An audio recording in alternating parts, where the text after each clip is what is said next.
Hey boys, good evening. Vampire Hedge pouring in. Time for some Battle Brothers.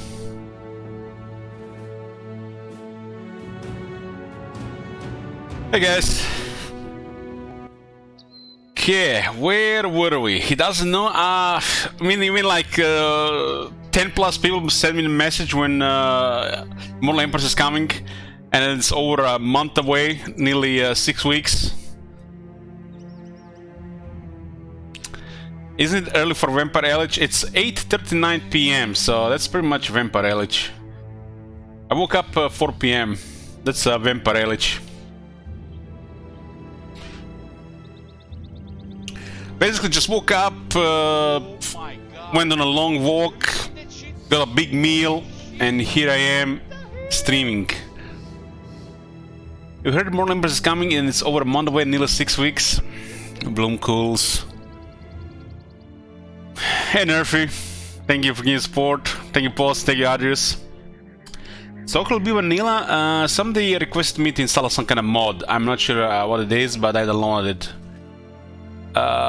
Let's see, it's ZRP, I think it's called ZRP.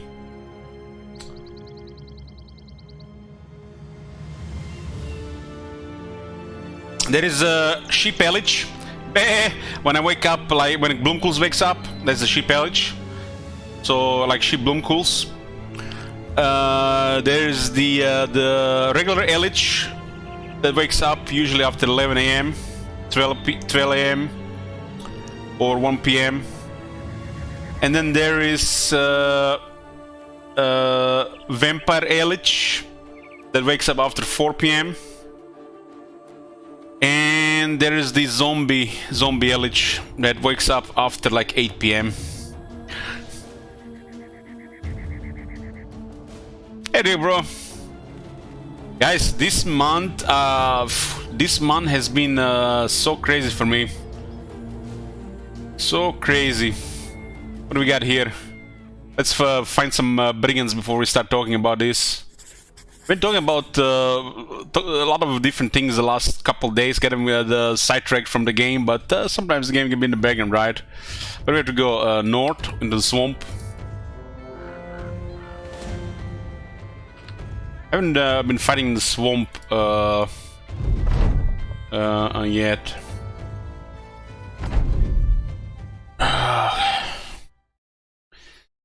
Well, I hope we get a good big fight against the brigands tonight. Maybe get a famed item. Maybe just need to explore a bit more. I kind of want to explore when I get a cook. The QS station possibly see worth watching. I asked some people, Marconis, and they said no. They said no. We'll just save it a bit and juice it for the patch notes. Then we're going to check everything in a long review video.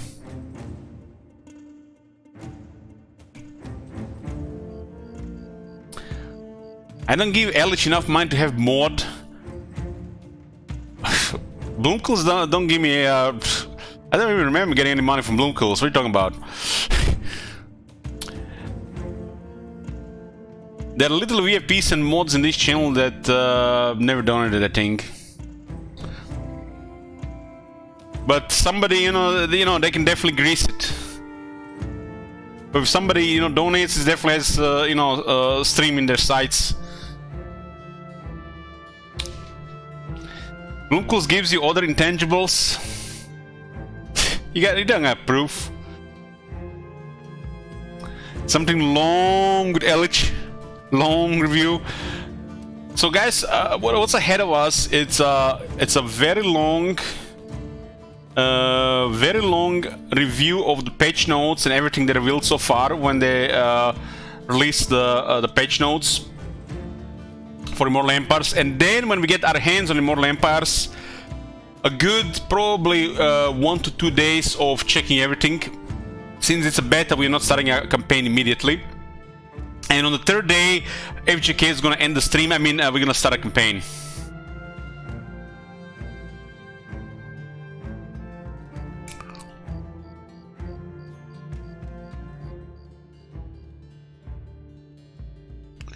Okay, I'll just wait here. So this month I've been noticing like the biggest physical changes happening to my body from the since I started exercising like 3 months ago. And like in the last 2 weeks I already lost like over 2 kilos. And I was even losing less weight when I was heavier. I noticed I can walk about 20% faster. I walk 20% faster pretty much these days. And I can even run for over 30 seconds without dying. It's crazy how body adjusts to endurance in 3 months.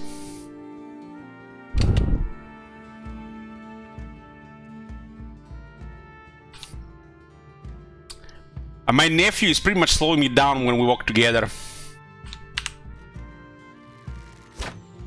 This is nice, this helmet, when you can shoot in the night.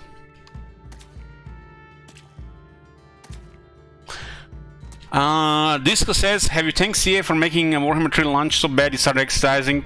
Well, I did declare Year of Health before Warhammer 3 got released. That was since January.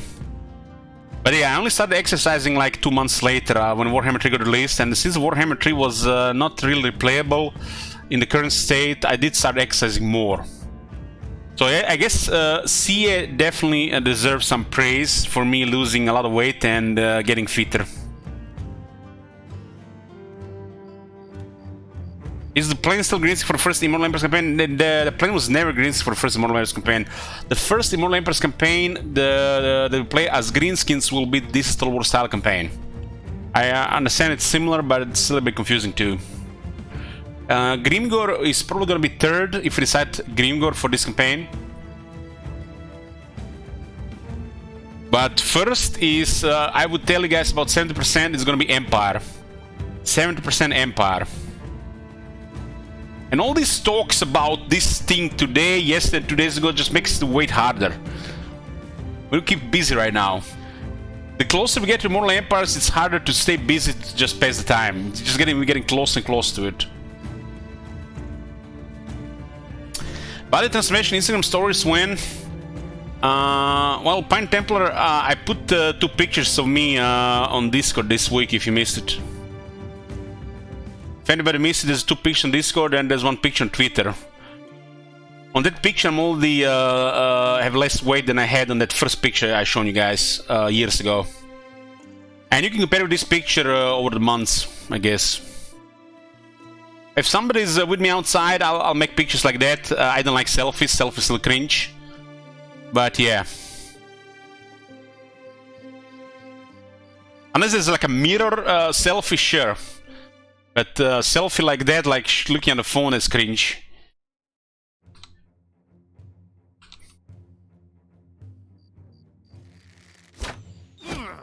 Dig the broad livers.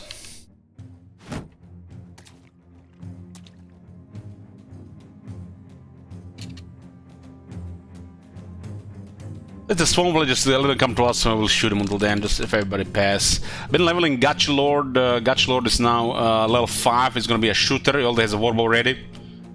Right now we just basically leeching experience only gets nimble. Once he gets nimble, he'll start shooting.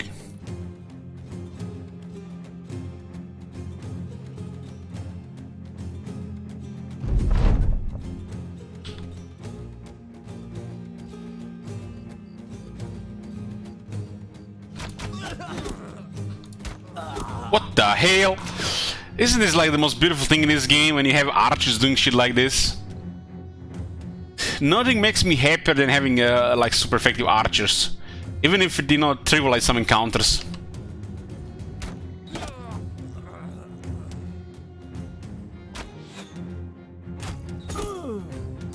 And I want my biggest wish for this run is to get famed warbows. Nothing gives me a the boner, the largest boner than a unique warbow. Nothing even comes close.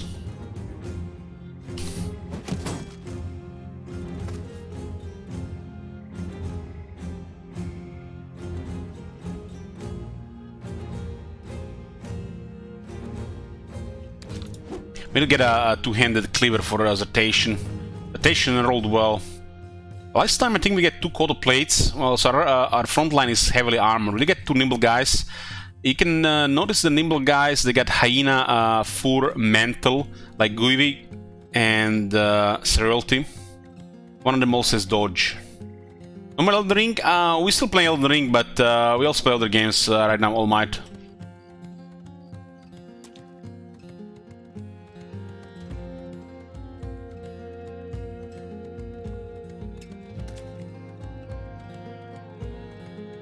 We played the Elden Ring yesterday, Bloomcools. Yeah, I guess you missed it. Haven't missed much. We were exploring, found some new lands, and fought 2 bosses. We got revenge on the first boss, and was some kind of magma worm that was walking 2 legs. If you missed it, there's highlights of the fights, but we also talked about a lot of stuff, so I got distracted too.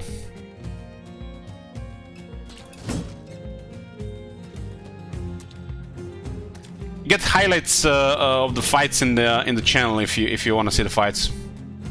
I finally got the Somber Smithing Stone 3, and I upgraded my Golden Halberd to +6. Now I need a 7 to get it to +8, and that was like massive. I was looking for that one for like 50 hours. There is no link for Discord in the description. No, just ! Discord in the channel.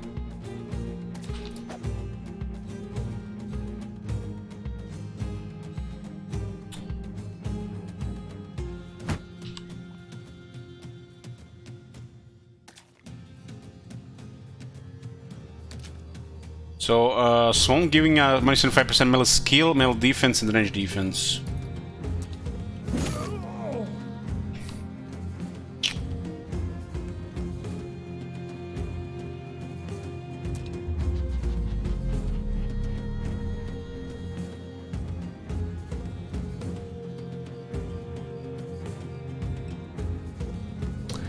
Remember that the Elden Ring drunk stream, we talked about how we scared away the only woman in the stream with a specific story, then a woman appears in chat and Ellie told her the story. I don't think we were playing Elden Ring there, then.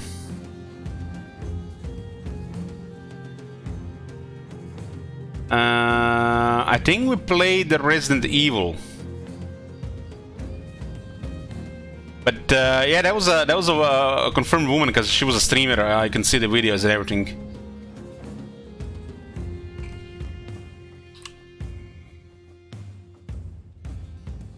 Usually when you play the Flavor of the Month games, you do get some female viewers. Or the really popular games. What was the story? Oh man, yeah. Let's keep that story like once a year.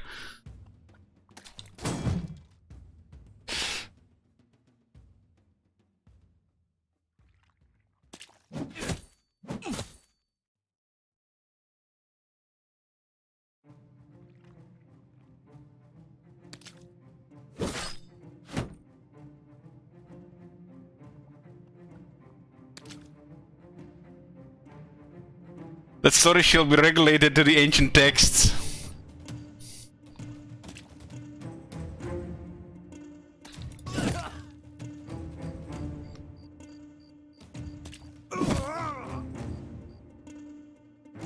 Well, I just remember like a part that led to that thing happening.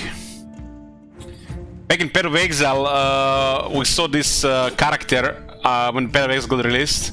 We saw this character in Act 3 City. Had a really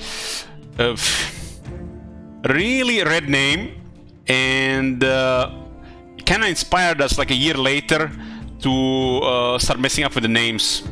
And we had like sexual names for a bit.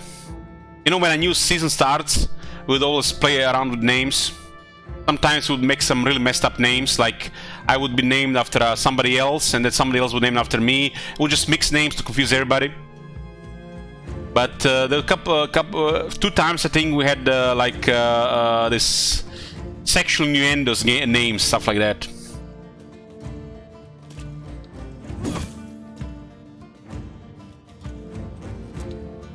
And it all started when we saw this character in the game called Playing a Witch.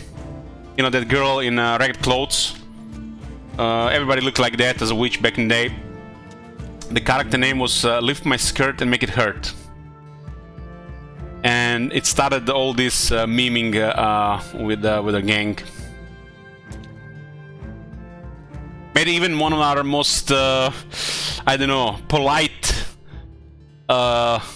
people in the group make a vulgar name.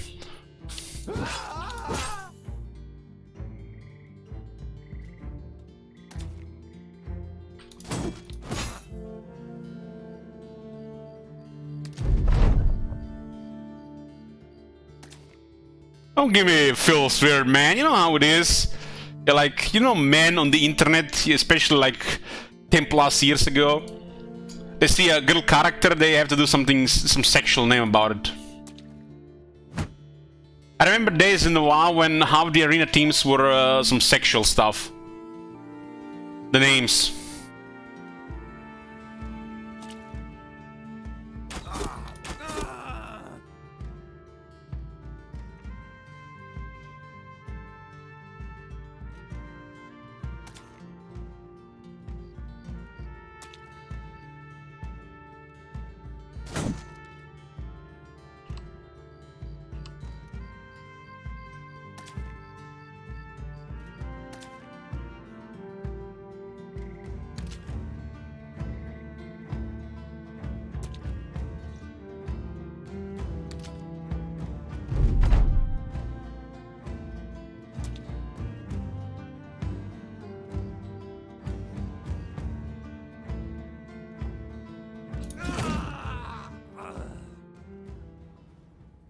Oh my god. Thanks, Super. Have you seen that shit? Holy shit. What the hell? Foil says, I remember Elish playing PoE the day Tomb Kings got revealed. Man, I remember seeing that trailer and seeing that Hero Titan with that laser. Holy shit, it was epic. Then I see the laser in the game, it was like, what? Is that it? And it miss. It can miss. I should have let that animation not miss.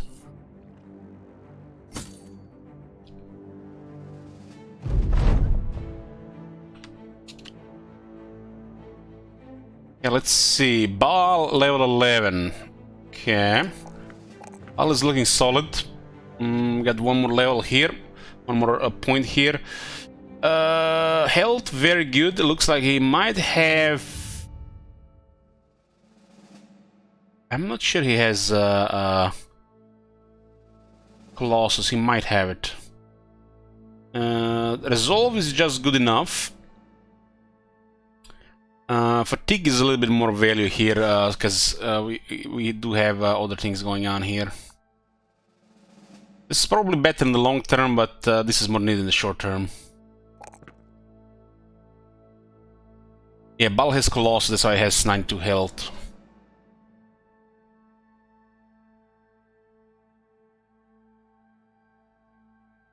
I don't think it's critical to have every two-hander with Indomitable anymore. Indomitable got nerfed and made it was gotten much worse than two-handers.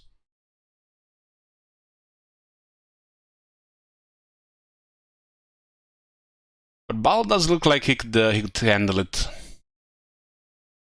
I kind of want to have more guys with Adrenaline on two-handers. Problem with Baal is he doesn't have the greatest weapon. Pole Mace is not a primary weapon, it's a secondary weapon.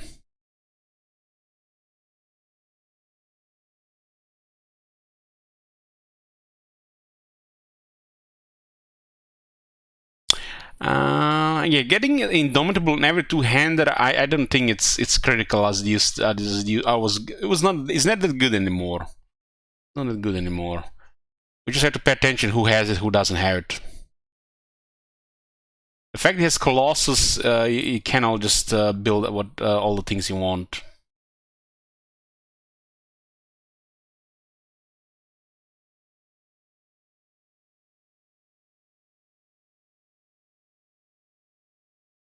It does look like all our two-handers have Colossus. At least we survived there. Colossus is kind of like a little bit more needed on the peasants than some higher backgrounds, but it's not the end of the world.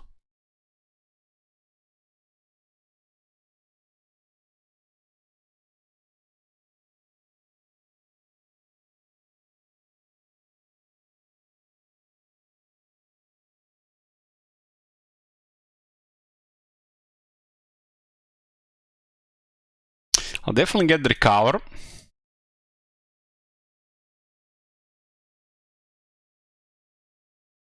Rome has Pathfinder, that's very interesting. I guess so he can position easier. He doesn't have a lot of fatigue. Pathfinder is nice with Peasant Militia. There's a lot of positioning going on in some big fights.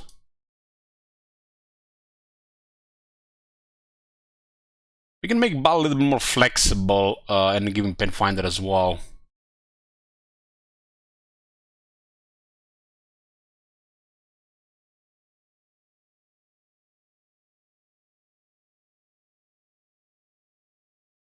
I like that, I like that.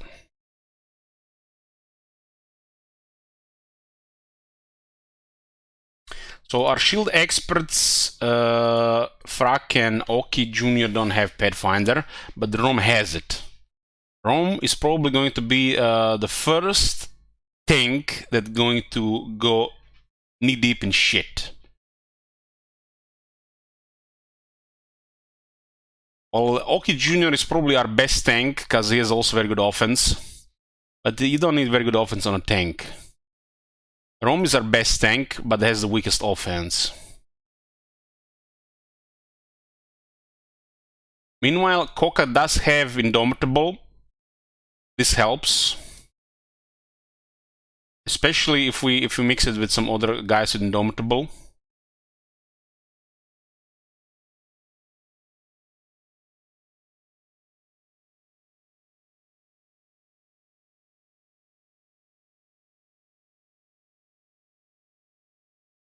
So the only difference between these guys and Rome is that Rome doesn't have mastery. So ideally on Rome we want to have a light weapon that is famed, preferably. A light weapon that has possibly chance to hit on it. The Fighting Spirit is not a light weapon. But we use it because it has plus 20% chance to hit because it's only 55 melee skill. Which is barely average.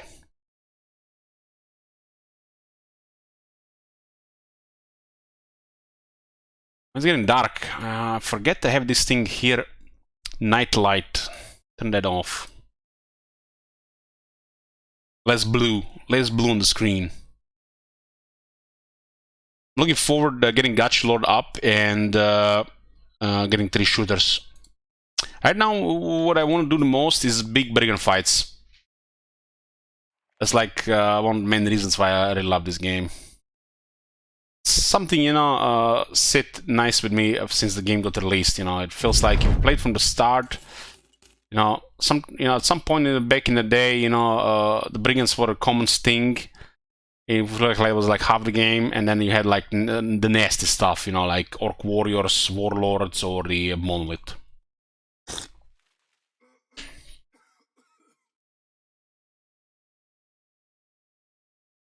Sagsdorf Cargo. It's renowned, so we're going there. Right now, regarding retinues, we got the Paymaster, which we will keep. Absolutely critical long game. This is the best retinue in the long game. Then we have Scout, probably second best retinue in the long game. Negotiator is optional. This I've been pretty much trying it out. Could be beneficial in the long game since the change on the second star, second point. The first one does pay a little bit more money, adds up. And we're using Minstrel right now strictly to unlock the last seat faster.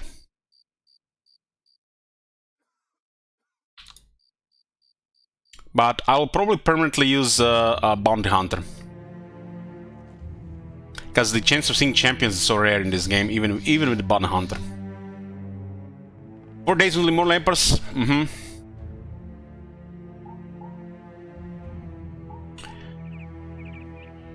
So I got plenty of time to sort a new PC. I already have made a list of components. They're all still available, just hoping the prices get sorted in like the next 30 days. Beta? Yeah, it's good. I like it that they say it's beta. When they usually release new content like a campaign pack or a DLC lore pack, I don't want to just spoil everything at once and then start playing. I want to start playing and then, you know, get like that fresh injection, like we were doing something new a week later with the second campaign. But with this one, it feels like, you know, I just want to see everything and then start a campaign. And the fact that they have a beta tag on it makes it easier.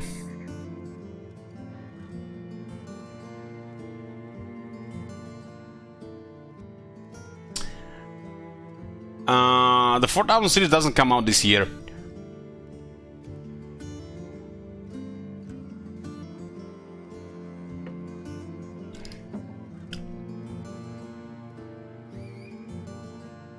One more.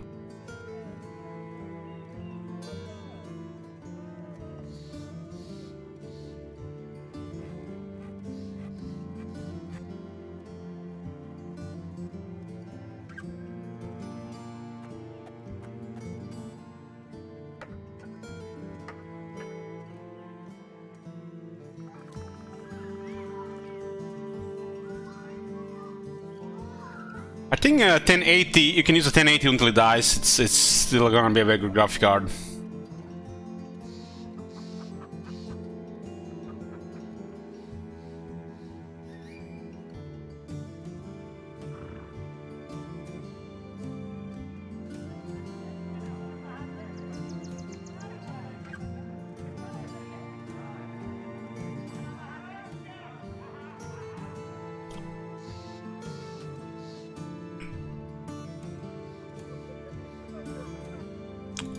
I just realized something.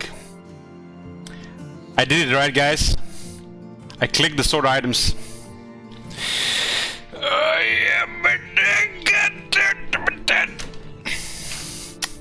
I need to rewire my brain.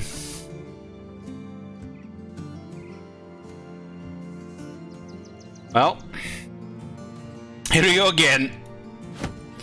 This is a way better system and I will use it.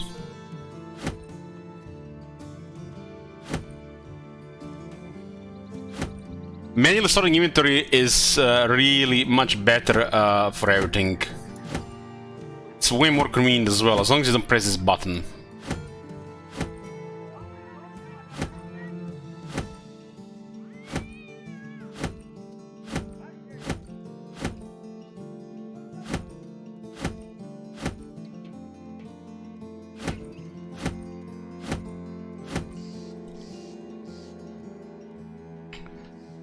This is my the most common habit in this game, clicking stored items.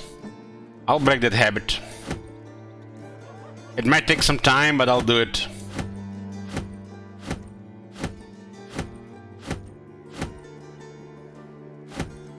I wish you could disable these buttons, but yeah. Just need to rewire my brain.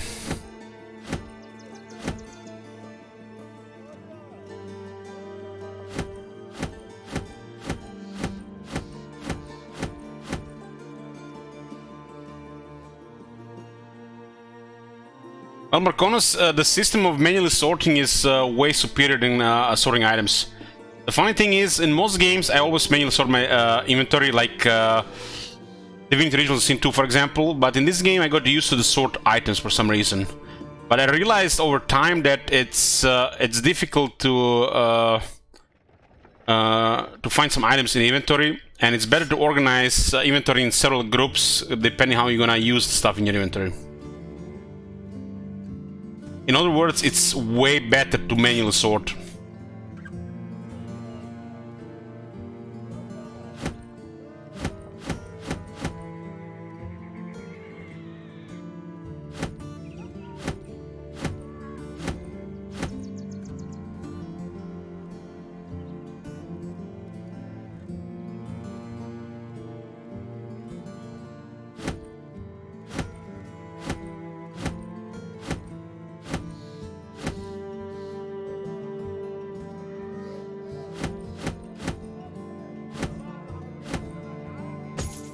I did explain it last time, Marconis, but maybe we weren't paying attention. Why? Because the words sometimes are not enough for some people. I understand that, but when you see the picture, you understand it completely.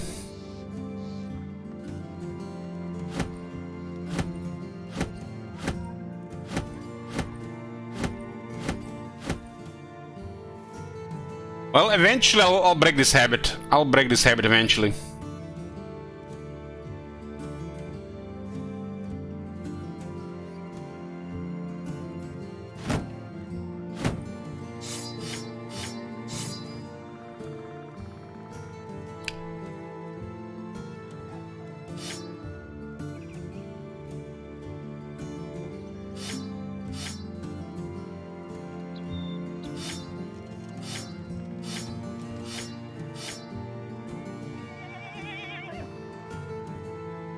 I don't think that's a misclick, that's basically just habit.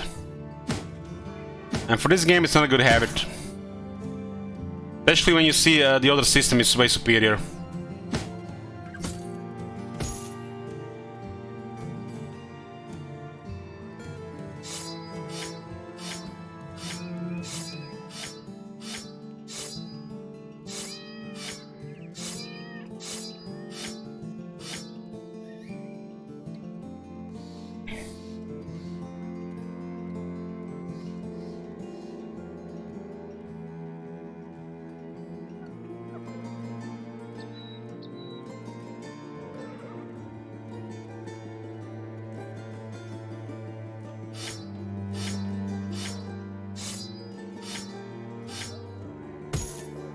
Got some really nice spare armors now.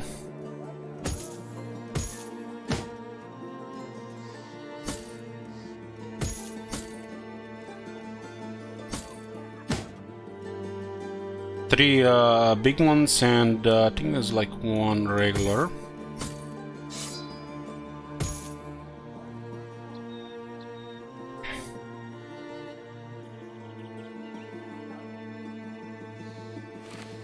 I've been thinking if I should get 64 or 32 gigabytes of RAM.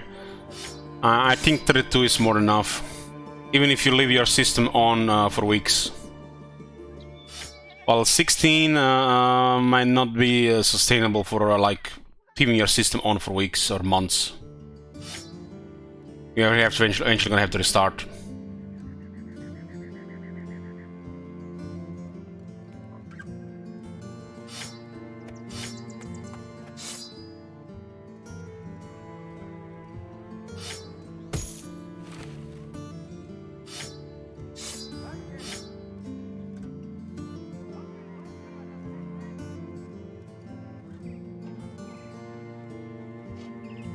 Okay.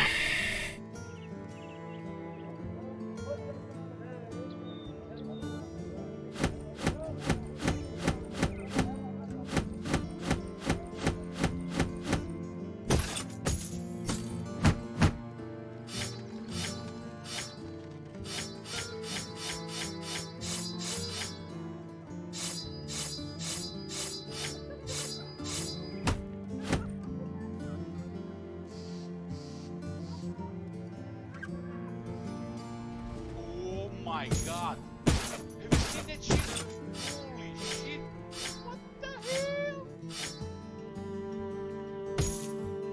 Who's that Greases wanna be cosplaying Tweeted Fenrir? Well, it tells you in the picture who it is.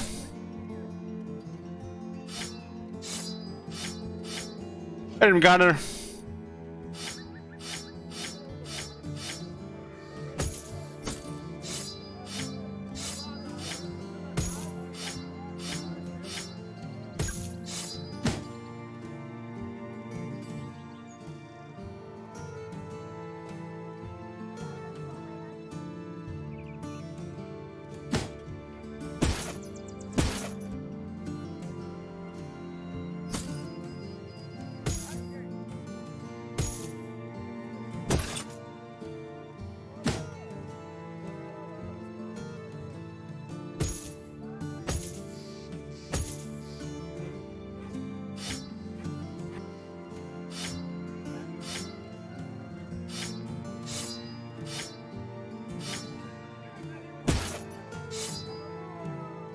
Okay. Sword again.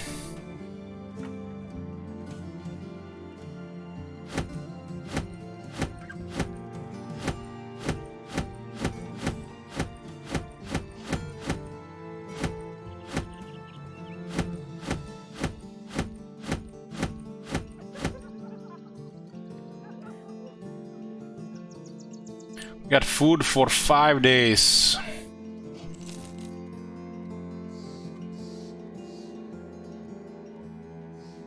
Prices here are 18.5. At that point we can sell anything under 100.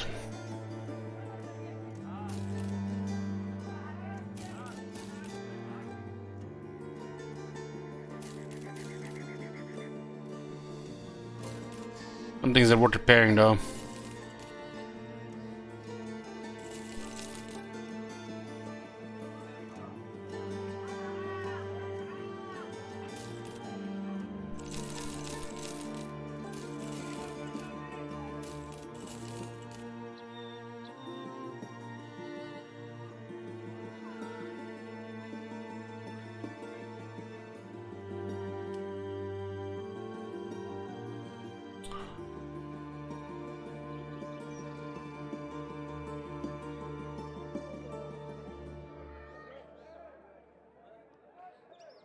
Man, this game is so good at in punishing. Just wiped out again last night on easy. Not sure how he managed these long runs on hard. Well, patience, Rhythm Gardener, patience. Sometimes I lose it in the beginning and wipe. I lost half of my runs in the early, really, because I play in the high setting.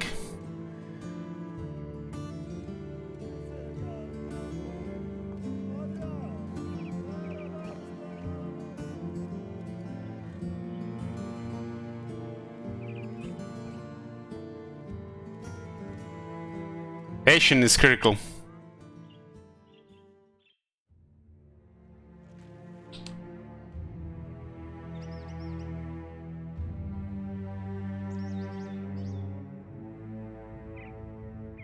After a while, you'll understand what fight you can take and what are the risky fights and what the fights are hell no.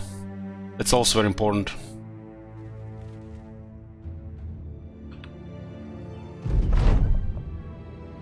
Can you not run away every time? Sometimes it's not possible, Park.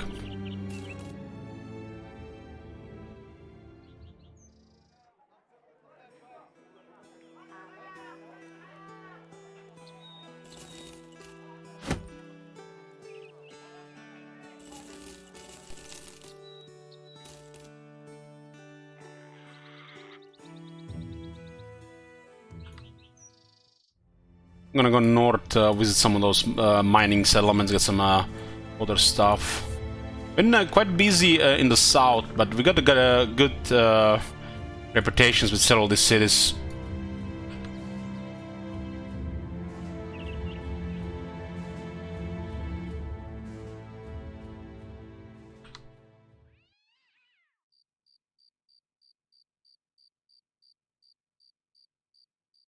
Looks like somebody's walking in the mountains. It's beautiful.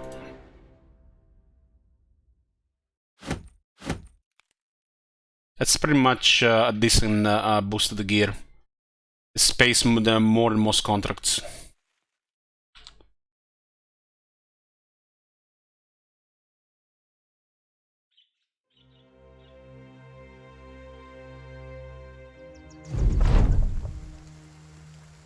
Oh, nice rain ASMR. Well, when you see a pack of brigands like this on the road shit wizard, it pays for the bills. It grants experience to guys that need it. You're not going to say no to free money, right?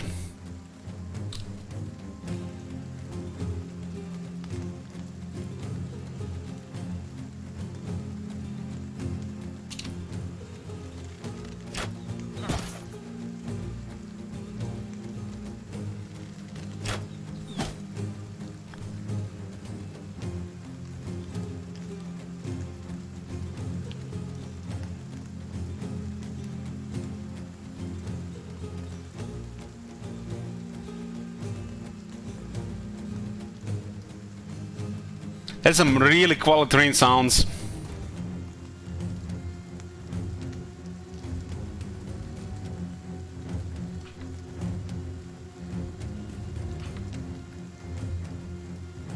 The audio quality in this game is just way ahead of most of the games.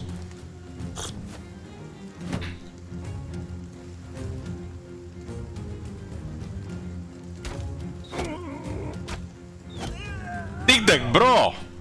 I love you! Man, look at this! He's turning into quite a killer.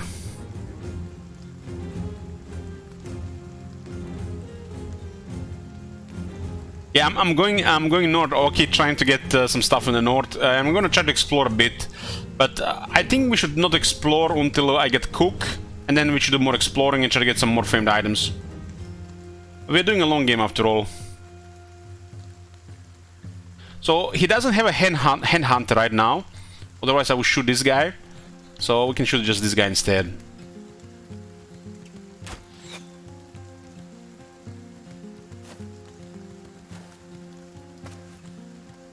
This is actually a very nice brigand leader. Has a footman's armor and a tier 3 sword.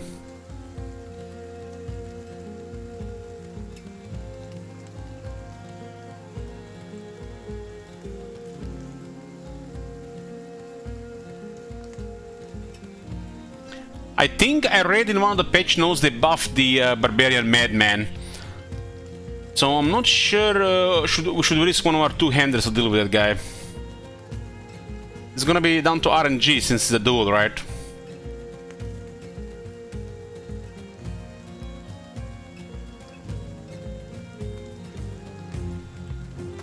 I don't can tank this.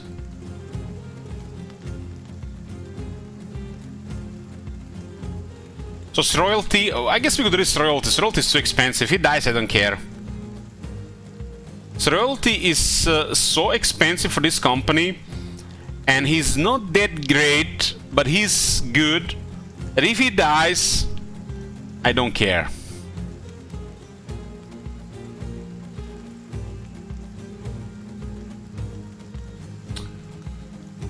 He's 46 pay daily with Paymaster.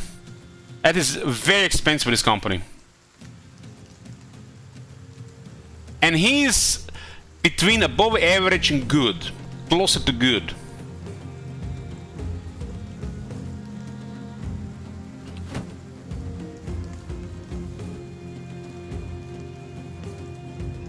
If I see the Barbarian Madman, I'll use Royalty or GUI, try to take him down. If they die, they're both expendable.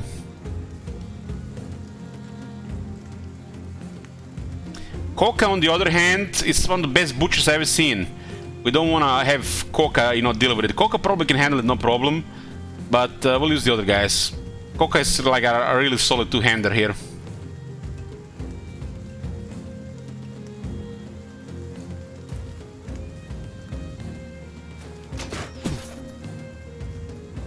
Make it look like an accident.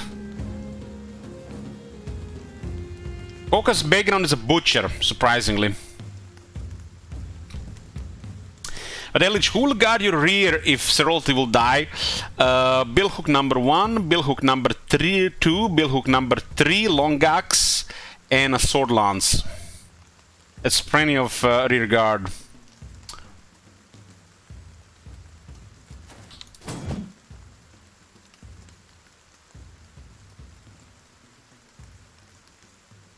So I want to shoot here, and hope it's not a headshot.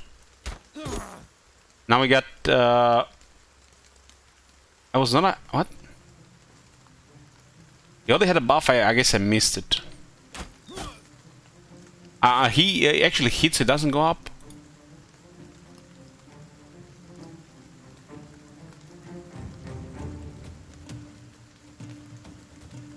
It's actually different.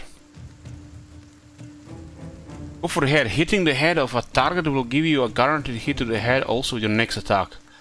Oh, they changed this. I think I was a different the old one. So Ryolti's background is a belly dancer. He looks more woman than man.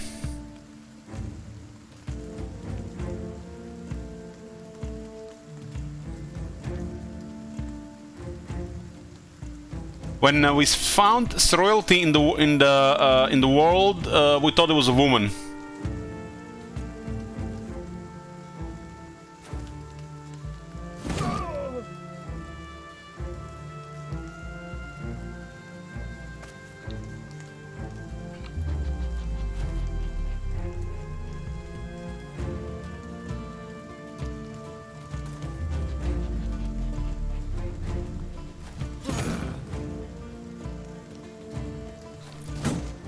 Refiners are very nice here.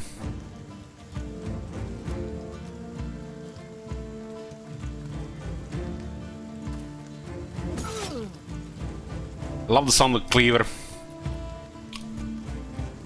So what's going on with rotation right now? Excellent armor, quick hands, huh? So we need a whip and we need a two-handed cleaver.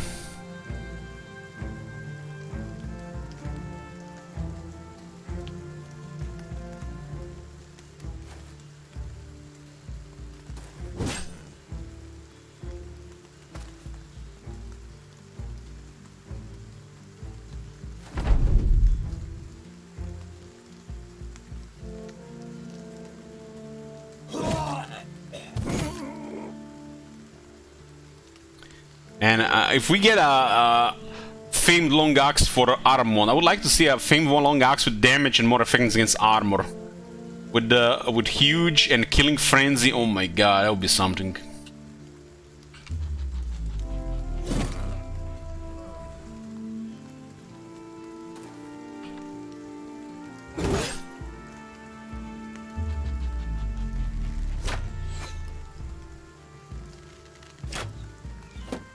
So far we found only one usable famed weapon.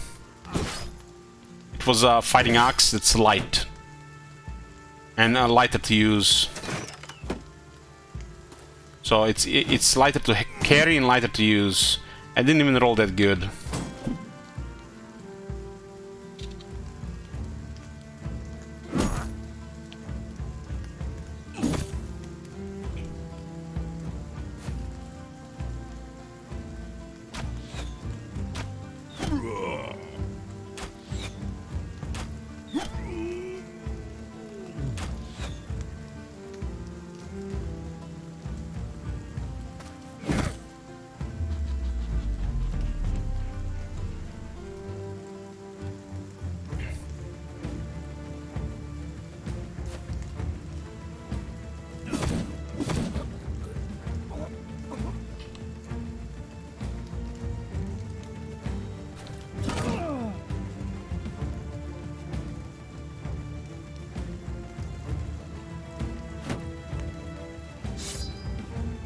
This is good gear, so I'll go after him.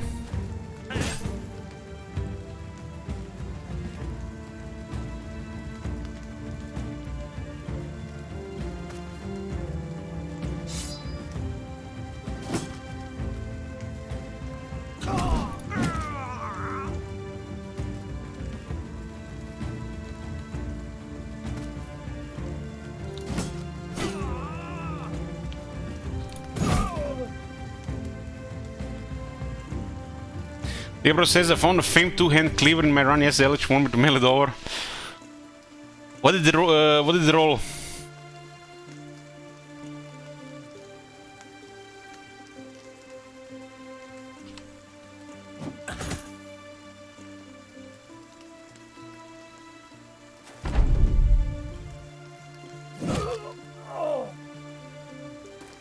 Oh, hey guys.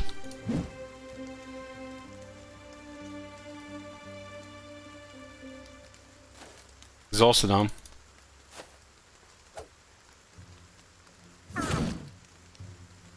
That guy's been rolling good there.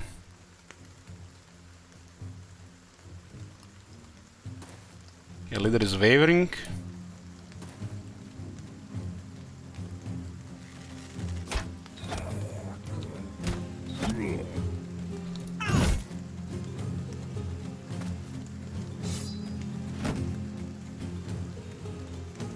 Just go for surround here at this point. The dagger's out because he's actually okay gear.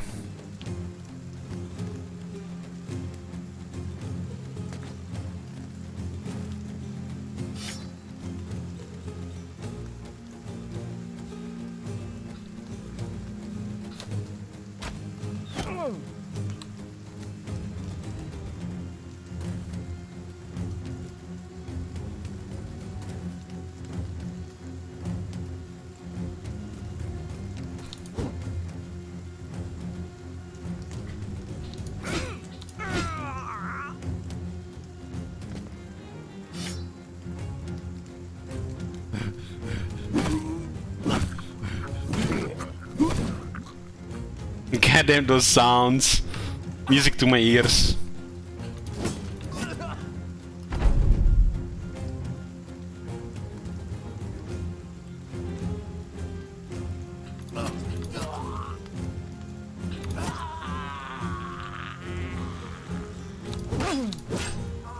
That's beautiful. 182 experience for Gutshell, he did nothing there, just looked pretty there. So I got the Footman's Armor, 190, that's a pretty good armor. Ooh, nice Lobel Sword is here, that's expensive. I mean, this is a big payout here. This pays more than most jobs. Our inventory is nearly full, we need to unload on a good ratio.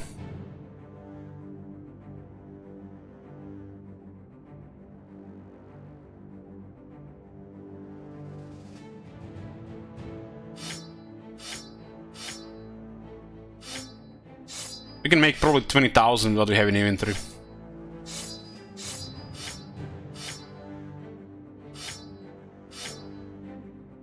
Don't press the button. Thank you for a reminder. But yeah, I'm probably gonna press a couple more times, but I'll break that habit. Okay. Woodman armor is basically just better light scale armor.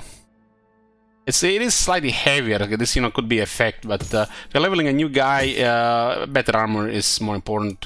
You can just leech experience anyways. Woodman armor is probably gonna be the lightest heavy armor we're gonna carry around from now on, unless it's like a famed armor. Light scale armor is actually not the end of the world, even one of these guys.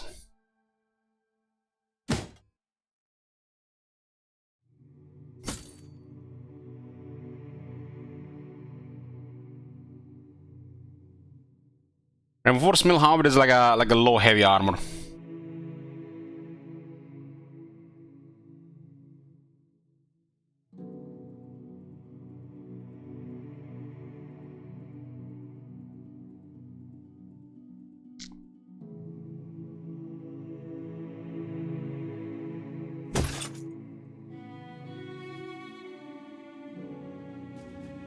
Once Gutshell gets level 7, we'll put him in a shooting role.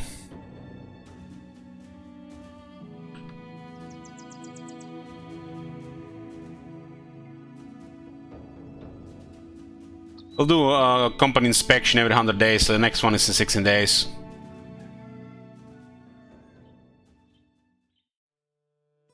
Something's terrorizing this place, 2 skulls, huh? Might be nachos. When they're terrorized, the prices are really bad.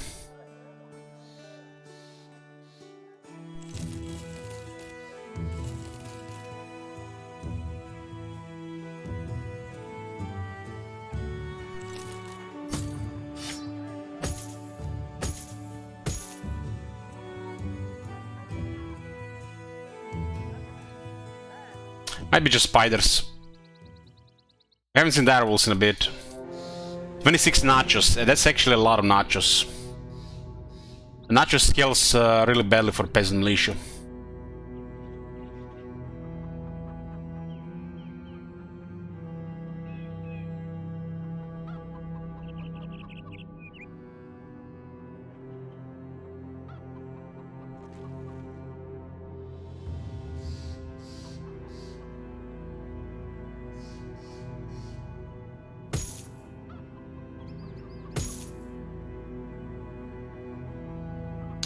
Some spare armor just in case.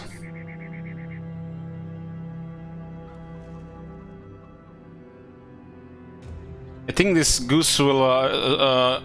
let's say we got it around day 200. So it's gonna almost pay 3,000 already.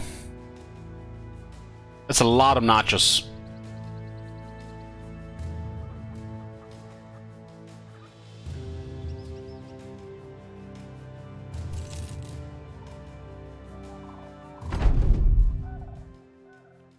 It might be quite a bit of big ones.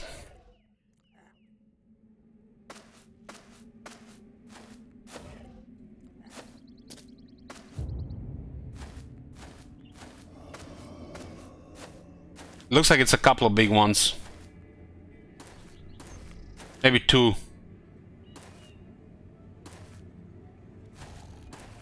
Oh, no big ones? That's surprising for a 2 skull con this day. They're really weak to morale. Really weak to morale. Still better than Crypt Ghouls though.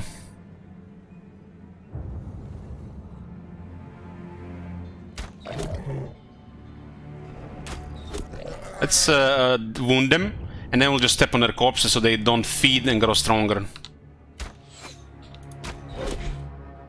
I can see they get easily injured as well.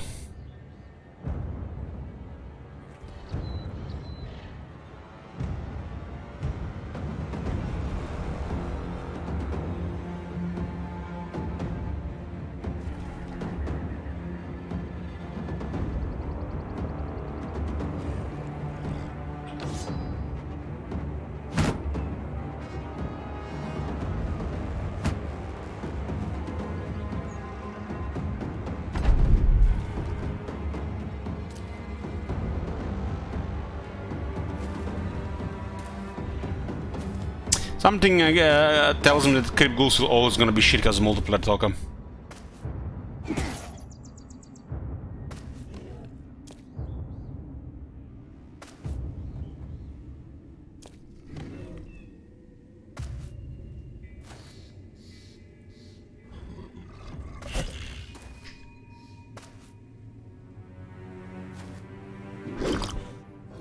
I think Gorst is in an amazing position on the map.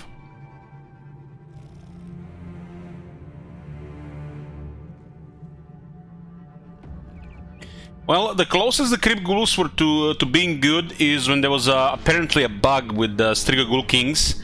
The only thing that made them good, when they were stacking a physical resistance to all the Crypt Ghouls in the faction. That was the only time Crypt Ghouls were good. When I could say with a certainty they were better than Skeleton Warriors.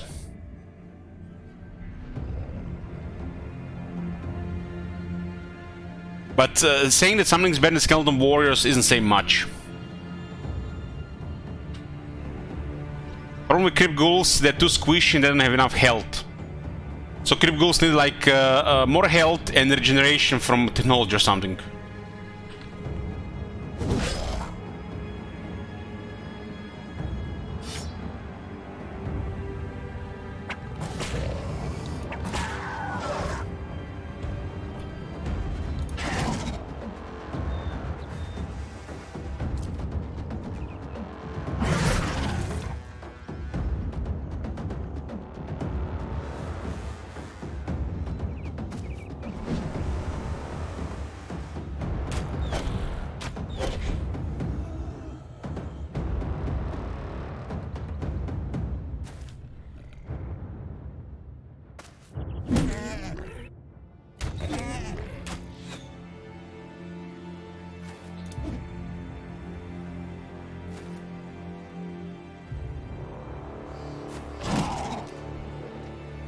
We don't want them to have access to corpses, so we want to stand on top of the corpses.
That's unfortunate.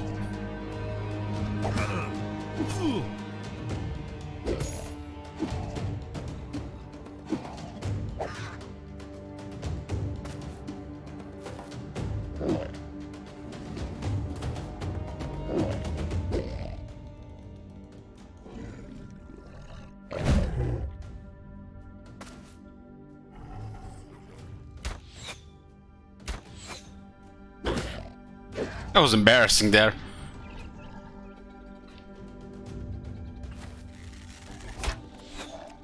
What the hell? My archers have failed in this round.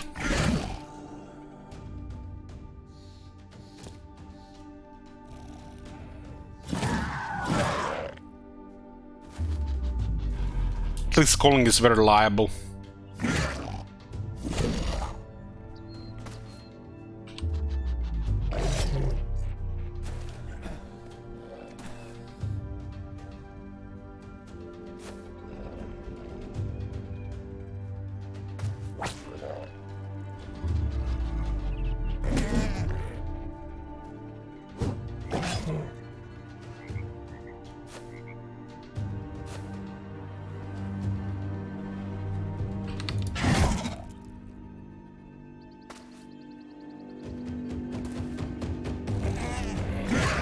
Was a slaughter.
Beautiful, beautiful. Growth pearls. The fast growth of nacho tissue sometimes engulfs some small particles of their debris, turns them into shimmering pearls that can be found within the creatures. Should fetch a good price at the next city, so it's like a treasure.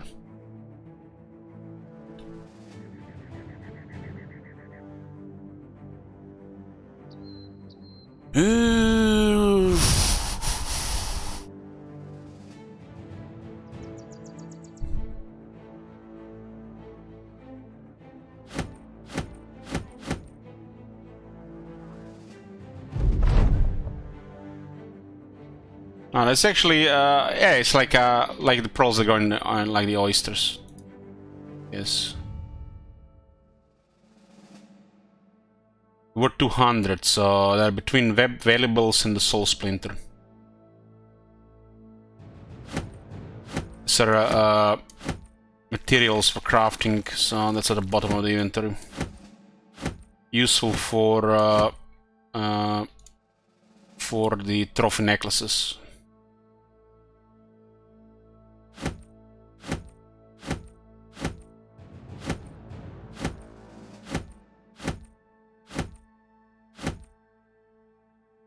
Inventory is pretty much full at this point.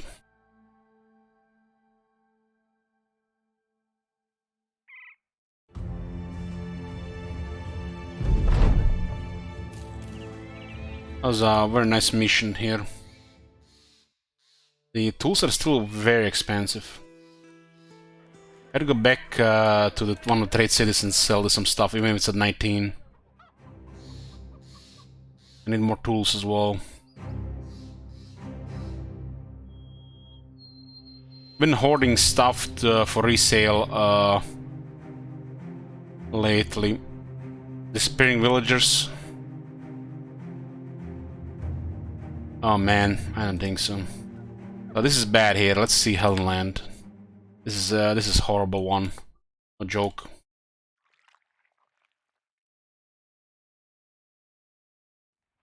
It's good if you're actually looking for that. Hey, Bal.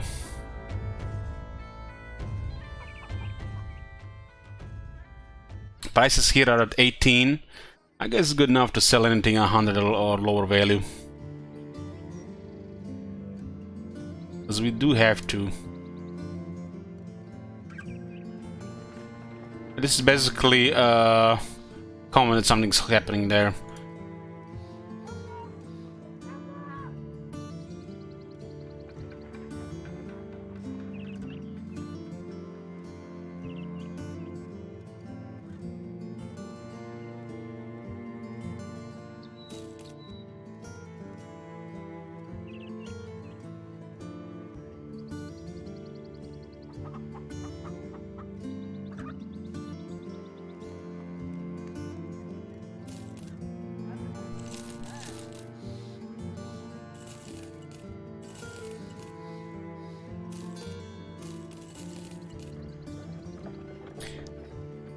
I don't think nacho brains are used for anything useful.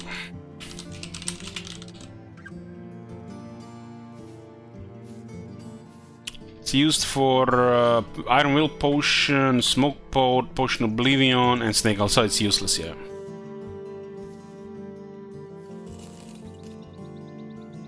We still want to keep one of them because of the event, right?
There's also event collectors.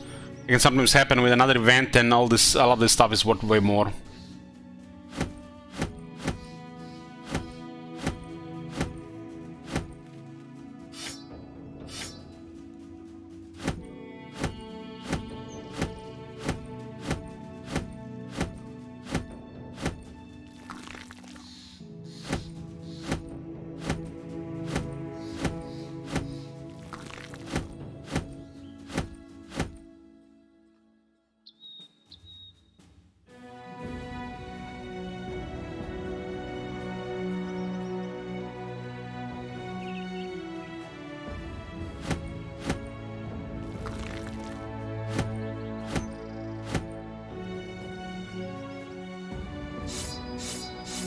This soundtrack is nostalgia at this point.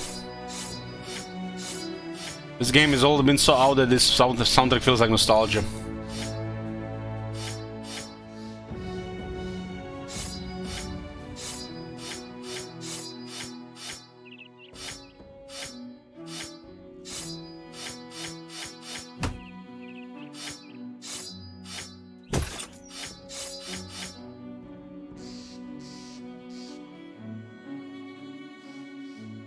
So inventory size 160, it's enough for one fight.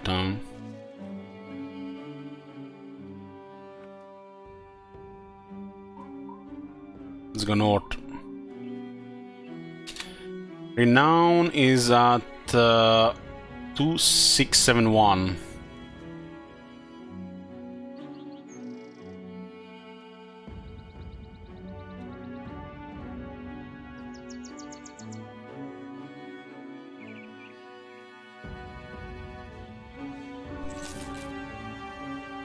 Running a mercenary company, pretty much, that's very close to being an arms dealer. Because you do need to have equipment to arm your men, right?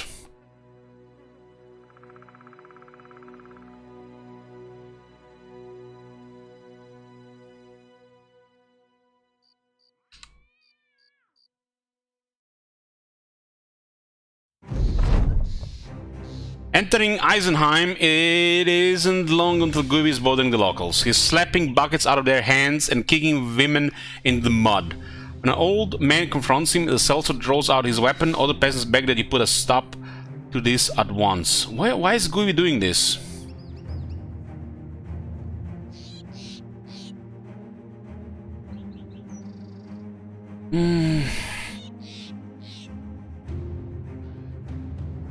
You need to stop this, Guibi. It reflects brutally on the company. We are law-abiding citizens.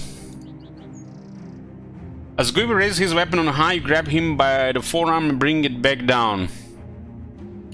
He swings around, looking at you sternly. The cowering old man backs off, soon collected by caretakers that shuttle him back inside before he gets himself hurt.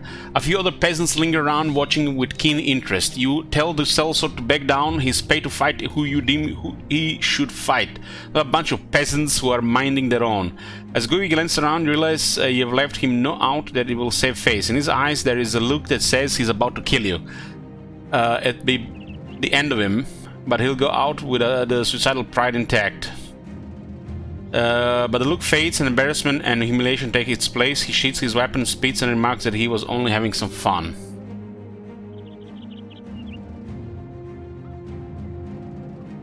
So what makes this happen? This guy is a brawler or a brute? Bullies in Guibi's spriteful youth forge him into a man that prefers to seek out a fight rather than wait for it to come to him. Although he became an undefeated prize fighter, he was hardly earning enough to get by, very low on crowns and barely able to open his broken hands to hug his own son, much less throw a punch. Guibi seeks a new career. So, maybe because a brute or combo brute and brawler. Brawlers do tend to cause trouble.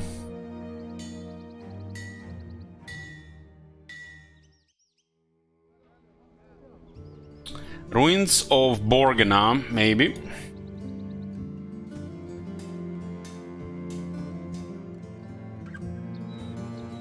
Patrol. A lot of heads. It's a very good pay patrol.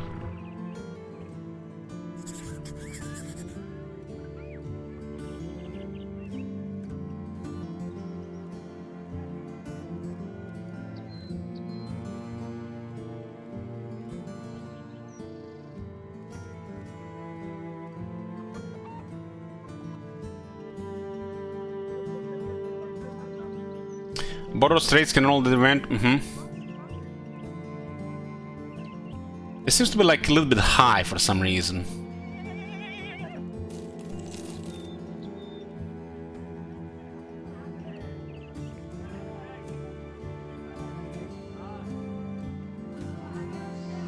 Maybe because we don't have a good rep here. This is Eisenheim, haven't been here in months. We're cold. One of your men costs havoc in town. God damn! Guibi cost us a couple of hundred crowns.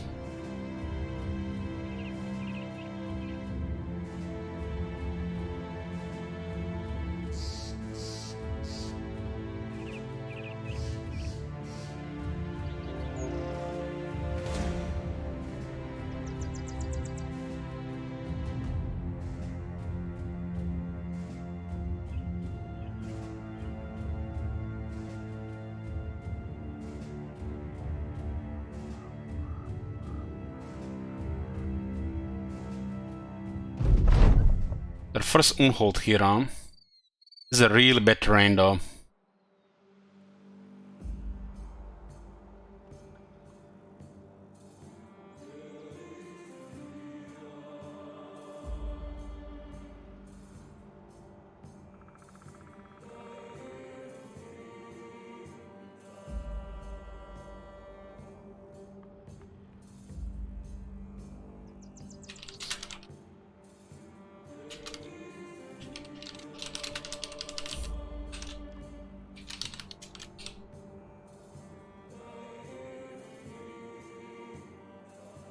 Okay, but a prediction here.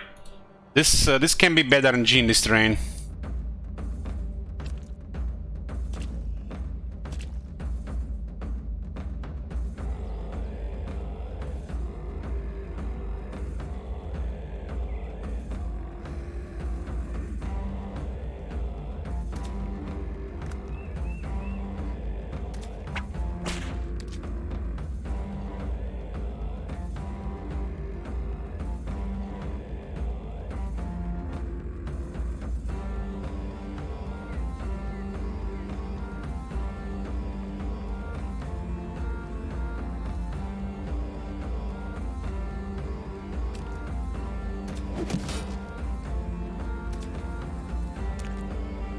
Looks like barbarians don't care about the swamp.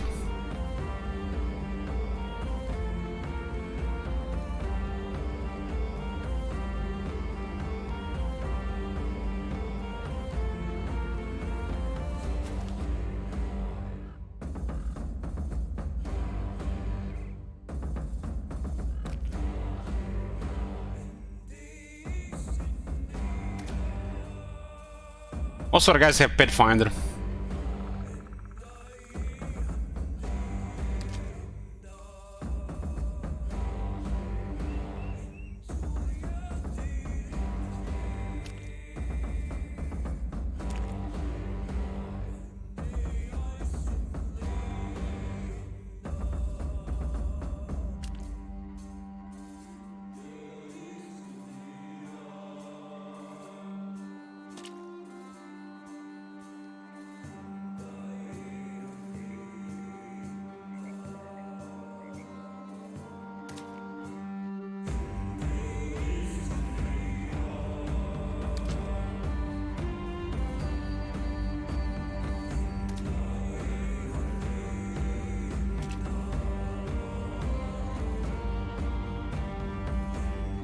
If they go here against this is bad.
This is a bad spot on top.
Now the rivers have nasty weapons. If they hit the head, it can go bad.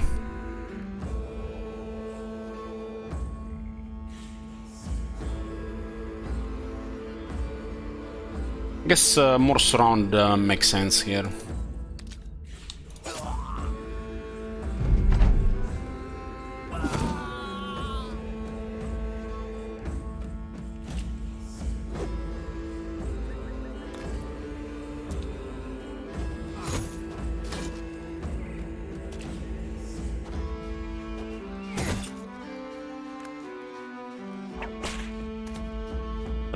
What is that? Is it restoring vigor?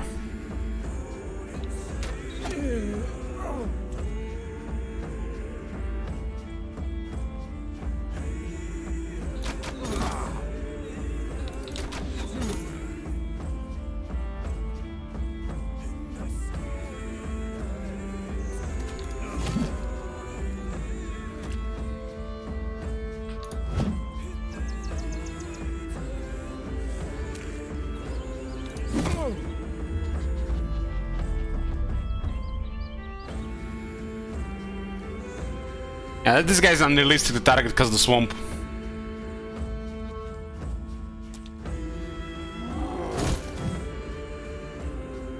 Moonholes have sweeping strikes. They can hit everybody like around here.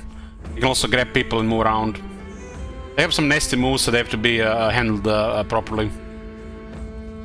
They also regenerate.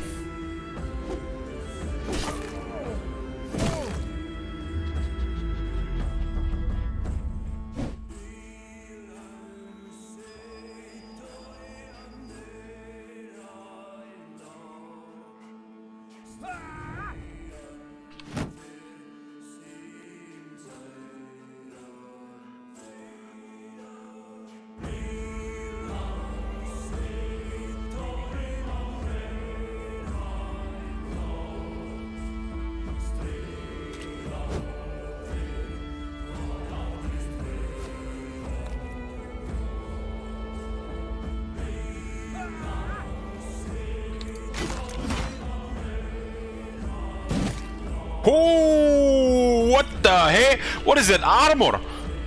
What the hell? This is like this is like one of them stone trolls.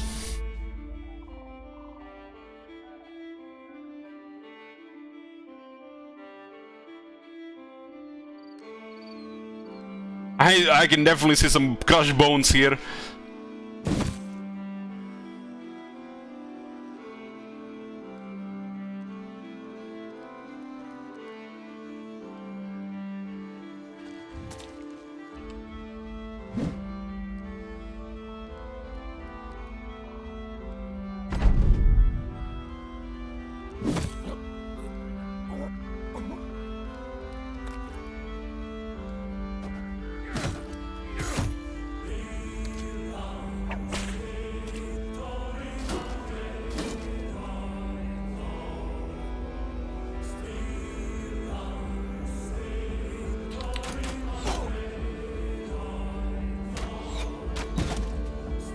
Three times on the head.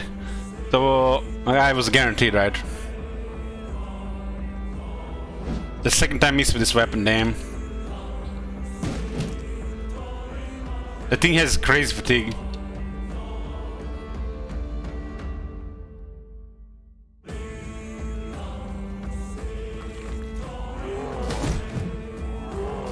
Got Indom on both. It's kind of exhausting though.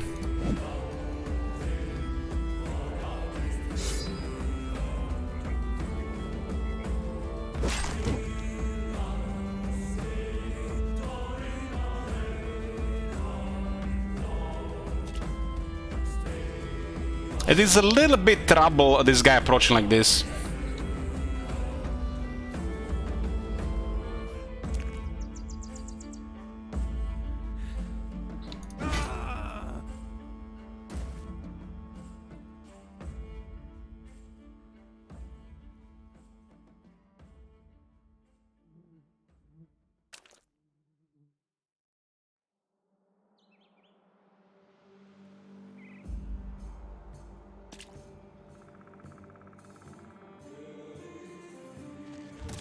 This one is a tank.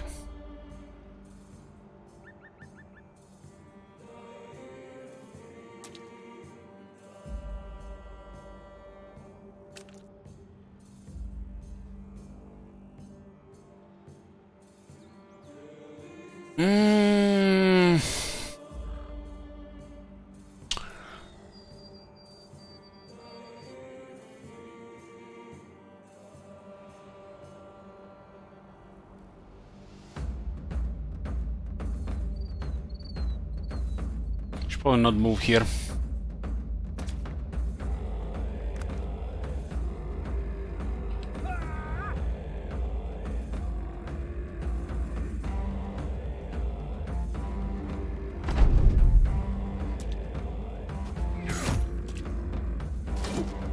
Those throwing weapons with barbarian heads are pretty nasty.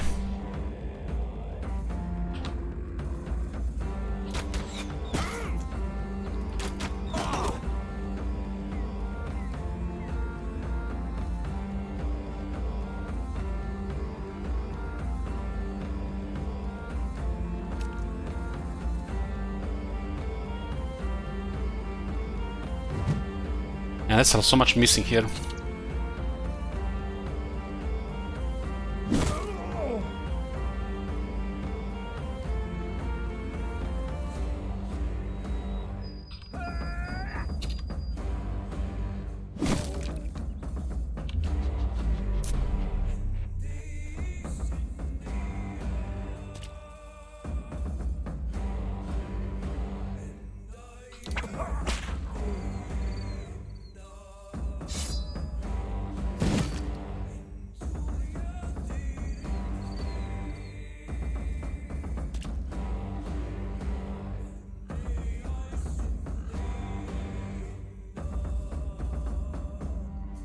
Thing has some crazy armor for sure.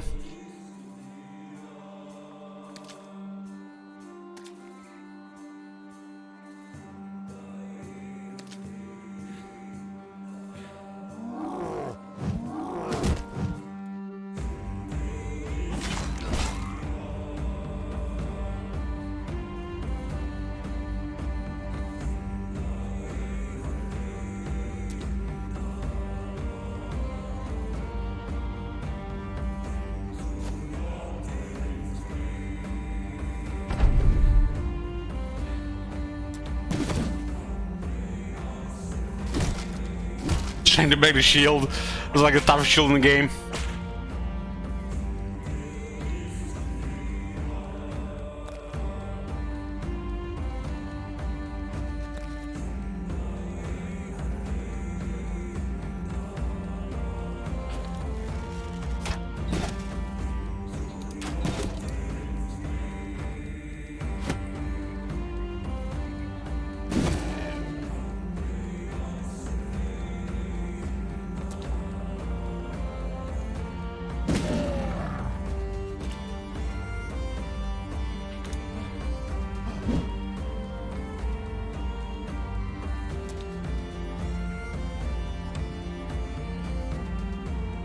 So this is the ability you use against Unhold. It's called Indomitable.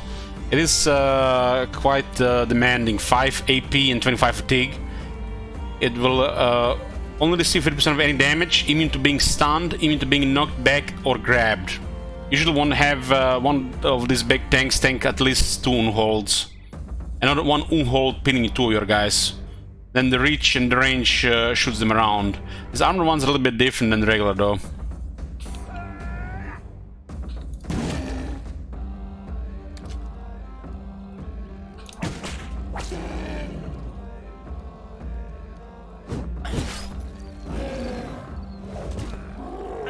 He grabbed Coca because Coca wasn't doing Indom.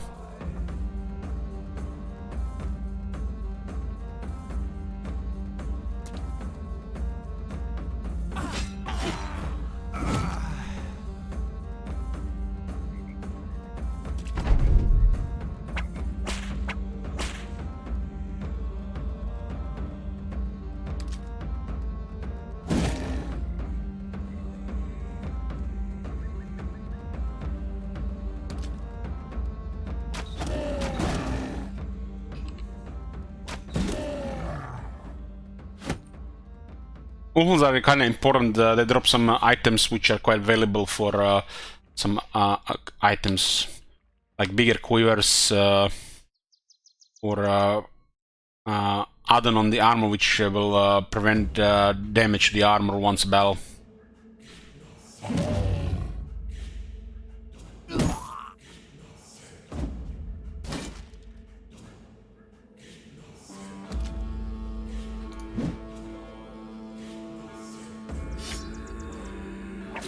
All our pole arms have quick hands and whips.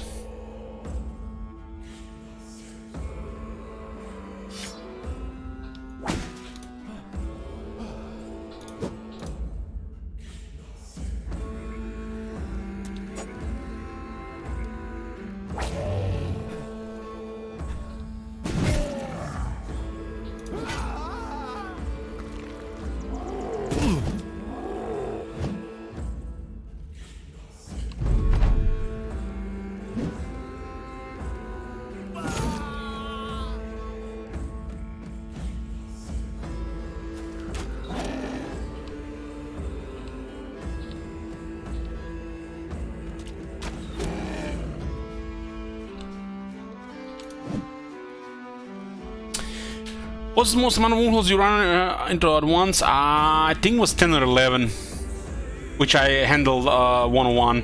But there was a larger group which was with something else, I think. The peasant militia can encounter the largest groups of woundholes.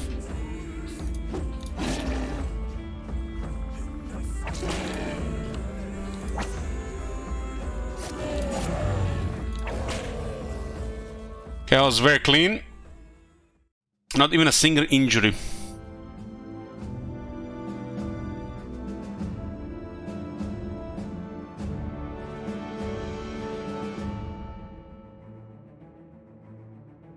Let's see, who did the best job here?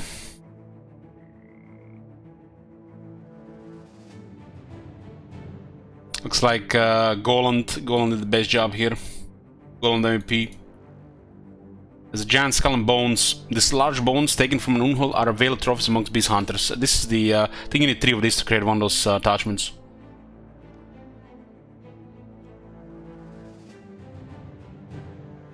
This is why the weapons are so dangerous to hit the head. 60% of damage ignores armor. That's real deadly to the head.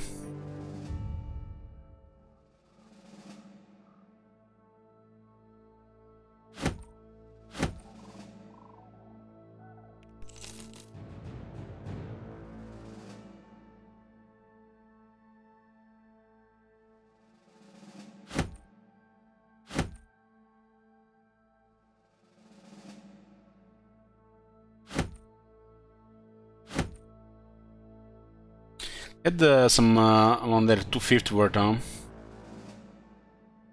This armor's not horrible, the hide and bone armor. It's identical to the leather lamellar armor.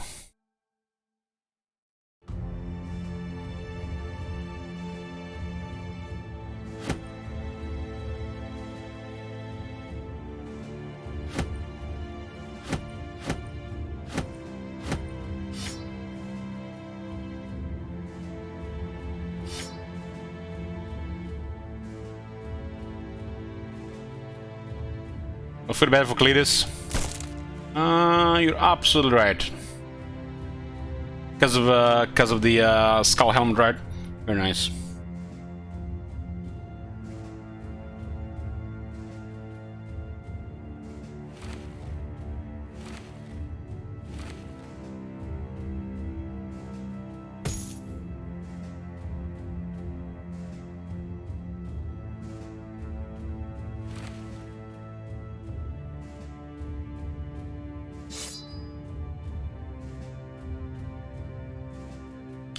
Hide and bone are common materials in the northern regions. These armor is using both for decent protection.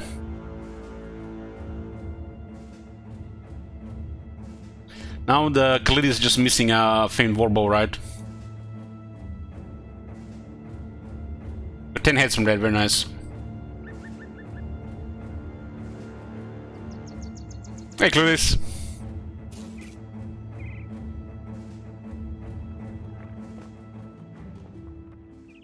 Taxidermist here. Let's see. Nacho trophy necklace. Those are hell yeah.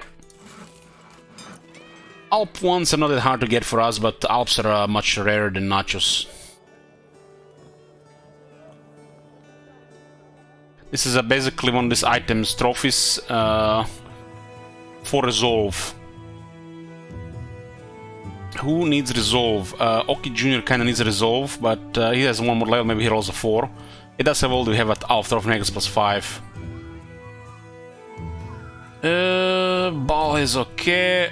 Rotation is okay. Room is great. Royalty, okay.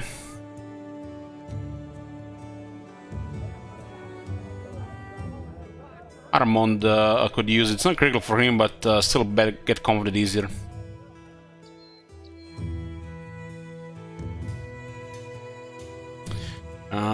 Goland level 13.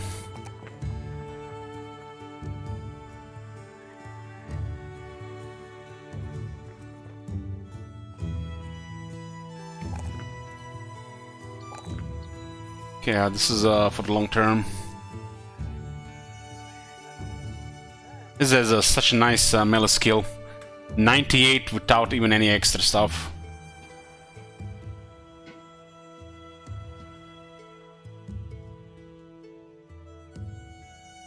Armorer here.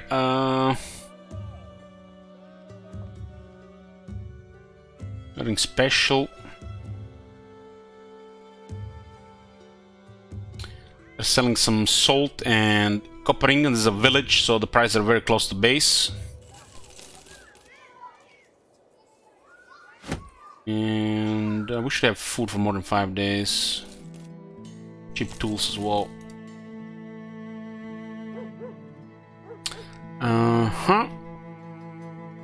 Copper is between quality wood and ember shards.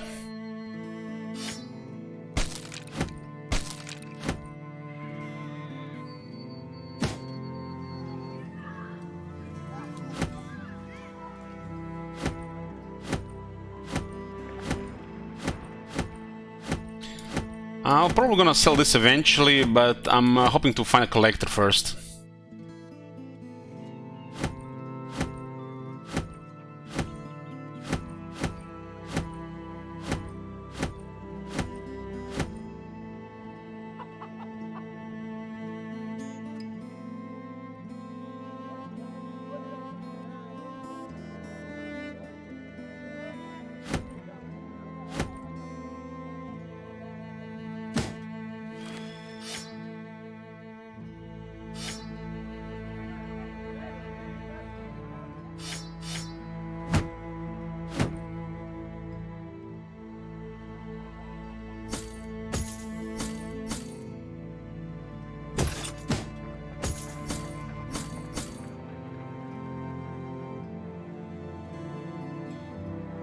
We could use more enforced nets to get 4 gossamer, which is just wasting space in the inventory.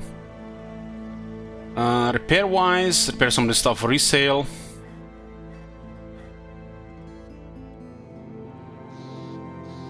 Okay, before we continue, just in a short break, boys.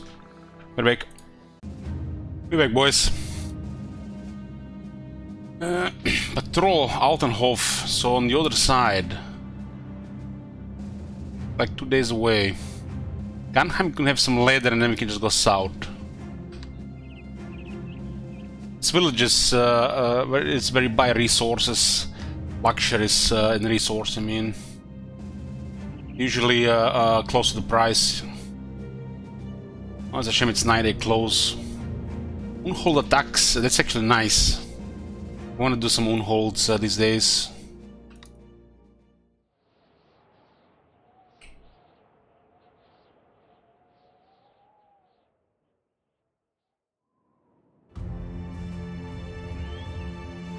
This is probably undead. It's hard to say what is there though.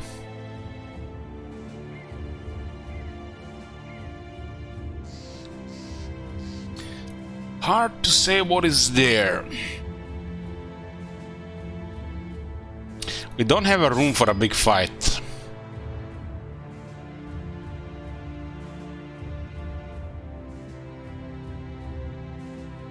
Hey Firefoxes. Weapons are kind of worth repairing, even they have high durability.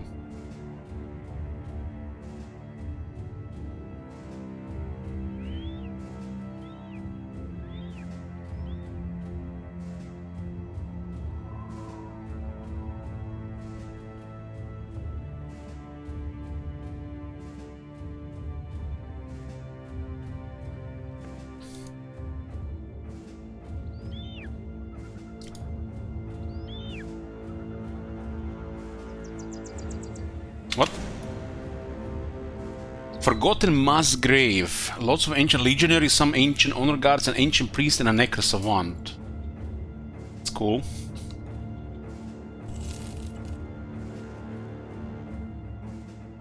Actually paying our company 377 crowns per day, minus 15 from the goose.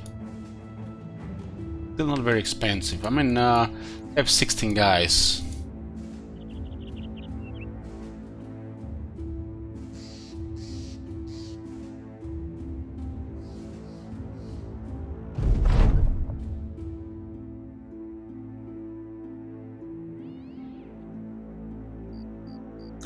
FJK says, I have decided to walk back my threat of ending Empire 1, since it will probably be one of the better streams days for Warhammer 3. I respect that. And what's this place? Orchard and some wheat fields. Let's stay here. Hey, Homerun.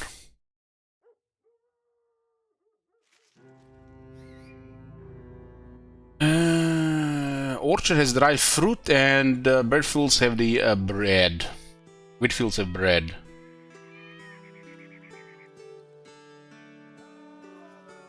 Bread has 8 days shelf life, and dried fruits have 10.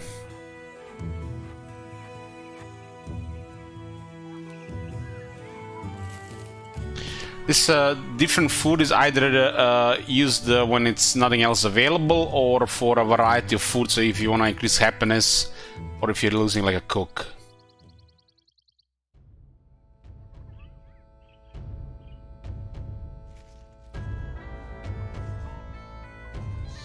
There might be some brigands in this area. Ooh, a Hedge Knight champion. That's the second Hedge Knight champion we've seen on this run.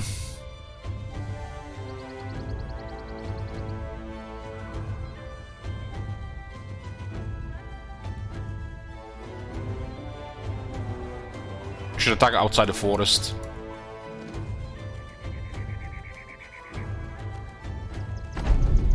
The champion is guaranteed to have a famed item.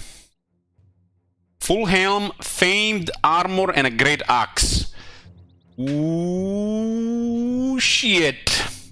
That is like ding ding ding ding ding. Let's roll injuries here. We want to see more champions as the game progresses. That's why we want to use Bounty Hunter eventually permanently. The champions are fun, getting famed items is fun as well. It doesn't matter if we break his body, we get famed armor anyways, so we're gonna go for the stuns. Does it cause an injury? If a damage causes the injury, usually the guys who get killed get injured before they die. But if they get one shot, that's not an injury. We do have reinforced nets for guys like this. Reinforced nets, or reinforced strong nets. We would build them with Gossamer.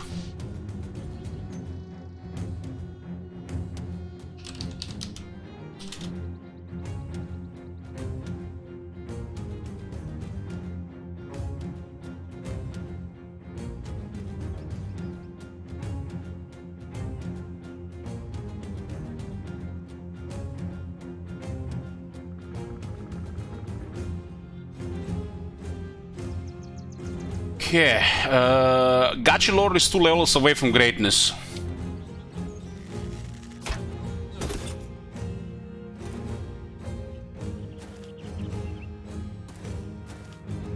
The champion Hedge Knight have some of the highest stats in the game, from my experience.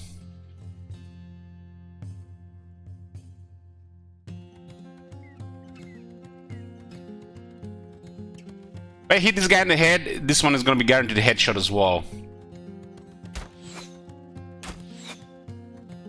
A good opening there.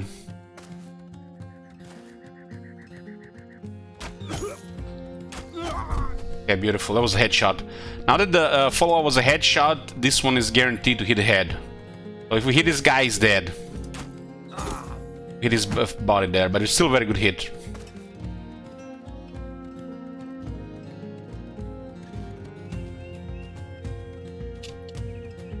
Okay, he's going towards Rome. Rome would be nice to be confident against that, but we can also use Indomitable. This weapon has a very good damage, but it's split around.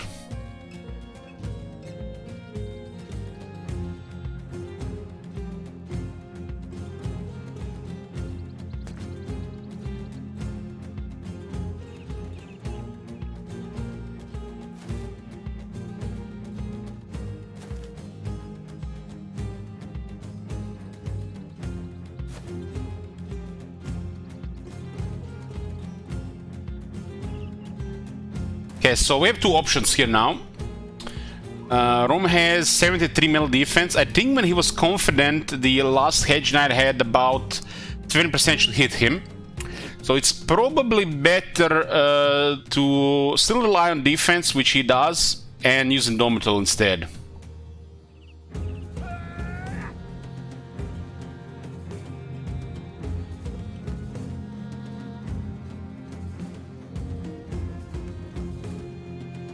Gachilor can provide some surround here.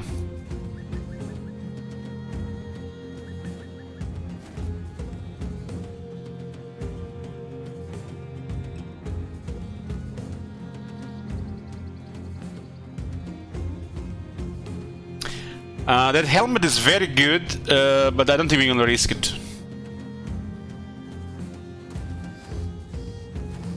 I don't think this guy will waver at all.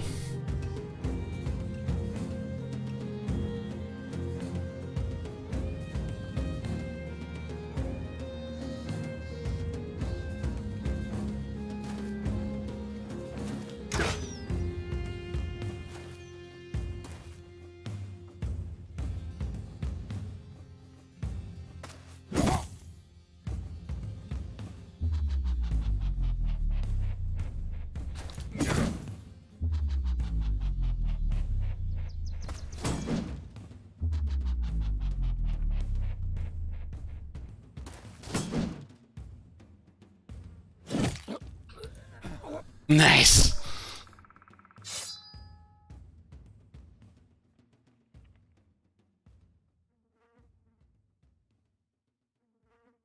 I think Archman should have a better initiative there.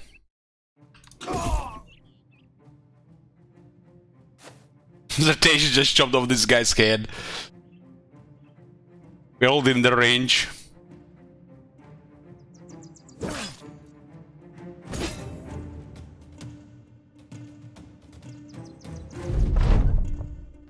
The only way this guy gets bad morale if it's get unlucky, which I don't think is gonna happen.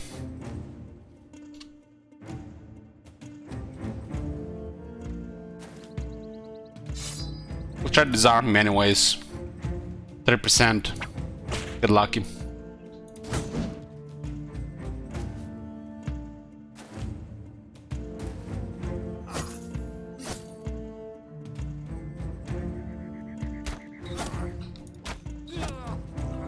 Headshot, which means next one is guaranteed headshot as well. Or both headshots usually dead.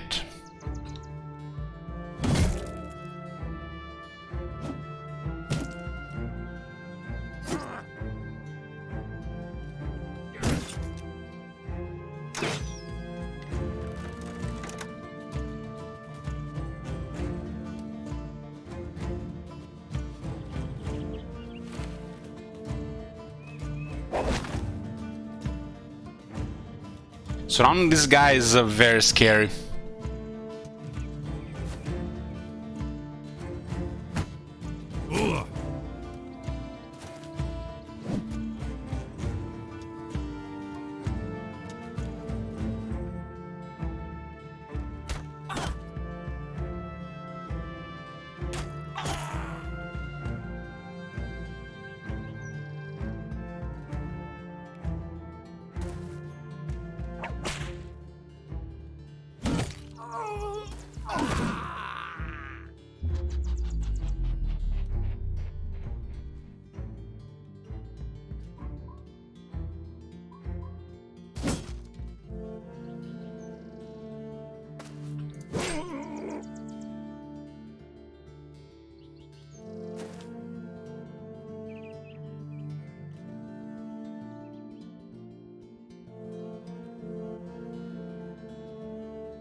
The best thing we can do here is to keep disarming him.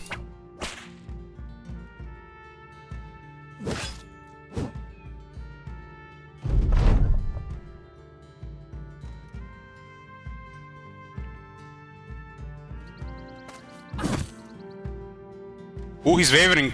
We got a good roll here.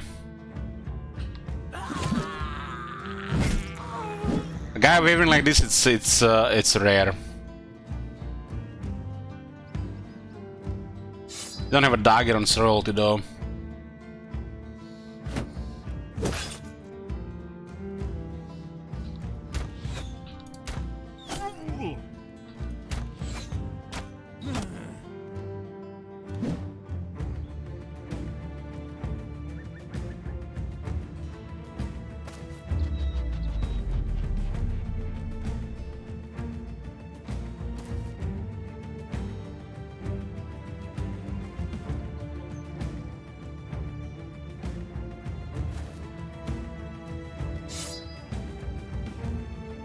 Ooh, got a puncture.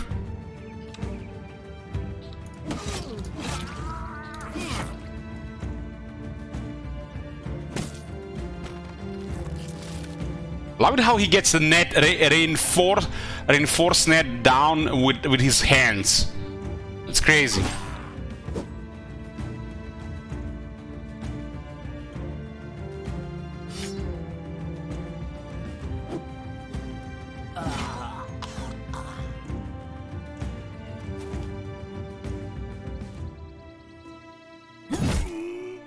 Oh, he's breaking. Beautiful. Gonna be a big payout. We just need a little bit now. I think we go for the stun here just to be safe.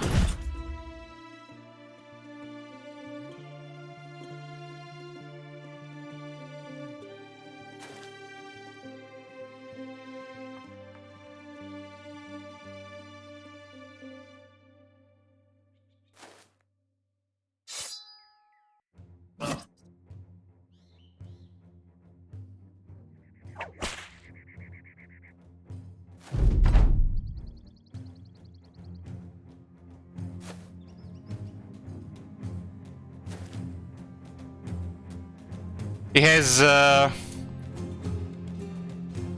resilient.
Nice.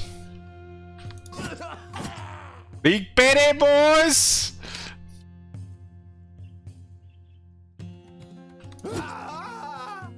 Hey, Madara. Minus 29, 351. Holy shit. Monumental defense. A teak mail halberd combined with sturdy metal plates. This armor will protect its wearer even in the fiercest battles. That's a very, very nice famed armor. Chink. Even got his full helm. We didn't get a great axe though.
We already upgraded the wagon to max clothes. We're just carrying so much stuff right now.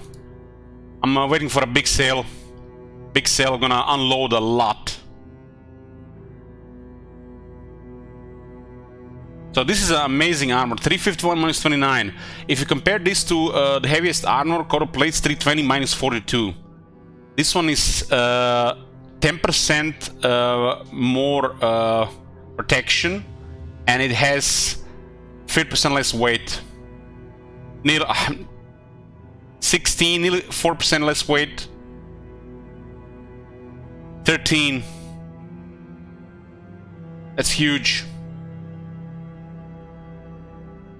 Who can use this the most? Frack, 26, 29. He needs like something like this, just lighter. Archman Jr has 65 with a Coat of Plates. That's solid. 30%. Okay.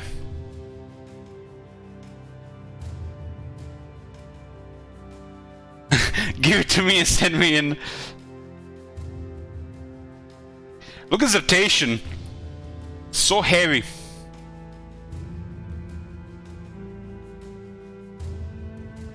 Zertation can actually carry a much heavier helmet.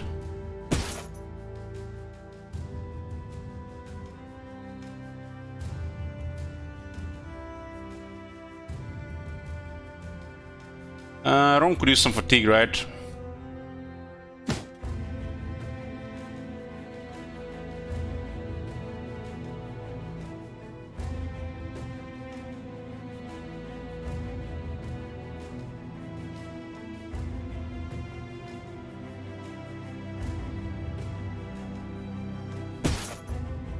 Oh, Rom looks quite nice like this.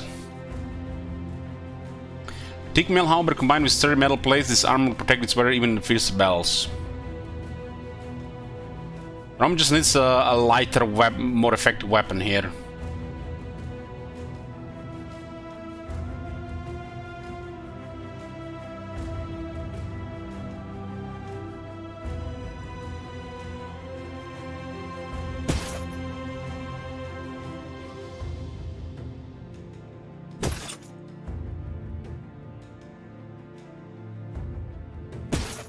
I like this regular metal color because of the shield.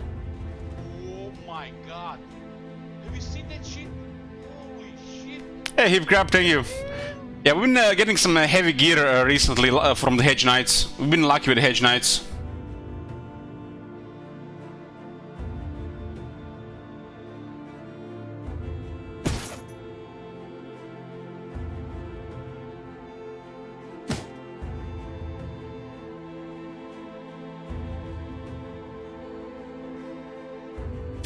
There is no way Frack can carry this shit.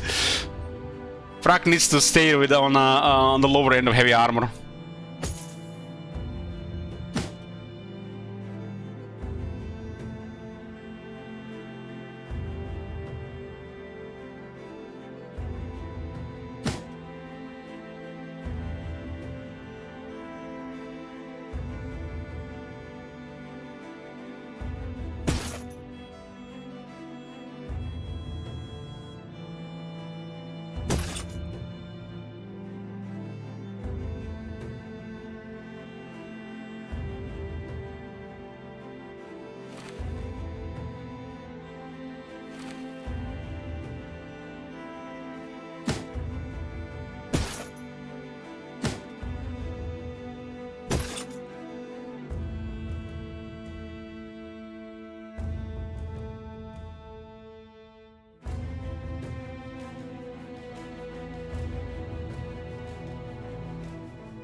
Flat top with mail is really solid, 230 not minus 15.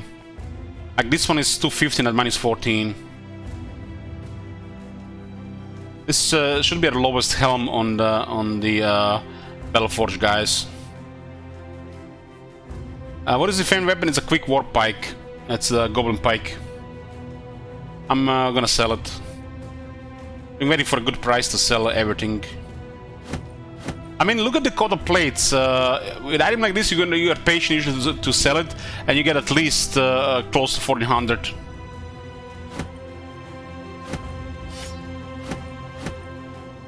I don't think we have anybody who can carry the coat of plates. That armor is just way too heavy. At least on the current guys.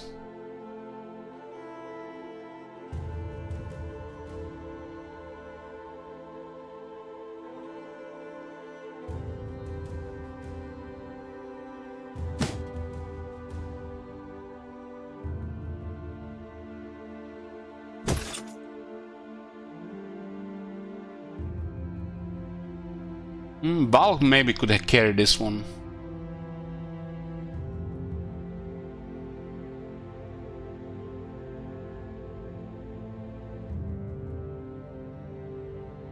Exhortation have such impressive fatigue. Lumberjacks have like similar fatigue to the farmhands, I think.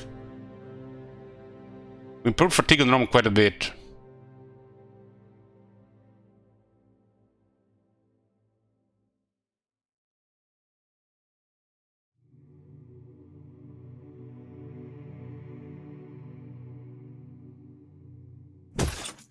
Cold place is too heavy. It has to be an exceptionally good fatigue on the guys to use that. It works on two-handers. If you carry a shield, it's kind of tough.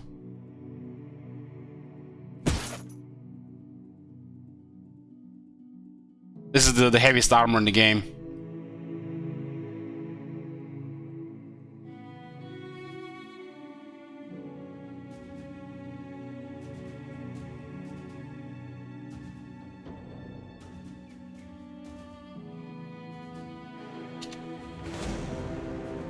Ooh, what do we have here? God damn, our inventory is so full. Look at these 3 slots and there's a breaking package ahead of us. God damn! What the hell? No! No! I think they're gonna fight as well. Hey, Richter.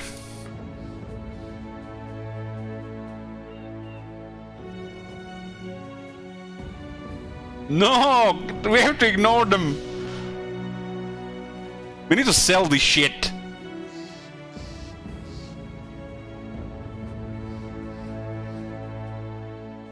They're gonna engage. They're gonna engage before we reach town.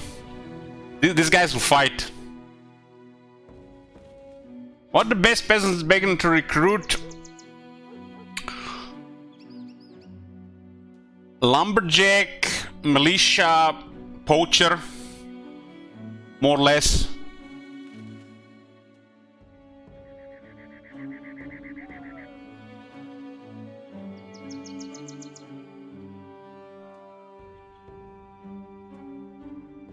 They're probably going to disengage here, right? Oh, they're too big to not fight. Might as well get heads, right? Oh Hey, G6 there. God. Have you seen that shit? Holy shit! What the hell? You know, guys, this game we actually had a fight. There was close to 100 combatants on the field. So this is not even close to the big one. This guy is good gear, military cleaver, reinforced metal halberd. This guy has a tier 3 sword. This is good stuff.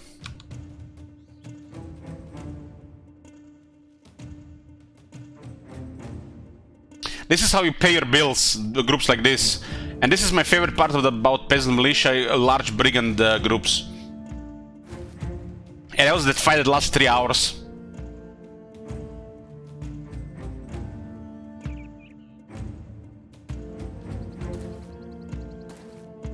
We just need a couple kills here.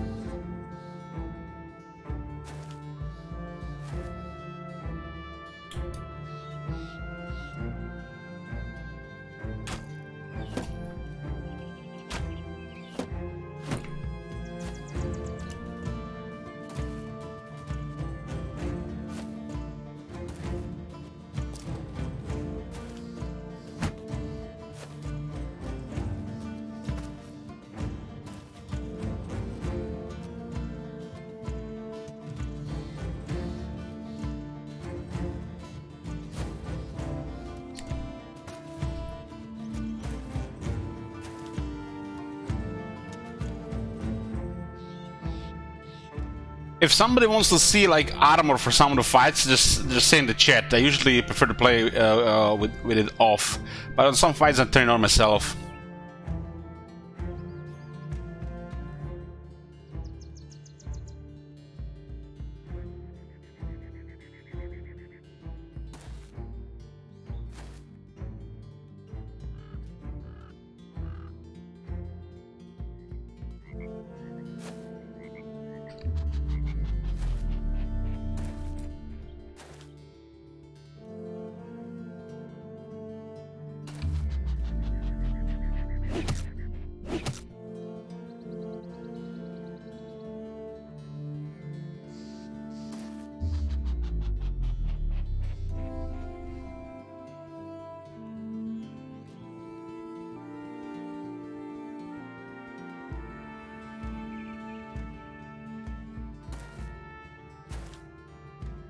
So, Frak now has the golden shield with or this bronze shield maybe, with a flat top with mail that's red.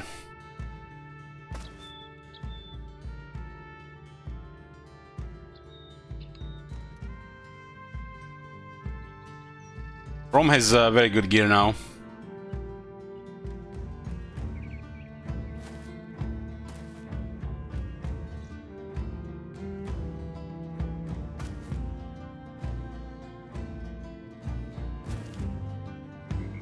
We've been lucky lately with Hedge Knights.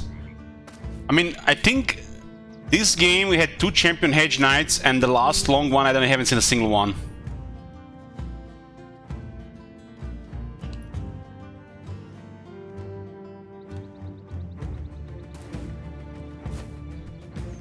I need to get a proper 2-handed mace for Baal and get a pole hammer to royalty.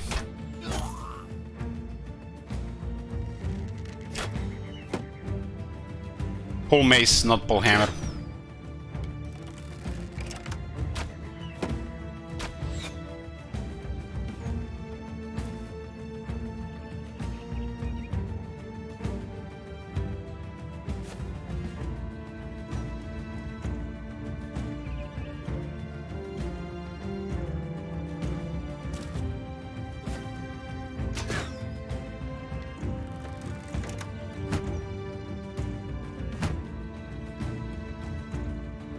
This could have been an amazing fight if there's like another 20 brigands.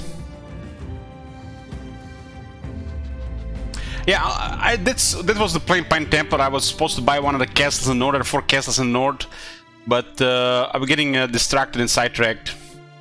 I wanted to also build up reputations with the cozy part of the map. The 3 trade cities.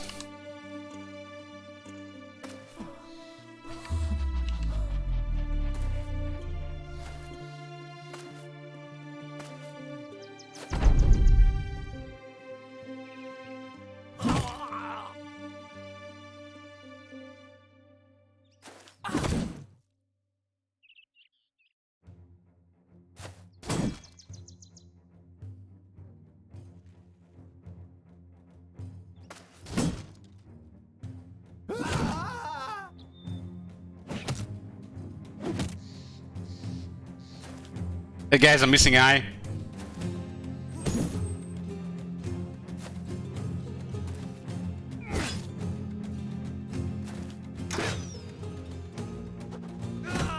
Ooh, that guy rolled.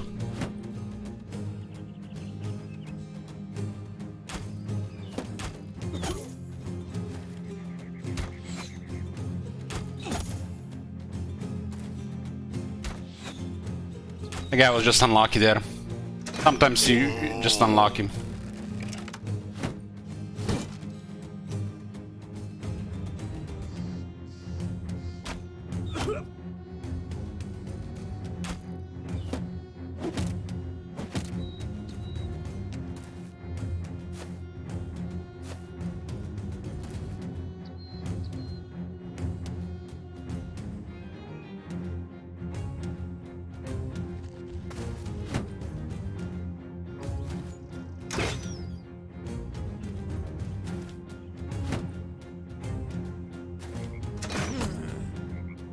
Headshots with crossbows.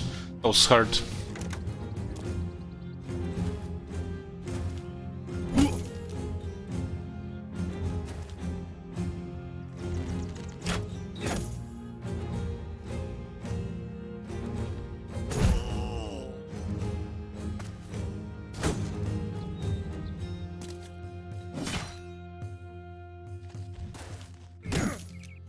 Ooh, he's a little bit trouble.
Good roll.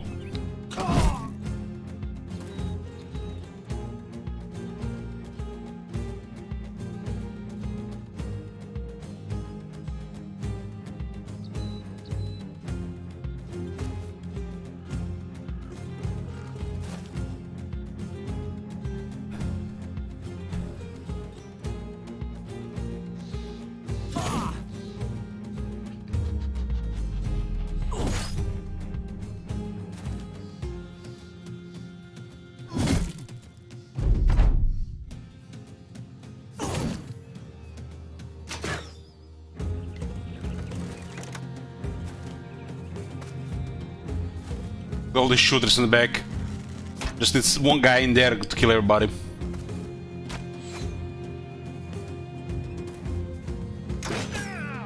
And they're been wrecking Archman there.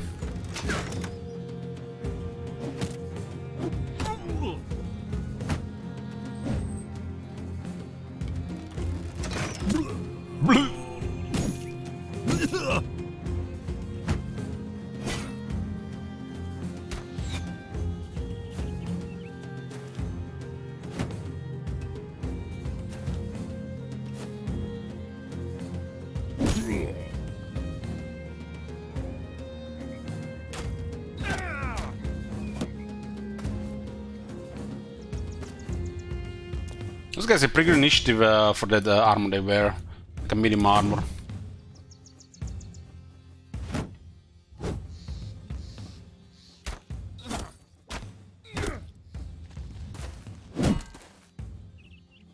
Like, what the hell was that?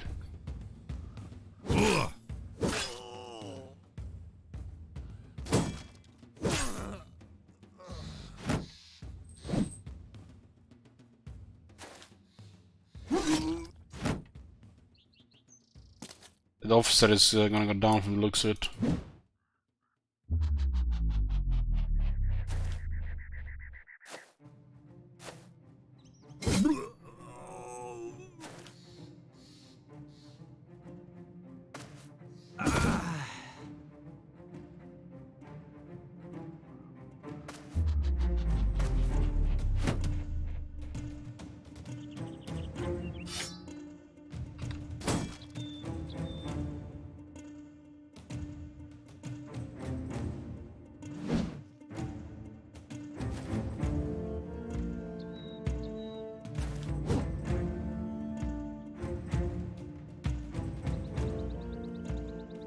Archman should get away before he takes more damage.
Sure, we're gonna be sorting those leaders properly. We should probably just kill them normally.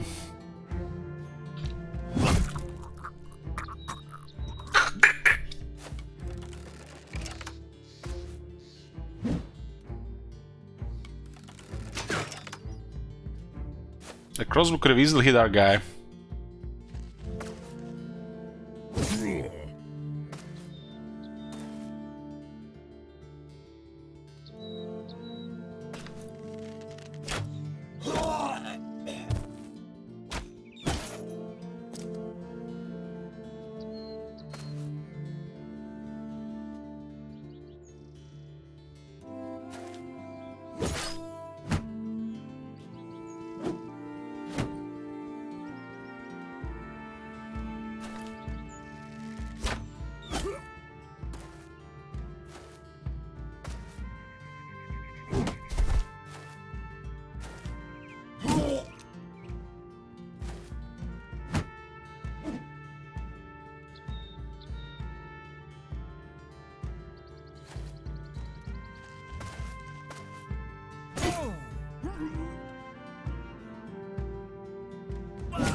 And they kill both the leaders.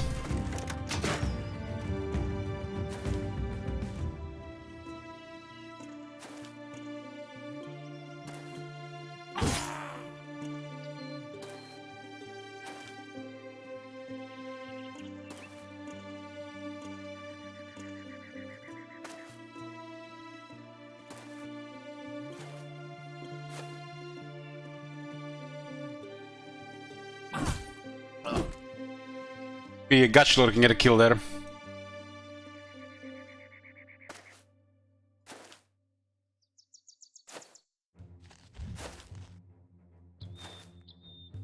And then look at this guy's gonna get killed. Oh, now he's tired.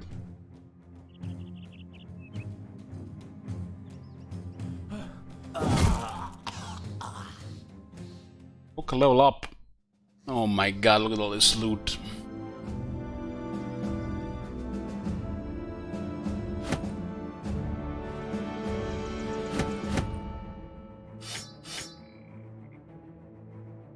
Oh boy.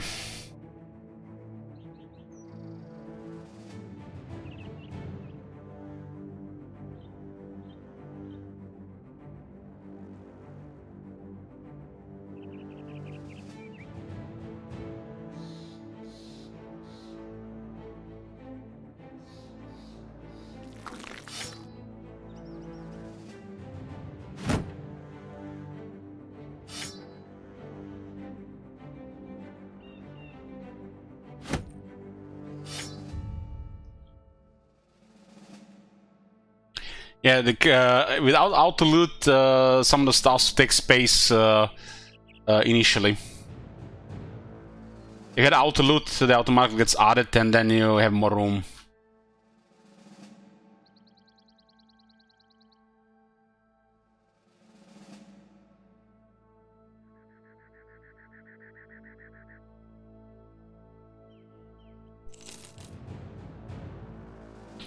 We definitely need to sell some stuff.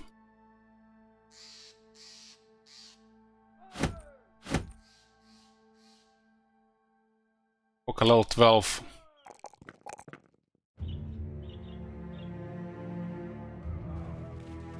Coca has Colossus. Next breaking point will stop leveling health. When the health goes +2.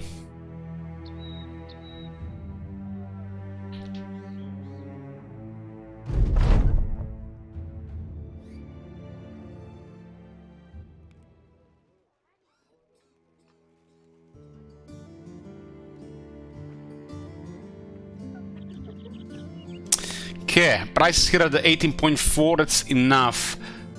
Enough to sell everything.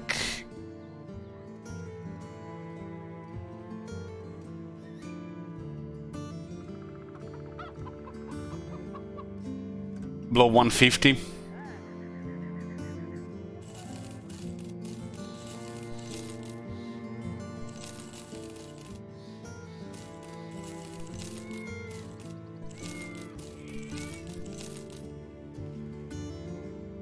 Can be repaired, so it's worth way more. I just need one of these places with ambush trade routes, and it's a big sale, like really big sale.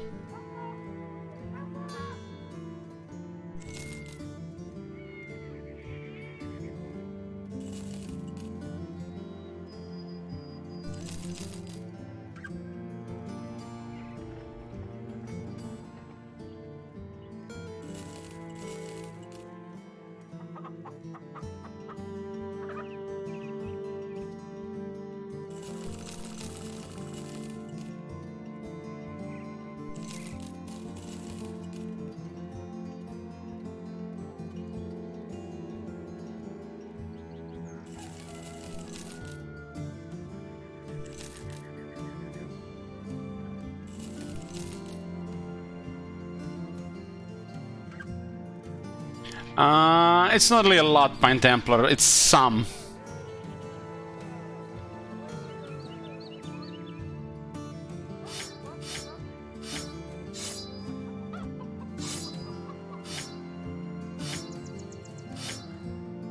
The gear we leave, it's maybe a couple of hundred, but this extra stuff is a couple of thousands.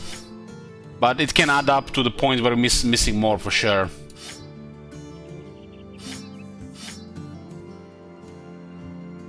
Probably the best thing to do is to travel to one of the southern cities and then sell everything.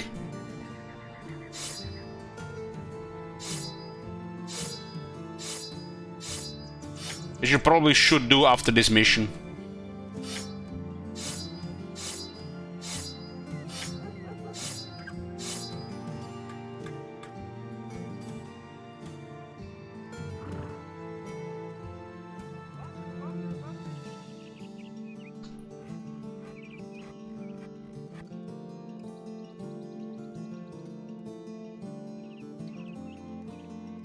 This is not about repairing, it's the cost of the repair.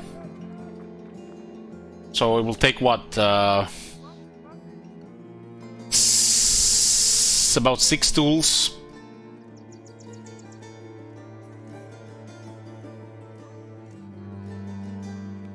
It looks like it's okay to repair this one, right? Slightly worth more than the tools.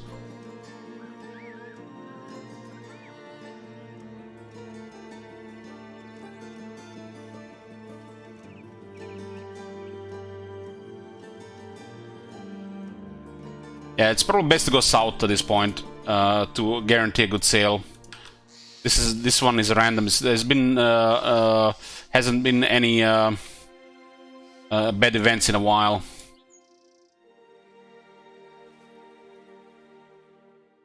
Yeah, there is a whole war. The second crisis started. Ooh, seasonal fair. This could be nice with another event. This put prices to 22.4. Ding, ding, ding, ding, ding. Okay, boys. Let's put the amount of gold in the chat. 48,185. This is actually... you can get higher than this. There's an event on top of this event, and then you get higher. And this is why you save a big inventory in a long game. Let's see. This is everything. Everything goes.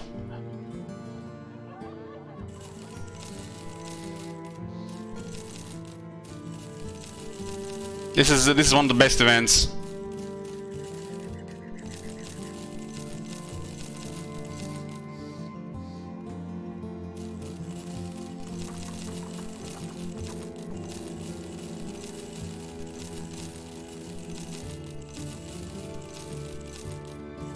What are you saying, Pine Templar?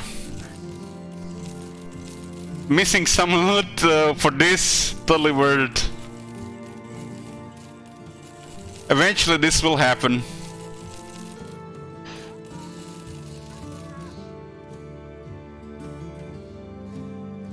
That was a lot of money.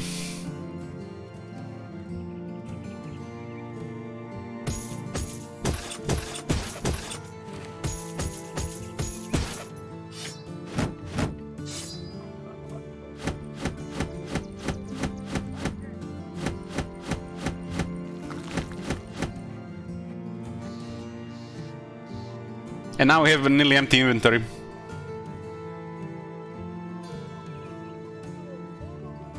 I've actually had a payday that was close to 24, but that's only possible if you have the trade caravan, the other origin, which actually gives you better prices.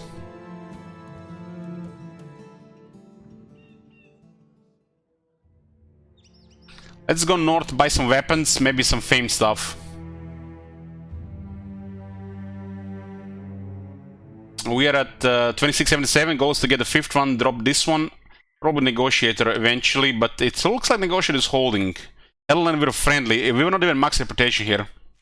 We could have gotten more there on just basic seasonal fare.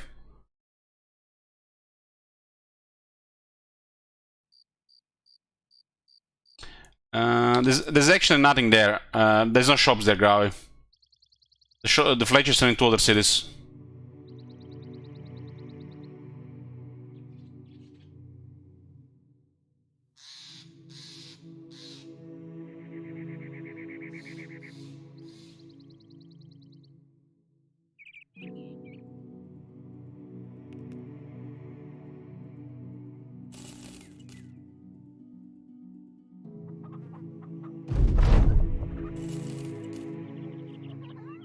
Bad events.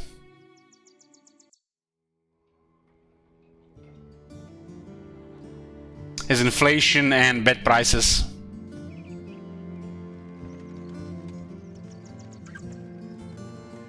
Good famed items though. Maybe we can clear this. We can clear the disappearing villages, but we can't clear inflation for a few days.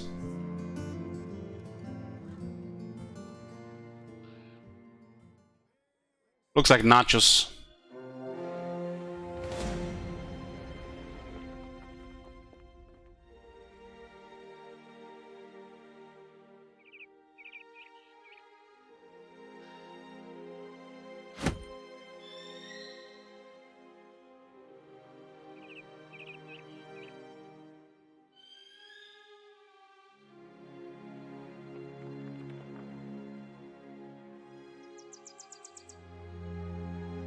It's at least 10 big ones, I think.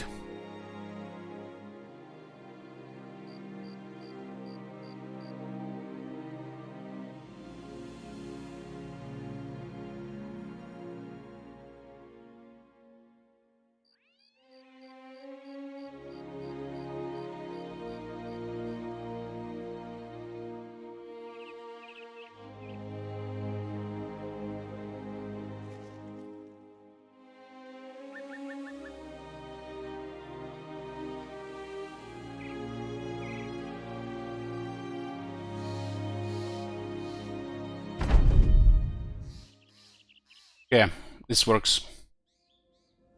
I don't care about the trophies, and I want this safe. Nachos, I think, probably one of the most imbalanced things when you're playing Peasant Militia. Because you can roll a lot of these big ones.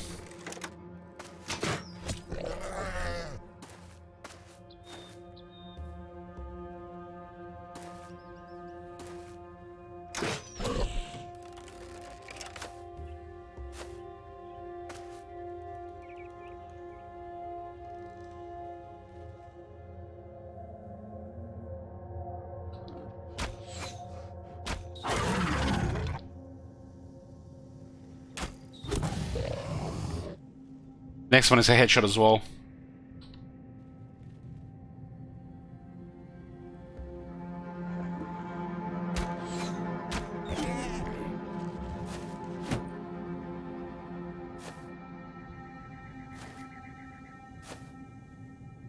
This we only need a couple of kills here. It's not a big deal after that.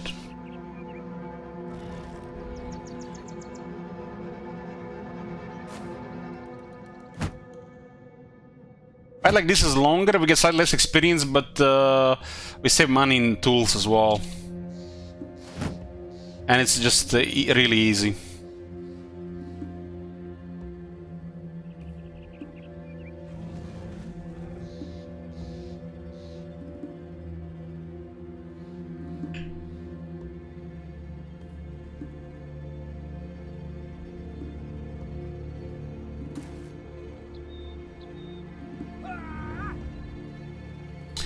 How is it possible to have so much men on the battlefield? Well, you just engaged a big fight. We have two different men-at-arms here, fighting against beasts. There's like a zone of control radius or aggro radius, whatever you wanna call it, on the map, and you can even engage in a fight with over 100. Don't recommend stuff like that, but yeah, it's possible. There's sometimes following you around, and you can pull them into something else, and something else might be close, and you have a mega fight. So Baal needs to give this pole mace to Royalty. Royalty needs to get a better mace, and Baal needs to get a better mace as well. We should go north to get that.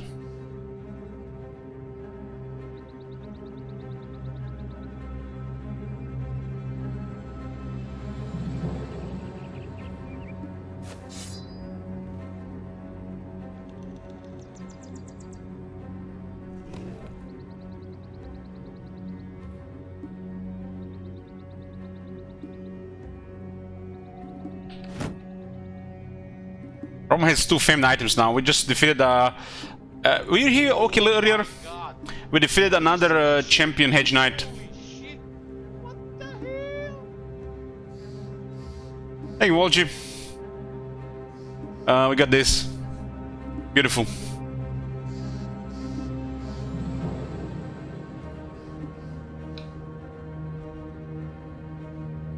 And I switched the helmet from Zartation, because Zartation had so much more fatigue. So he's looking very nice now.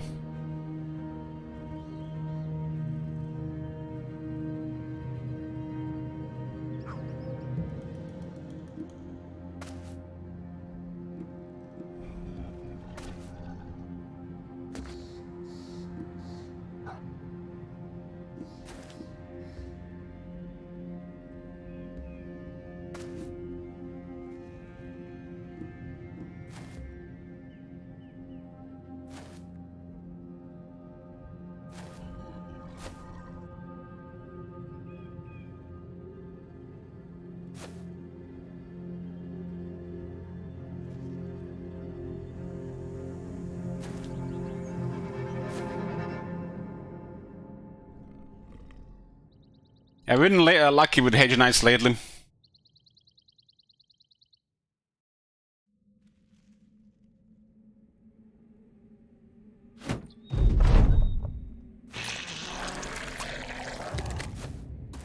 Kinda nutty they all get so confident immediately when they eat.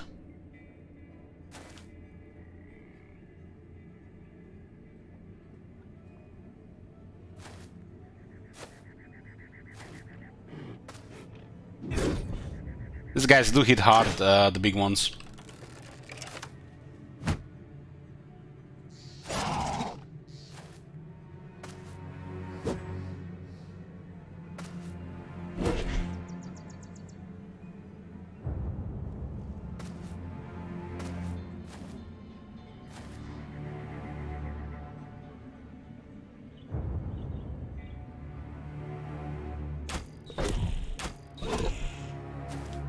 Flaming warbows can deliver injuries every blow.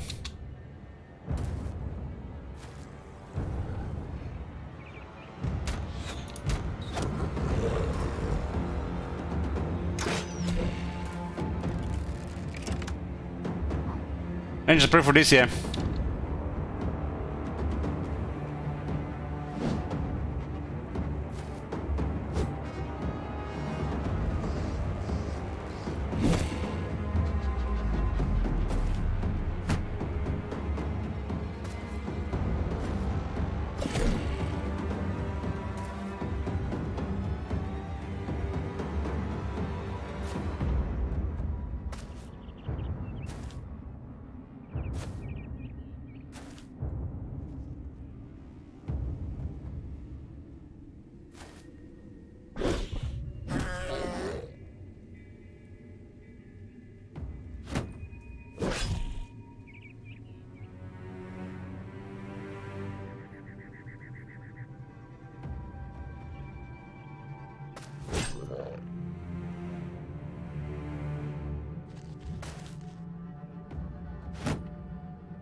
It's a very smart dog there.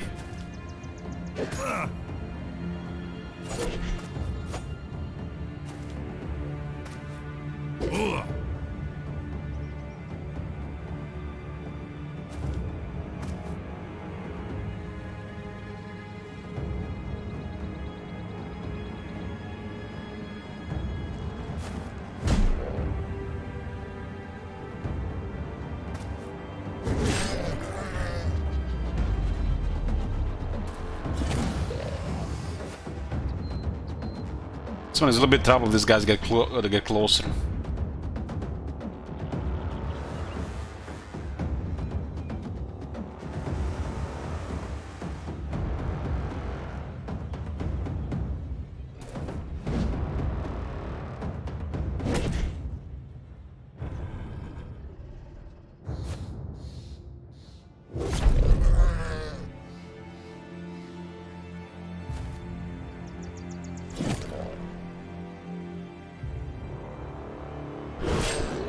What? No kills?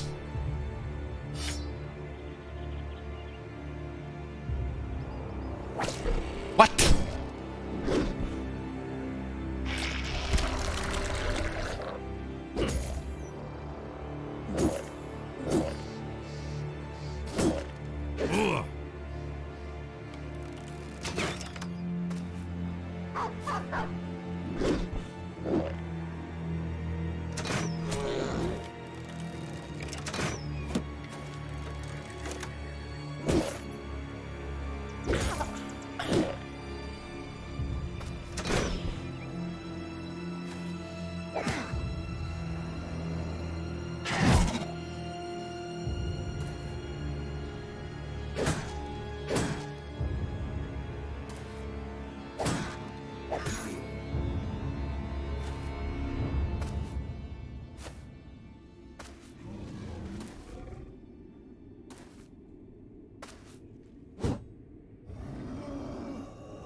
This one is confident, huh?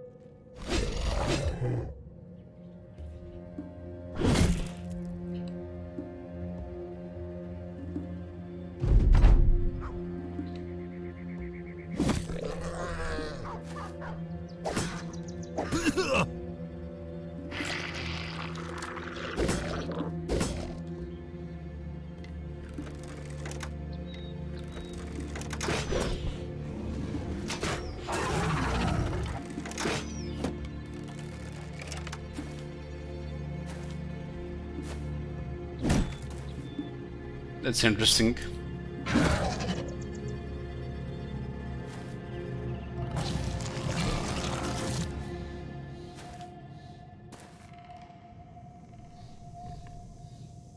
Nobody died yet here.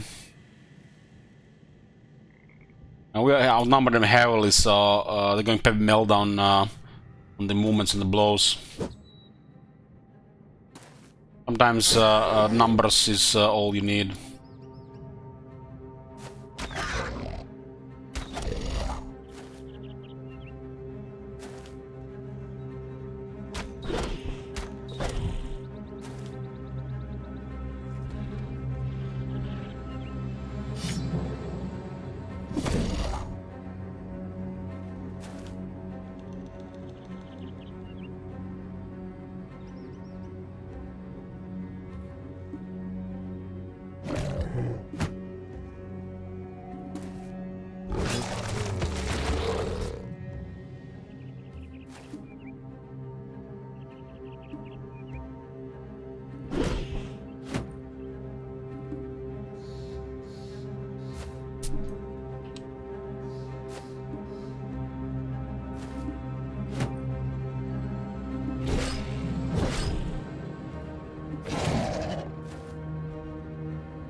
This guy's still shooting crossbows.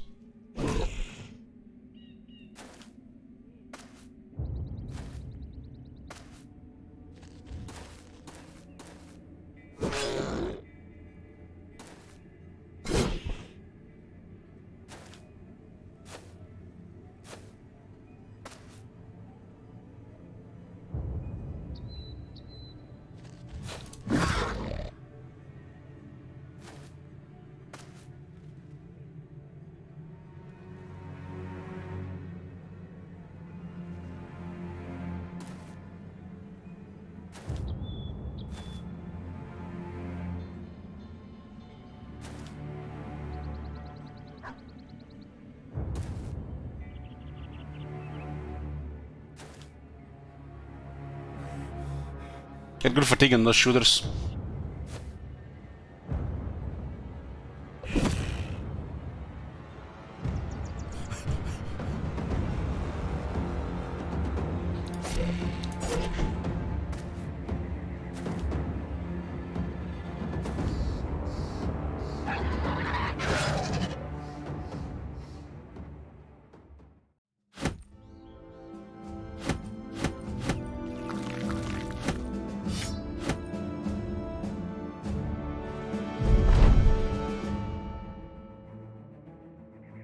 It's a nice little job here.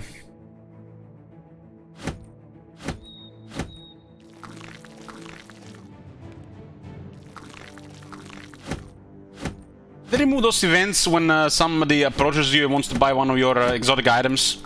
Because I haven't seen that one in a long time.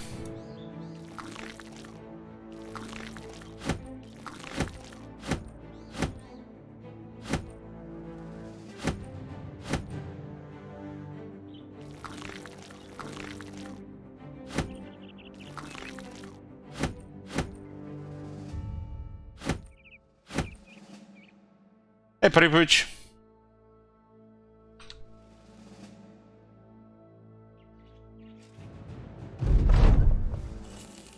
Still inflation, but there's safe roads now as well.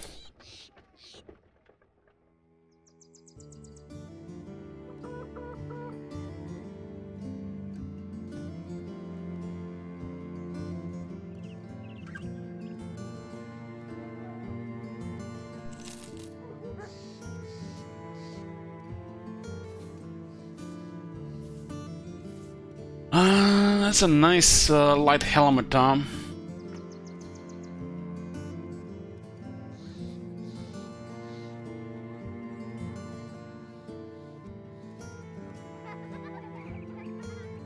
What do you guys think if inflation goes away? Will this famed item still be here? Because we can say like 5,000s. Any opinions on that? Probably not. How long are these famed items in the shop anyways? It's not critical we get these items, but we could say 5,000s.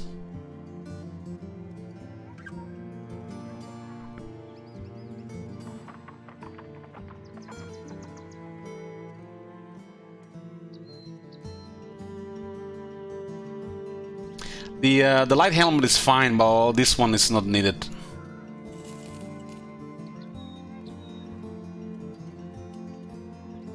You got the Dodgeon's royalty, huh?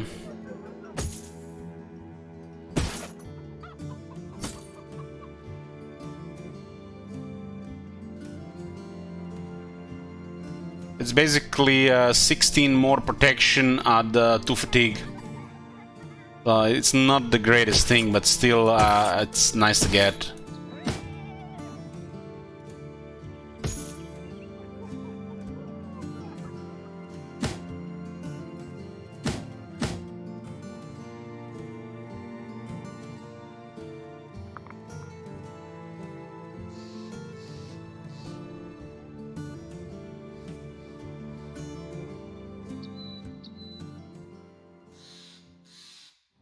Let's go north.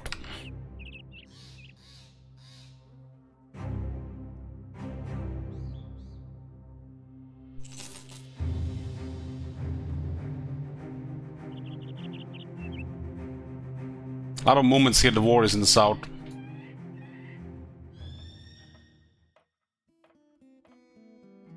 This one will be much better, huh?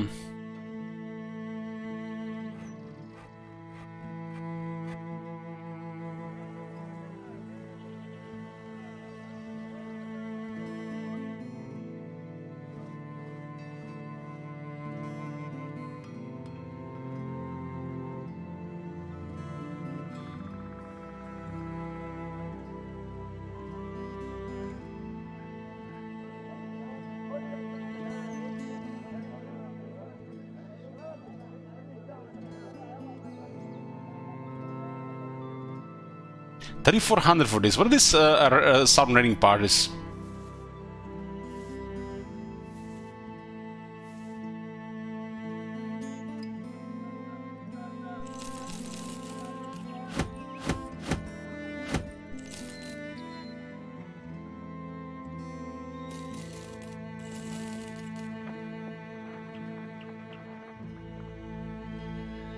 There's a castle at here.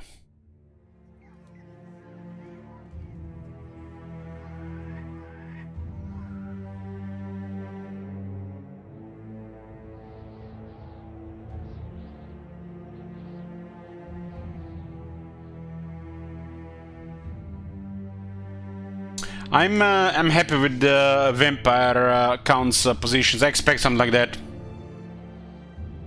I expect the one in the Southlands, and I expect the one gonna move one either to Lastria or to the east.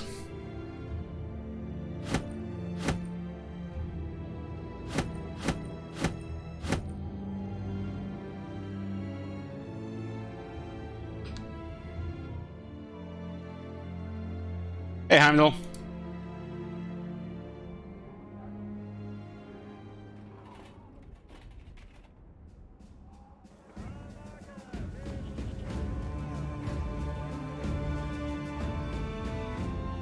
It's going good.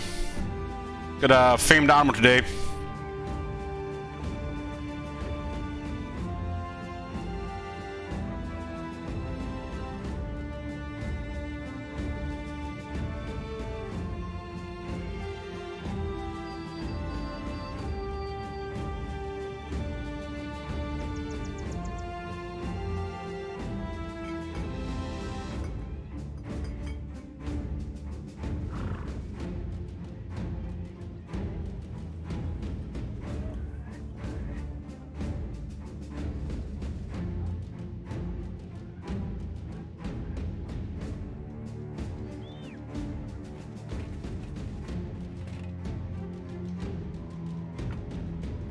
Will they make Battle Brothers 2? I don't know.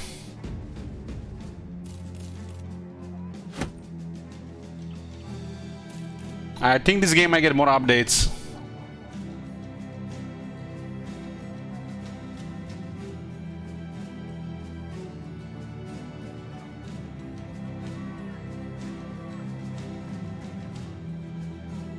That is the two-handed flanking mace. It's one of the better two-handed weapons.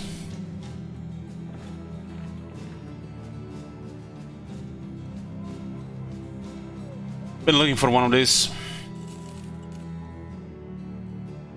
I think they're working on another game that's gonna be a similar gameplay like this one, but something different.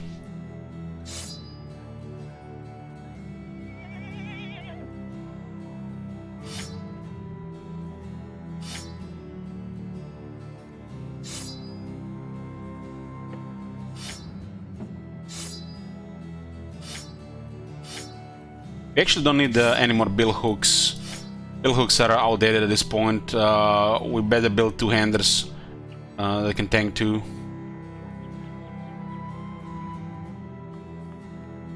So Baal now is using a two-handed flanked mace. That is much deadlier weapon than a pole mace, but it doesn't have an option for a reach attack.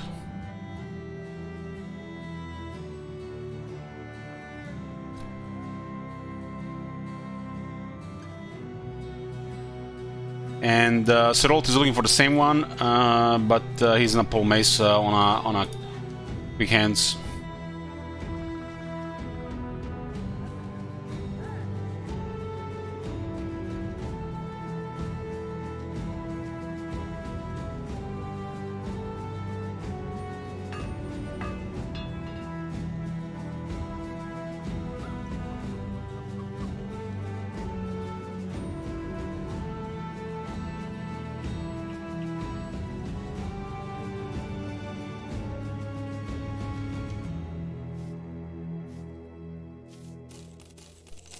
Get some Warhounds. A little bit slower than the War Dogs, but they're tougher.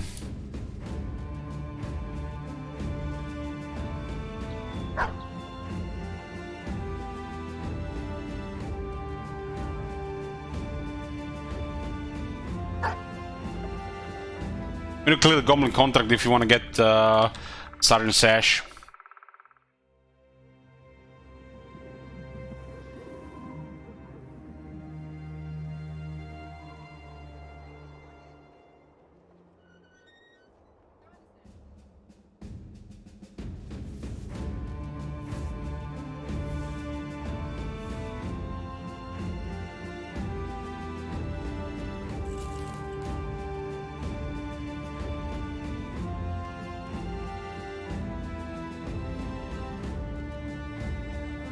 That's a very light flail, two-handed.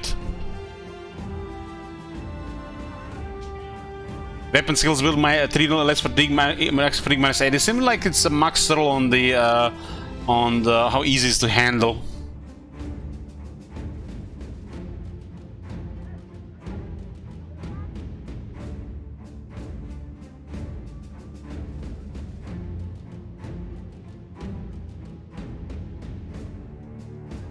Yeah, the damage is a little bit silly, but the head blows are deadly. It's going to suck against armor though. Against real good armor. Unless it hits the head all the time.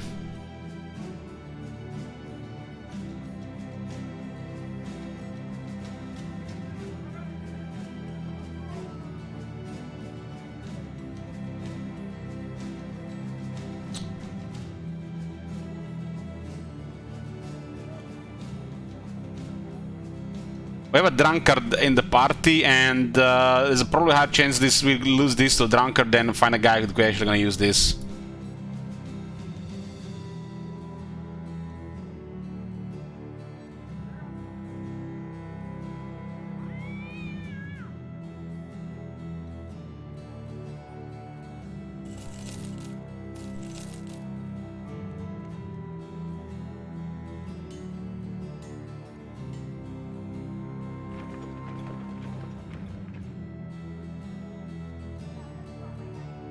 That's a perfect armor for Frock.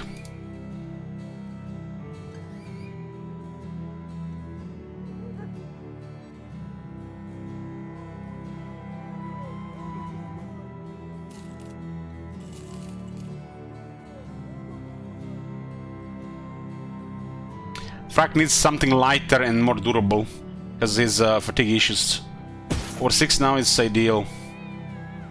So Frag has a new shiny armor, looking very good with him right as well. This should be for a nimble guy, 156, 156.6. It's like an identical roll.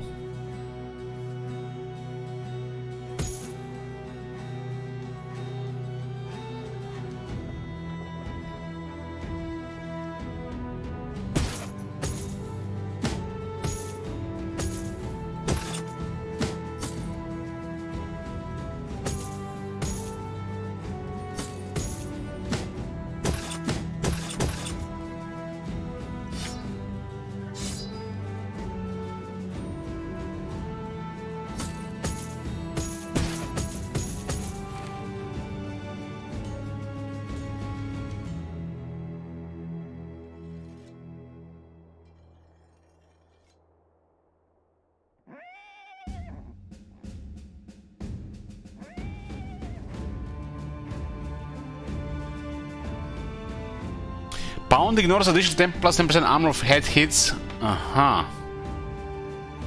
Okay.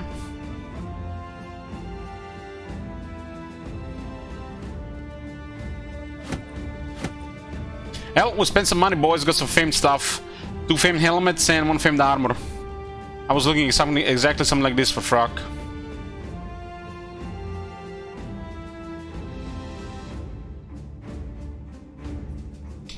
Lighter heavy armor.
We gotta cook and the rest of the stuff for exploring at some point.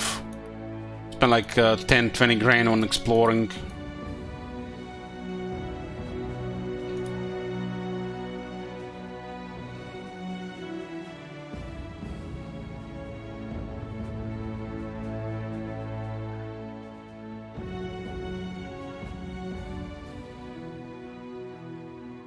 So the ideal setup would be cook and lookout, so we can explore as much possible.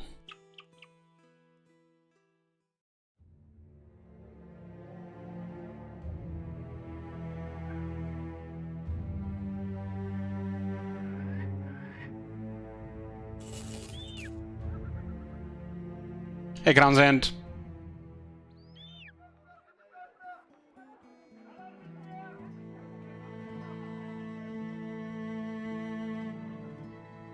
It's a pole hammer that's rolled less fatigue buildup and has a higher chance to get head. I have nobody with hammer spec. The comes to spawn over time, yeah. That's a cheap flank mace.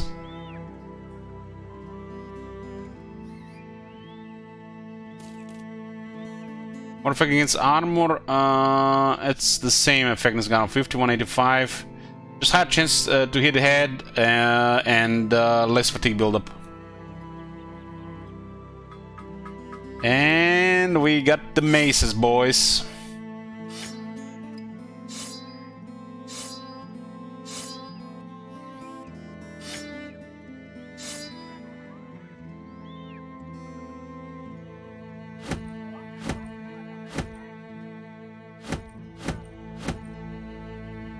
Those maces are nice weapons.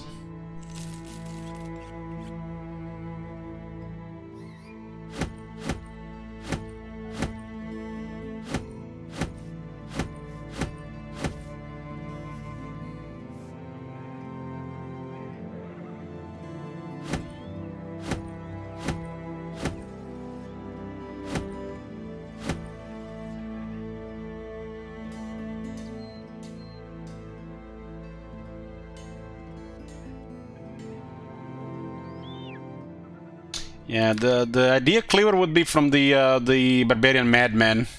He got buffed, and we would need to put somebody at risk to beat him. We could put Guvin and Soroyalty. But I think I'm gonna be doing a lot more exploring once I unlock the 5th rating. I wanna do the lookout and the cook for exploring. The Fallen Star has fallen under the ban of the Northern Crusaders. While the old gods no doubt the joys, the followers of the Gilder will presumably seek to have it taken back. This may present opportunities for the Exiles Warhammer.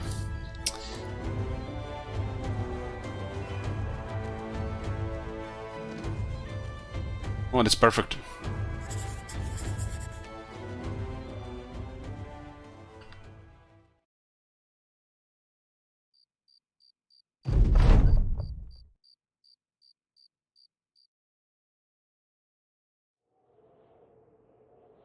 This is the 3rd time we get this event. Who do we get?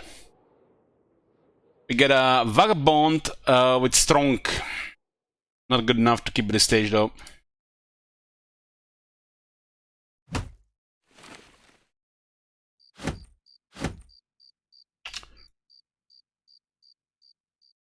Out in the swamp.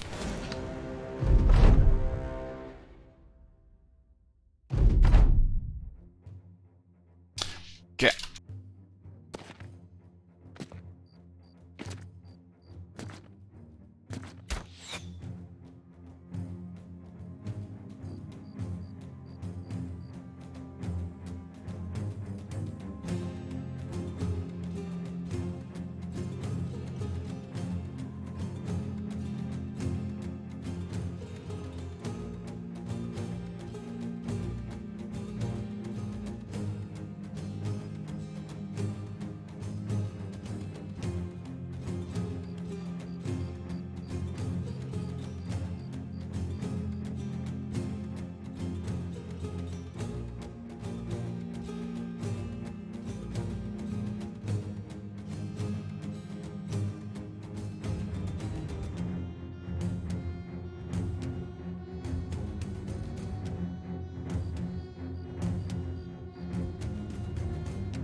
Okay. Guivi is here, huh? Bam.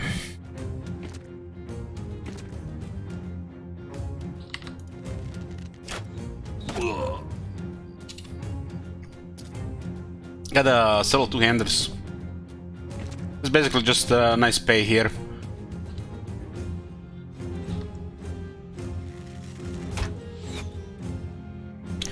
Cletus does have a little bit of advantage during night over there, bro.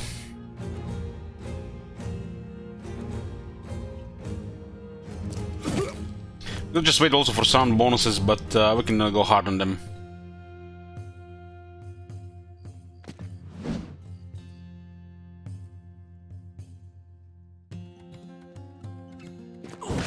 Every sound bonus is 5%.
One guy that might disengage here.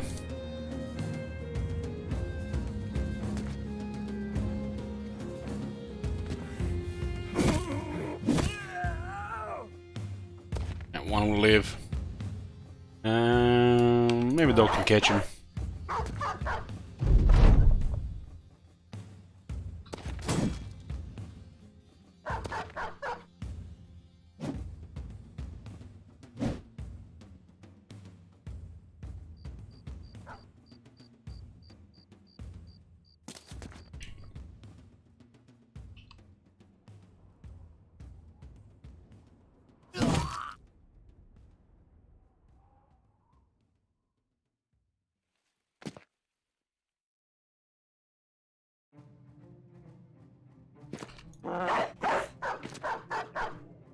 The other dog might have been able to catch him.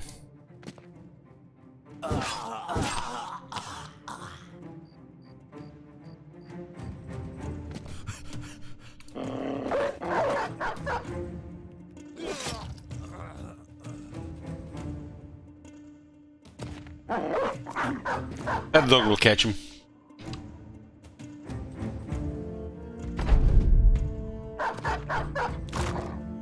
His dog is faster, but not as tough as the Warhound. We got luck in the roll there.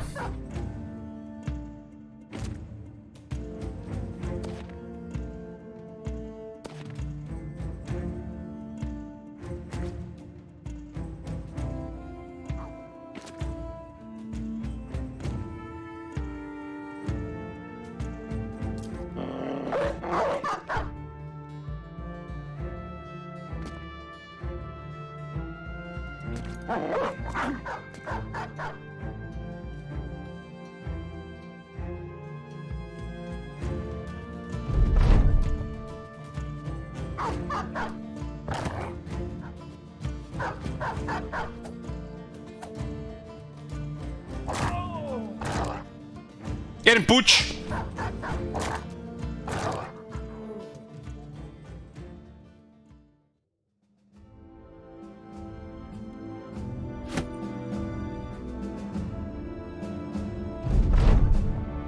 It's good to get a little bit of reputation here. We're not visiting this place very often. Crap, leave on the top side to sell. This can be repaired for resale. This is worth keeping for the long term. Big pay. Oh my god. Hey, Fizzbin, thank you for giving 10 subs. Holy shit. What the hell? Okay.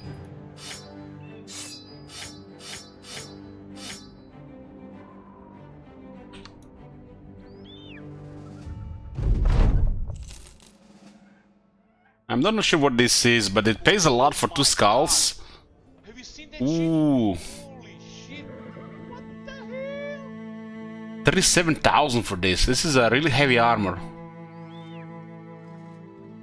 Has 73 more protection than a coat of plates, but it's lighter by about 4. I think it's way too expensive though. Oh my god. This is way too expensive. Holy shit. What the hell?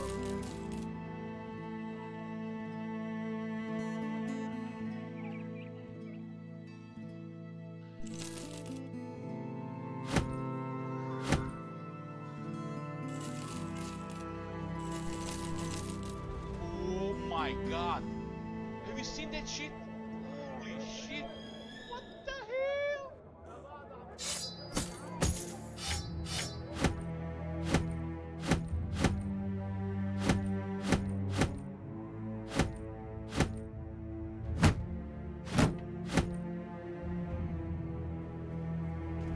Oh my god.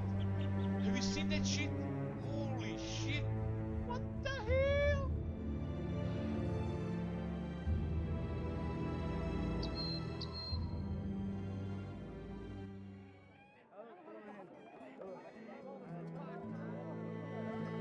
Looks like spiders, huh? Oh my god. Have you seen that shit? Holy shit. What the hell?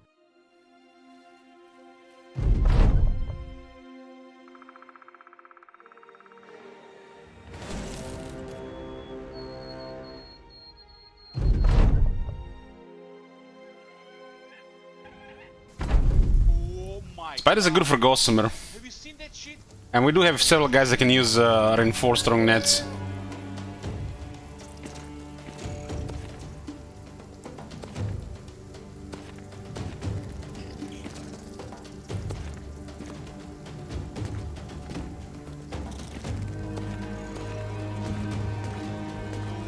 my god.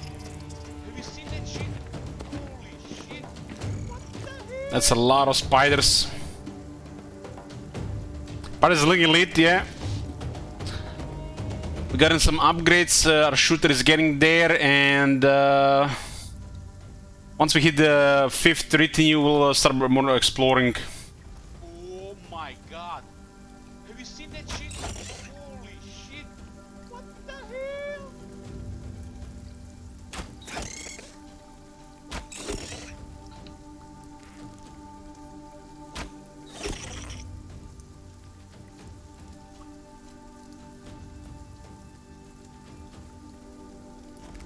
Oh my god. Have you seen that shit? Holy shit. What the hell?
Holland.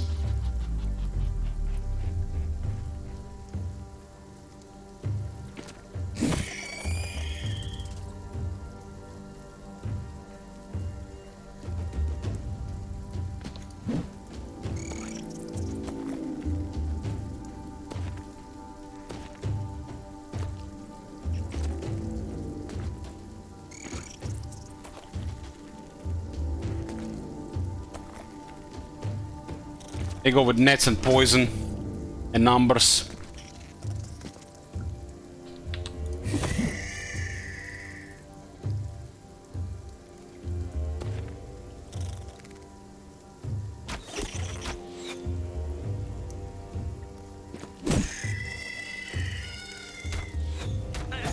What the?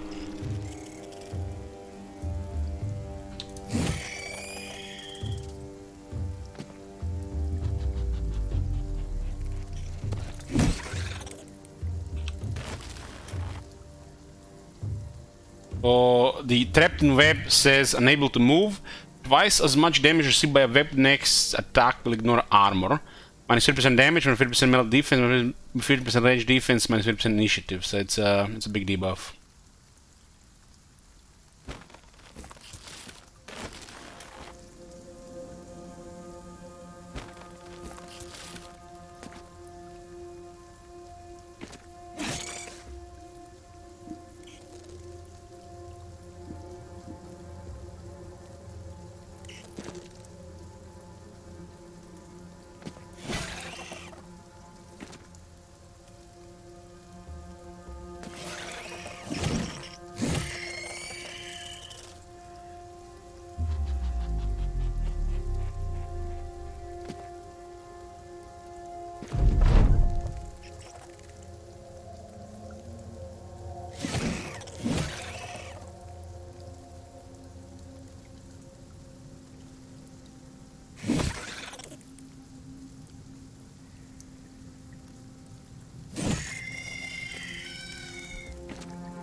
Dropping like flies, right?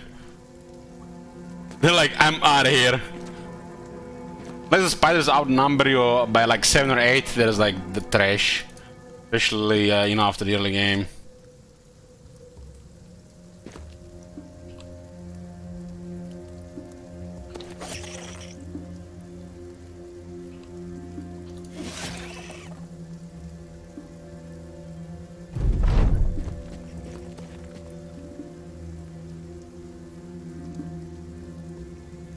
One day this will get patched.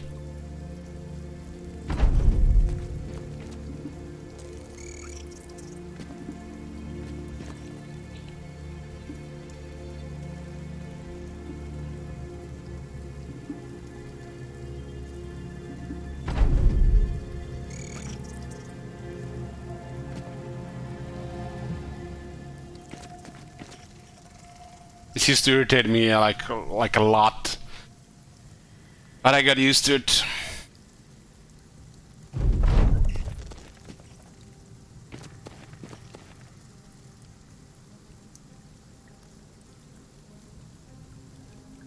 Five rounds skipping just so you can end the fight.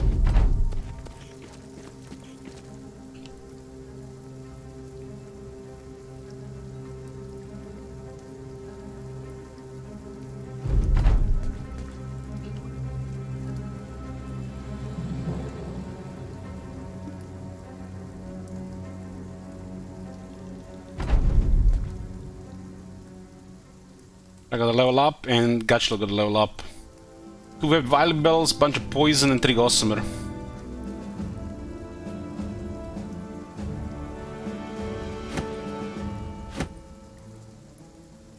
I don't really care about poison. What's the best thing we could do with poison glands? Poison gland. Is it like a debuff poison and that's it? Yeah, it's not very useful to my playstyle. Just went through all the crap.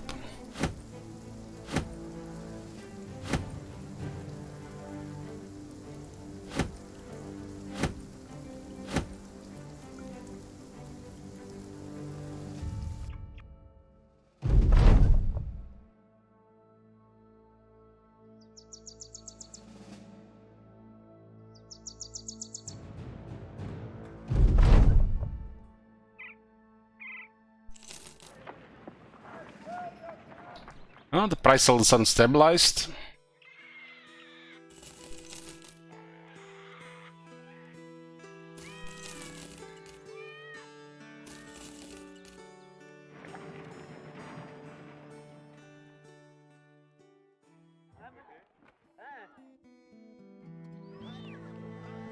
Hey, Otis.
Plenty of food, right? More than enough.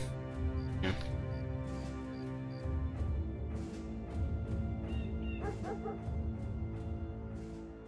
Undone. What is undone again? Undone.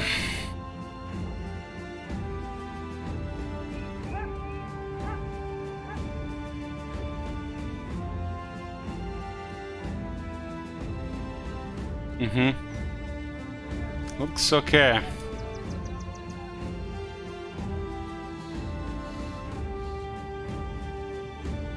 This is raiding again. I've never done one of these contracts. I don't know how strong this is, but everything related to the south, it feels like it's tough stuff.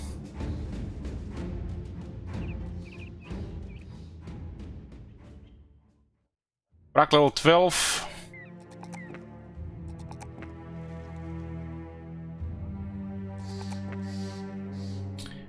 Gotcha level 6. Oh, another +5, nice.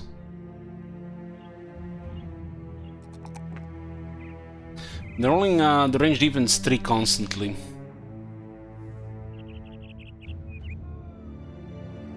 It's gonna be target with this lot of range defense. I need to get a little bit higher.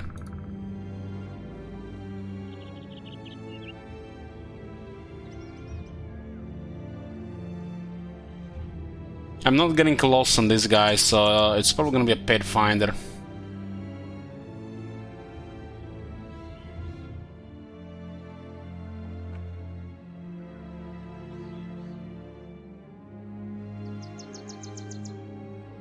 Israel will be fine with this, just in nimble now.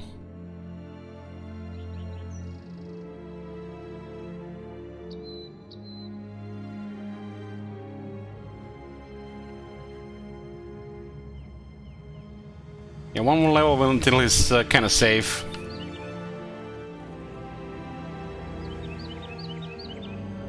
It's too close to civilization now.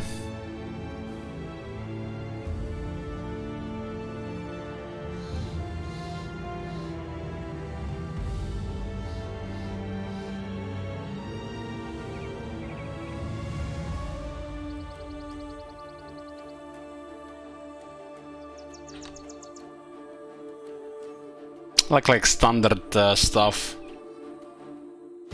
This looks like gonna be about 7 or 8 fallen heroes.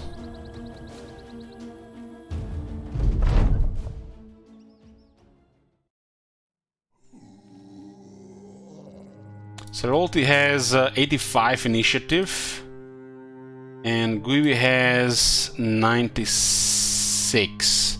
So they're both higher than 5 Geists. The Necromancer is in the back. So what do we have from two-handers? We got a Great Axe. There's a two-handed Flail. The Military Cleaver, Longsword. We're gonna be 2 guards. 1, 2, 3, 4, 5, 6, 7. So it's just one above some. Looks like just a standard stuff here.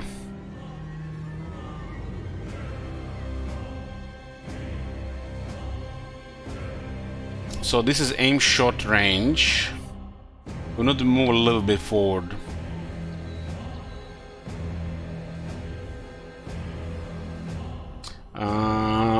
Possess works against them and the bodyguards works against them. Because the possessed guy will get ahead.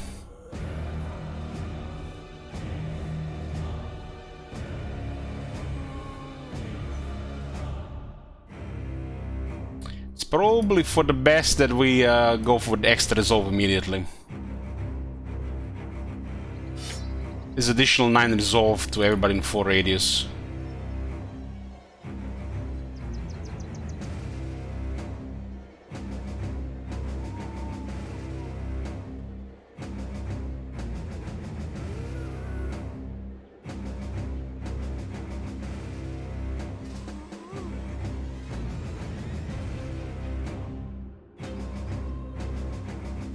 Should not be here for sure. Actually has nothing to do here really.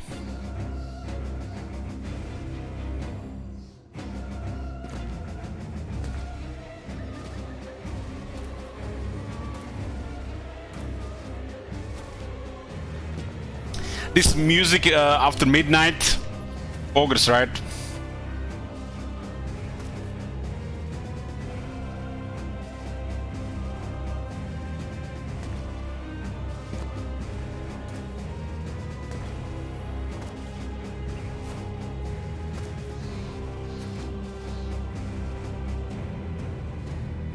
We can't really move that closer there.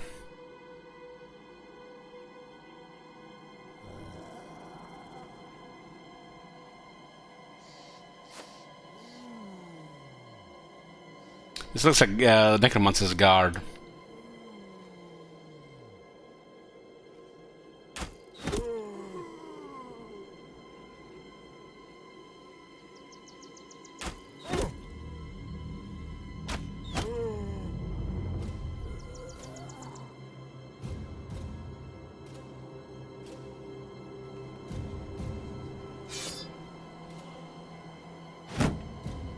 Increase damage with the spear, weld out the shield.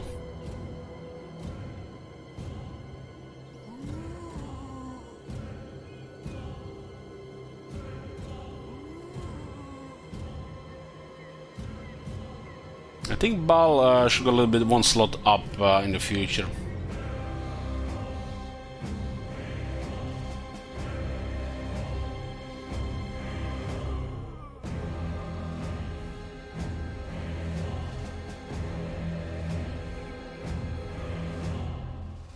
The sooner we get confidence here, the better.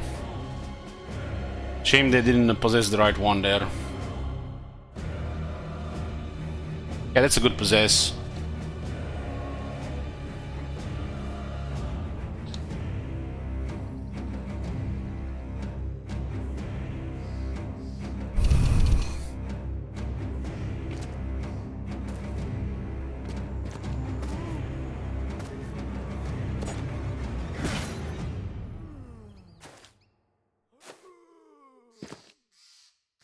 We get some zombies on us and we might get confidence from that, especially with extra resolve. Our lowest resolve here should be around 65.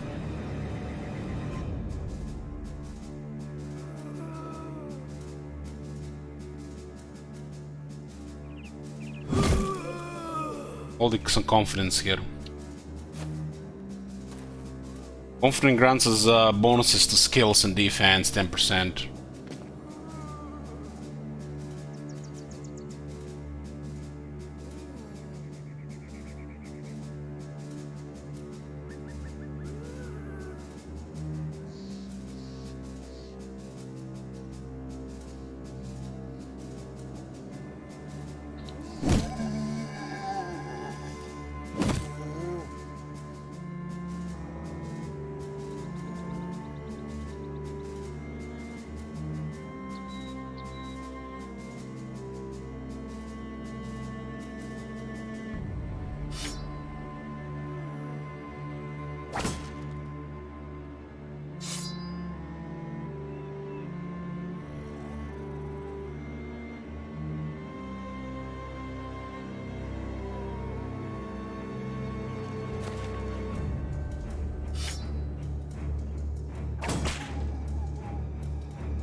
The headshot.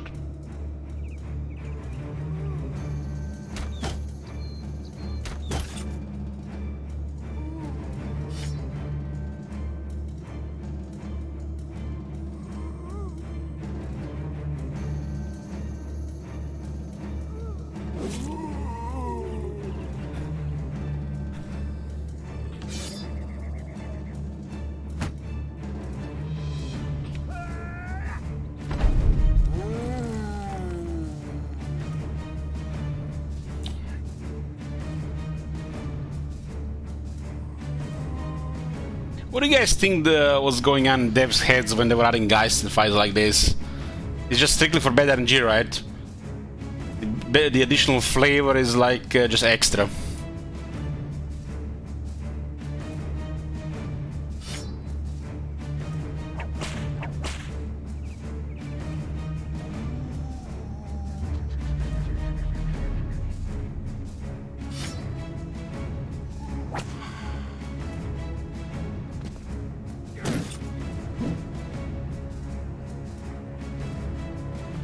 Headshot is available.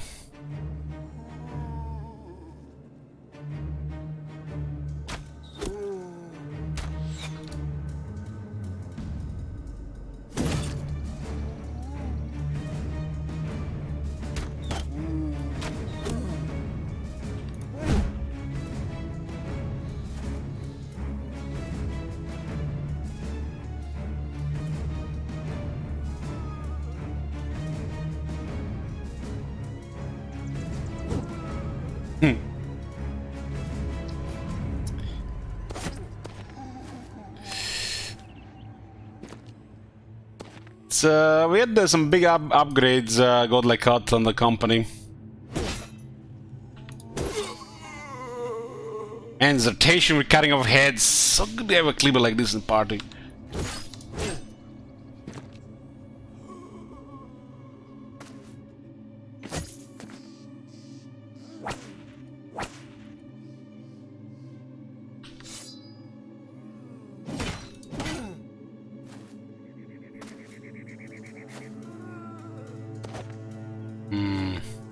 This guy being possessed is gonna get ugly.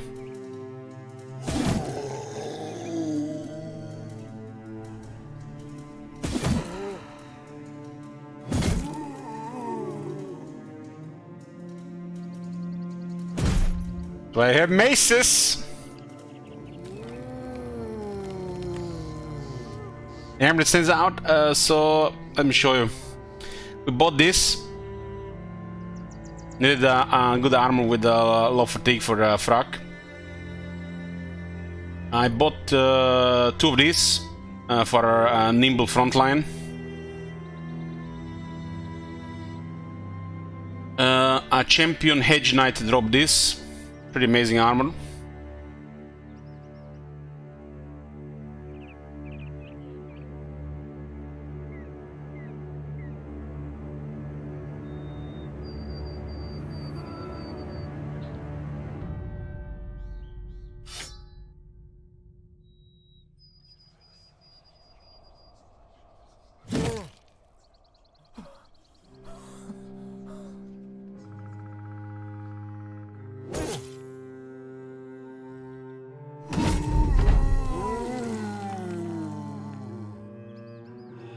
Resist.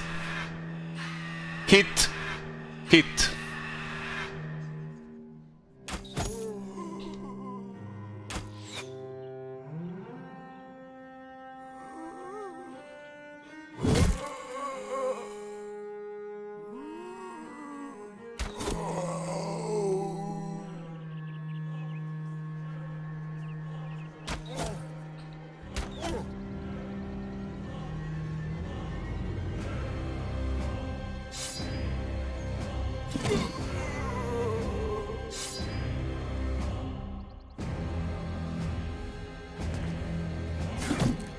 Damn, that was on the head.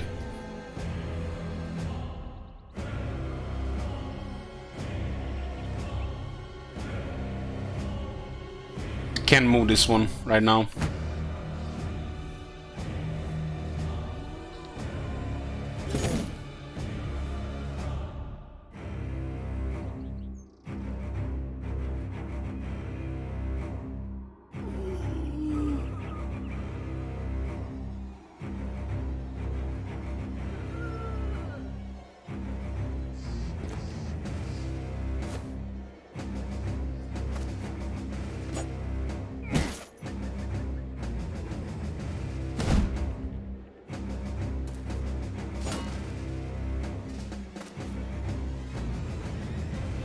Guys are out of range.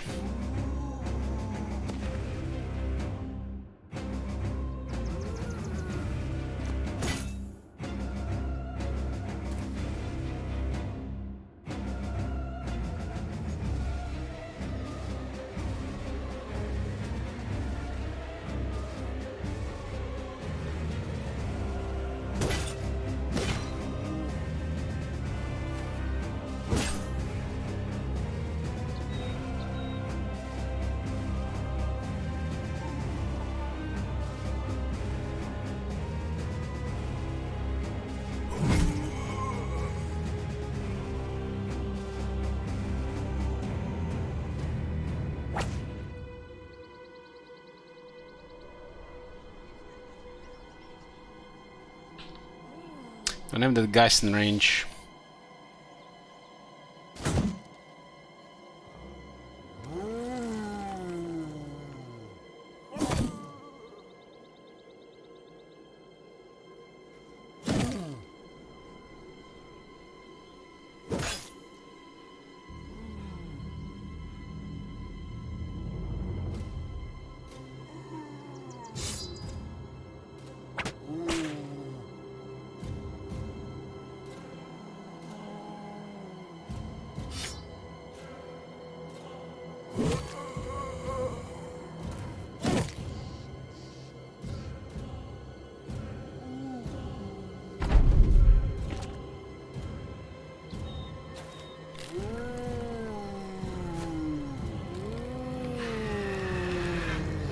Hit. Miss. To miss one hit again. It's actually, last time was 2. The guy being possessed next to Rubio is pretty bad.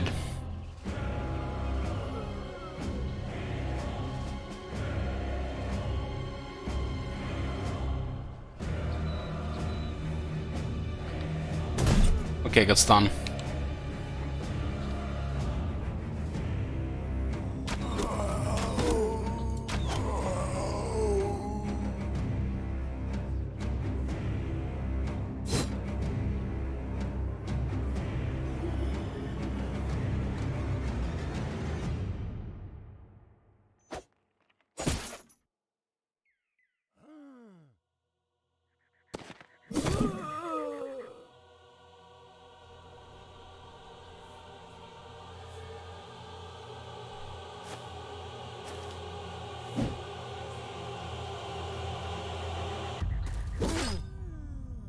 Got you a little bit of hit.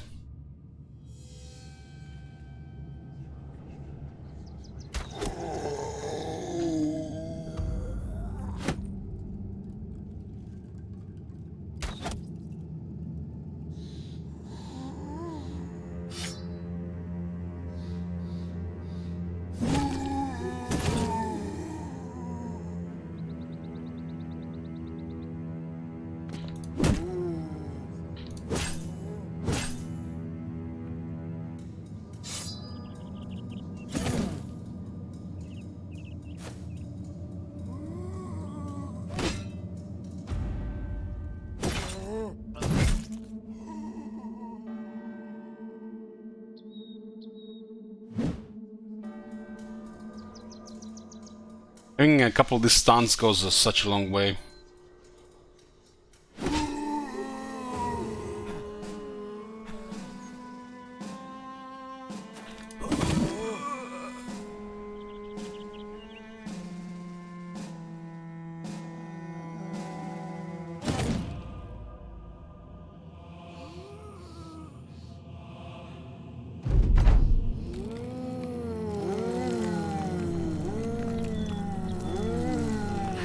Hit, big hit, miss, hit.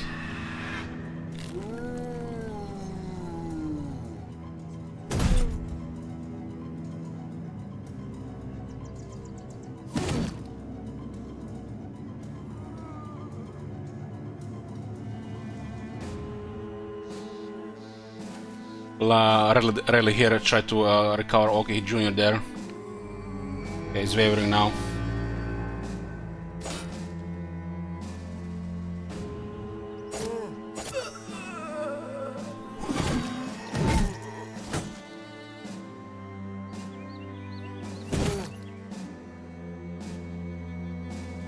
Let's go for a bigger surround on this one.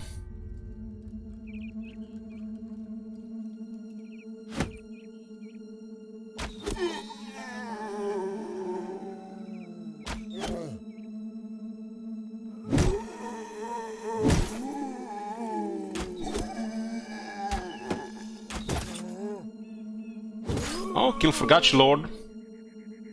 This one probably gonna do some AoE, huh?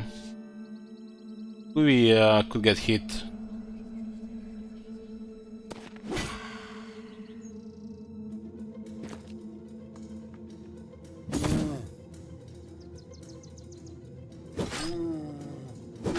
Oh, never mind. Click, click, click, click, click.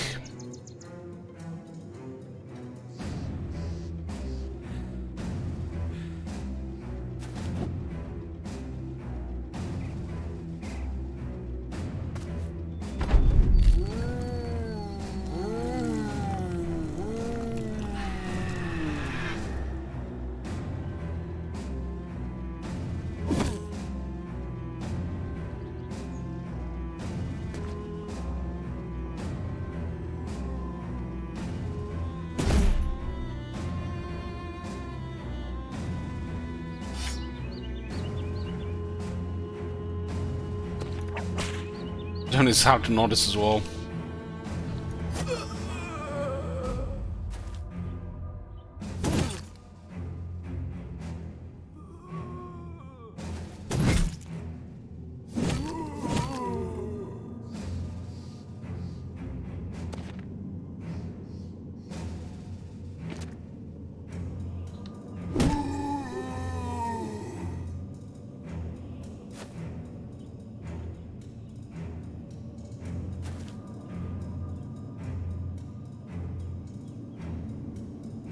Necromancer is breaking.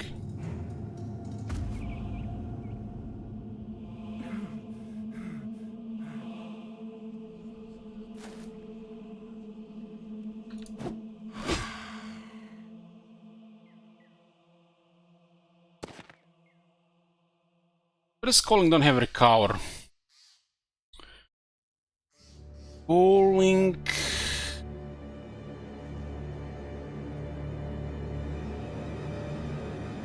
This is confidence. Okay, oh, I mean Colossus.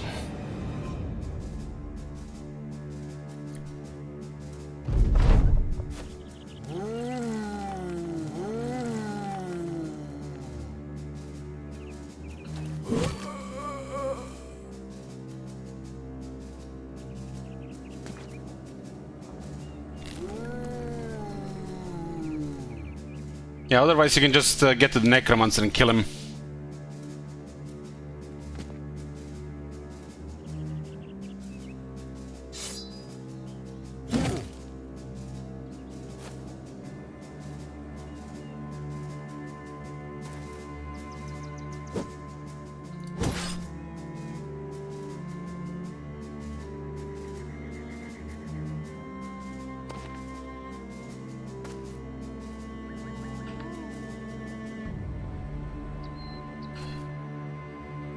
Can we see them from here?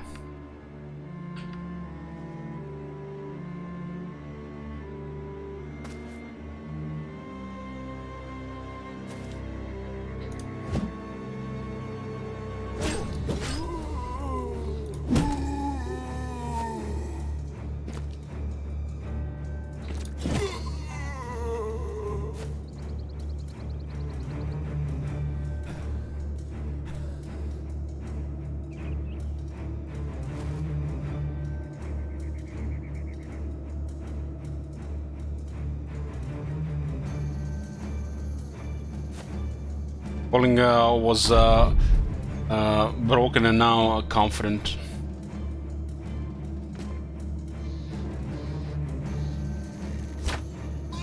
Beautiful, beautiful, perfect.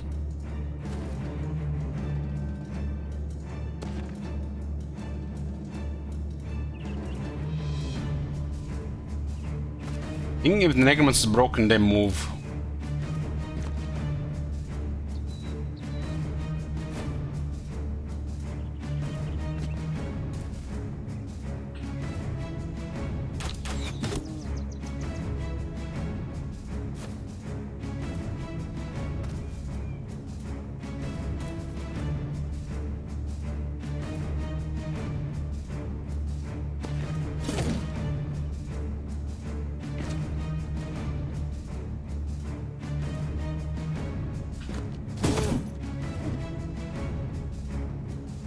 This guy's not very dangerous without possession.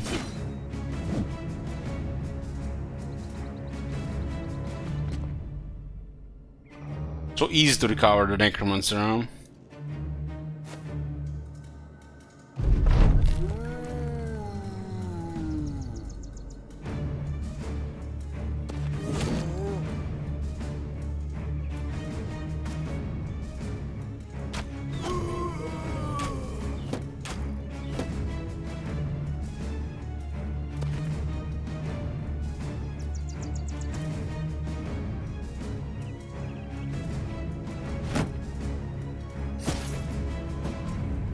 The necromancer doesn't have a weapon. Now he doesn't even have a head.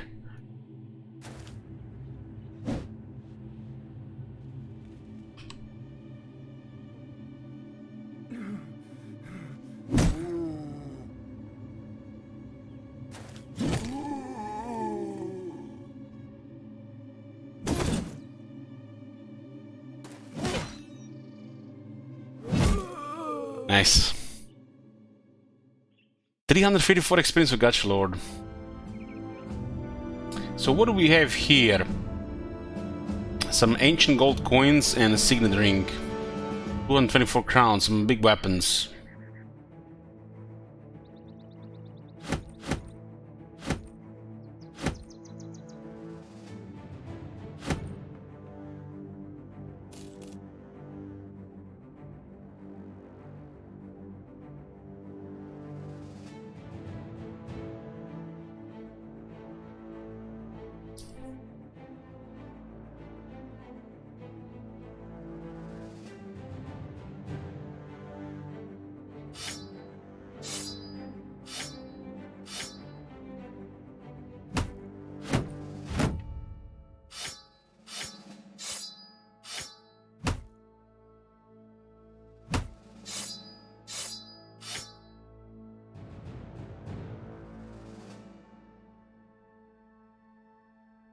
Okay, and got level 11.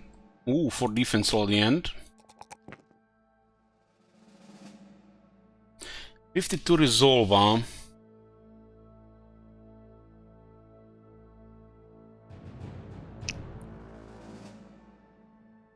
I gotta get a resolve roll here.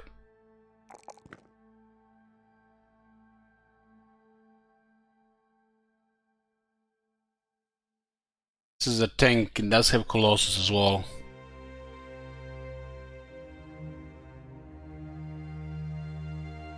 Get rotation or Pathfinder.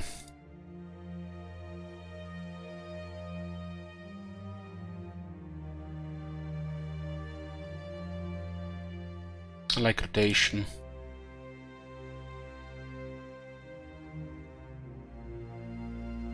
Archman is level 13, getting that sweet melee skill.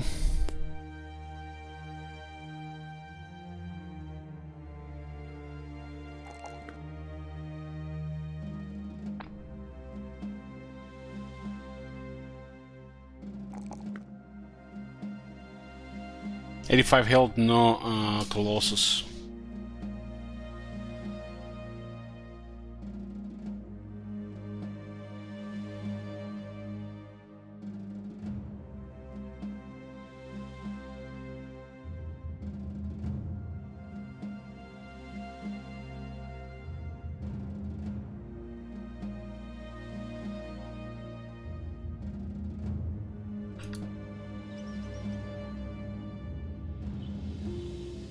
How's the renown looking? Glorious, 2805.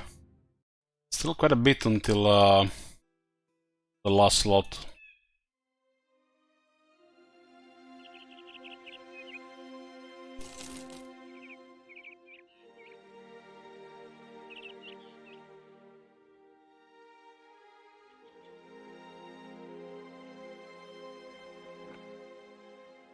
Looking for goblins so we can get more retinue faster.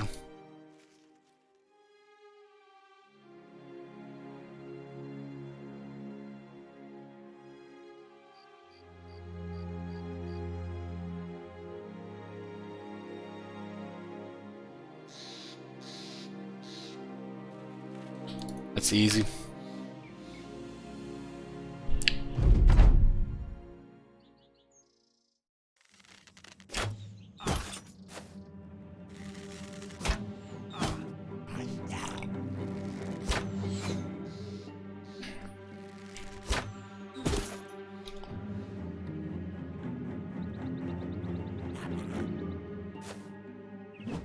We fought one Armored Unhold today.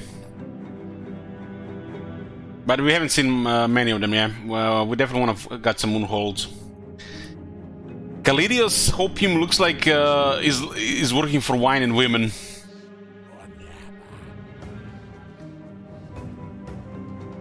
You missed the fight in the north, okay. We fought some Reavers and Beastmaster with our Unhold.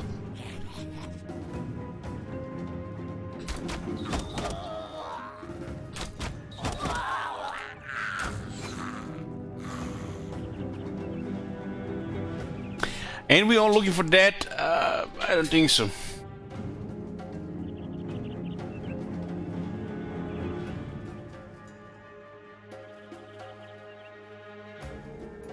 I'm looking for famed warbows. You can keep the wine and the women.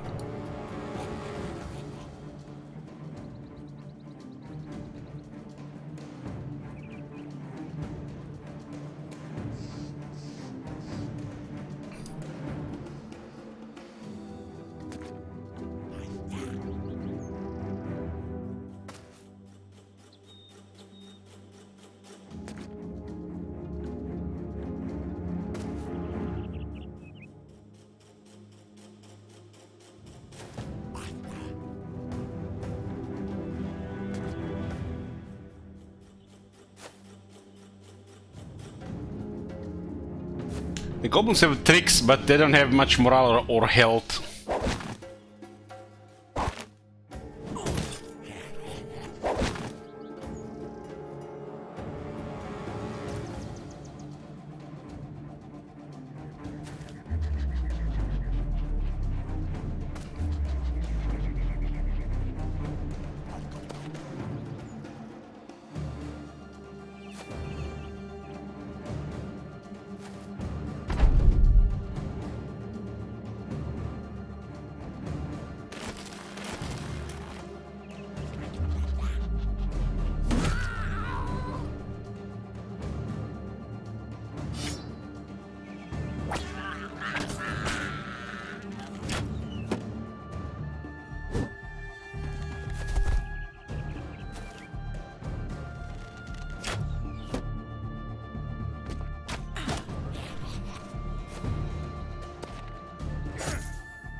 Carved ivory iconographs.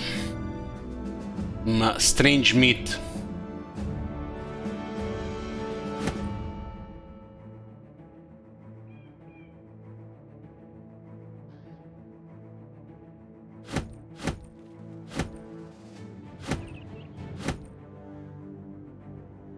That was a massacre, yeah. We need one more camp by held by Gobos. We got one reinforced net, that's good. Can craft that into the reinforced one.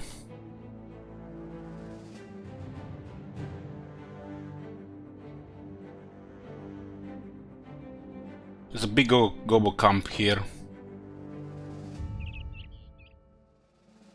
We can get like 2 different ambitions complete. Still don't have a sergeant assigned.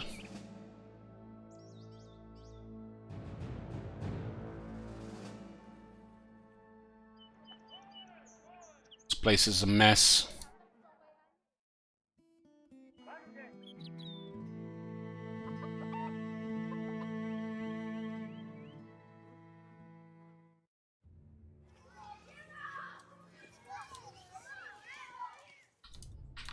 exactly is this? Let's see.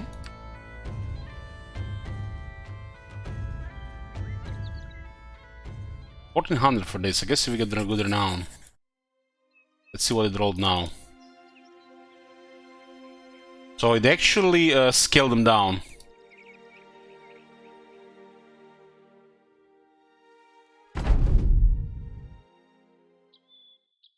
Because it's a 2-skull contract.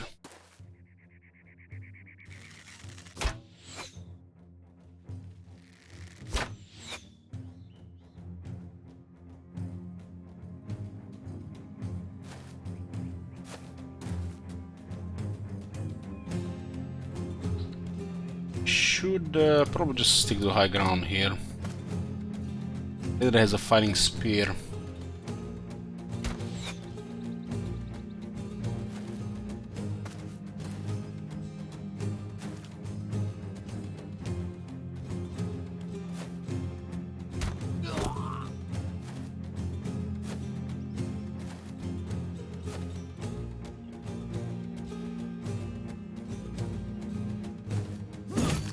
It's like the lowest leader armor thing.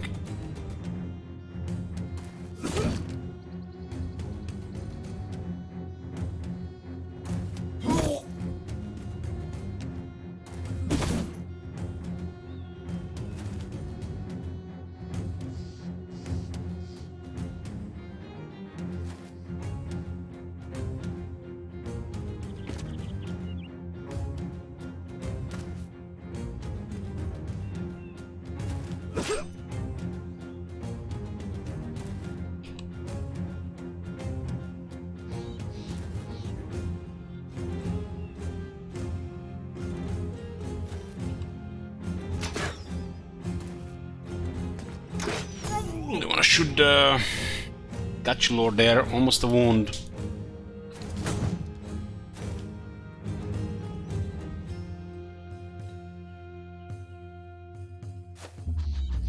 Break with their morale next round.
God damn, he survived that.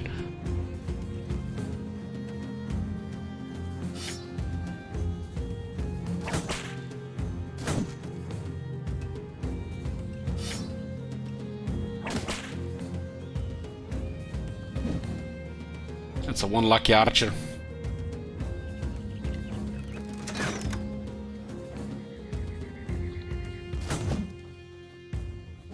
Sometimes shields can hold way too much.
Still 10 of them.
What they had here? The leader had a flat top with mail. 300 crowns. 19 tools and supplies. This is gonna be enough to repair most of the gear.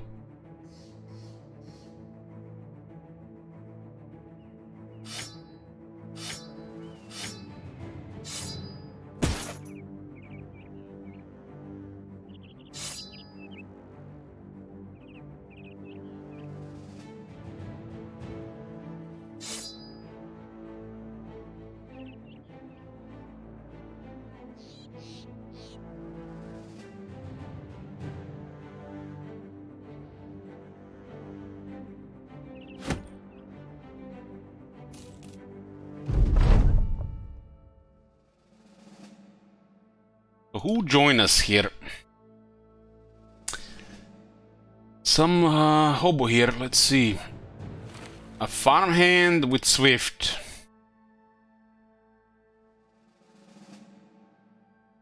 Doesn't look bad. Farmhand also rolled Brave.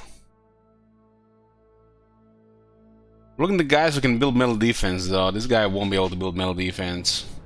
That's a pretty good resolve and melee skill. If we had the other one for defense, melee defense, maybe. Don't want to get another Guivi with 16 melee defense level 12. It could be used like fat, neutral, and got dodge. I have a band and a Goland. We got a killer sergeant. This is our sergeant. This is almost acceptable, almost. It's not bad though.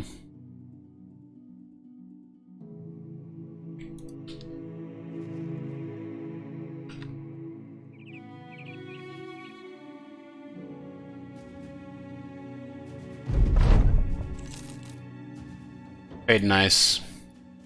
There's a big gobo camp here. Let's see what's there right now.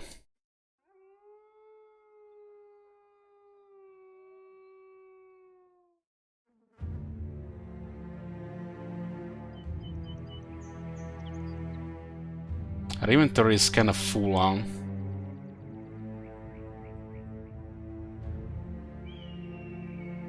Let's sell some crap.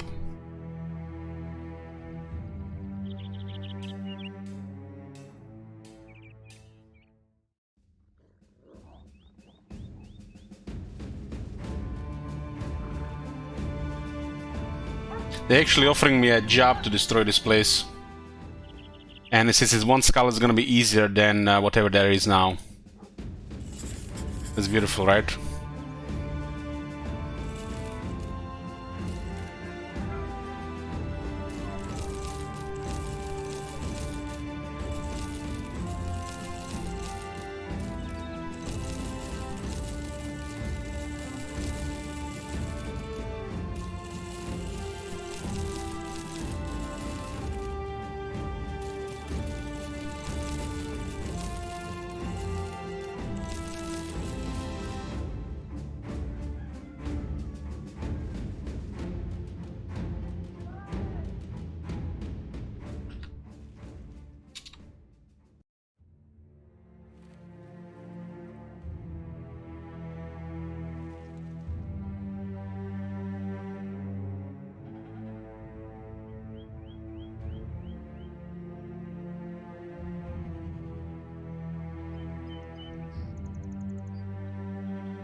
"17 brigands, we can't say no to that. The Gachilor is getting so close. Almost there."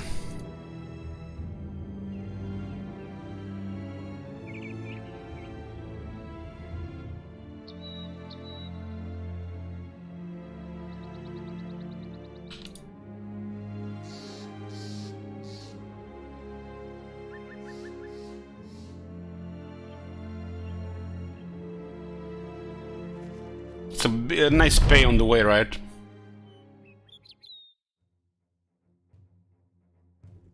Rubio's armor is a little bit damaged.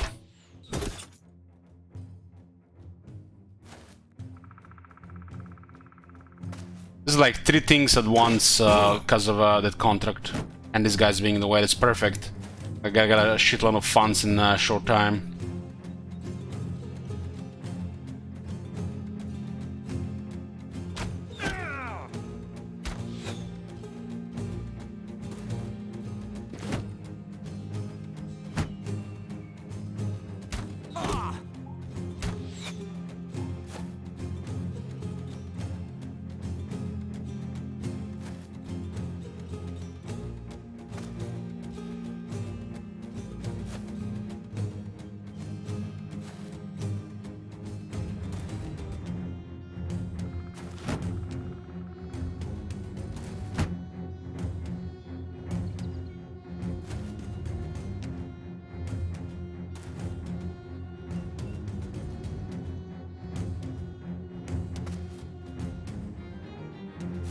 Hey, blacksmith.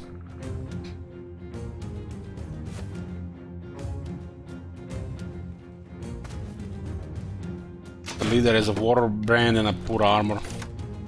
It's a pretty poor leader.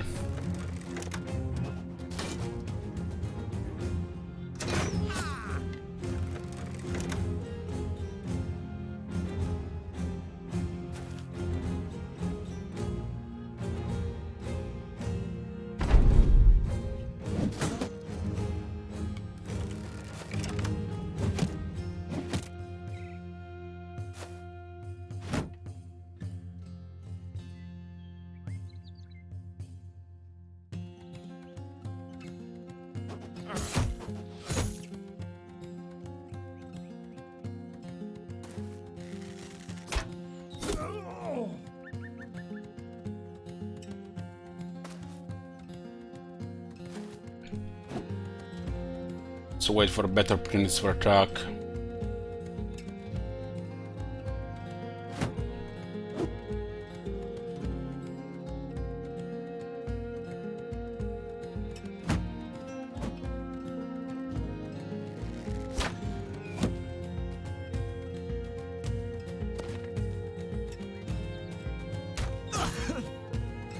Hedge on next shot.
God damn, die!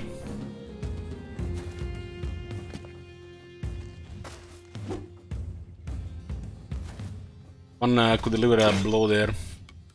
Guivi. Not anymore.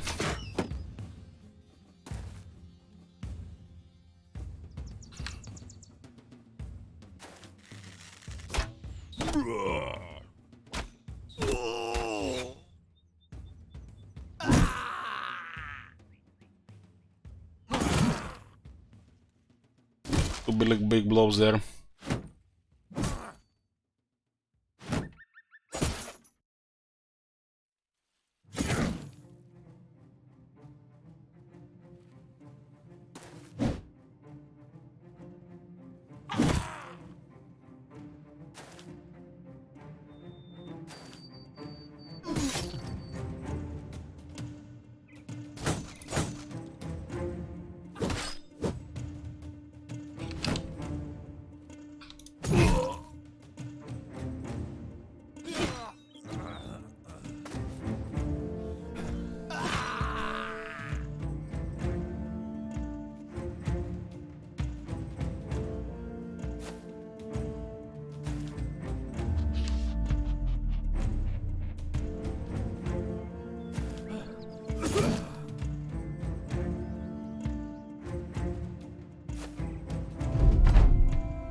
Get all the dogs out on the these guys.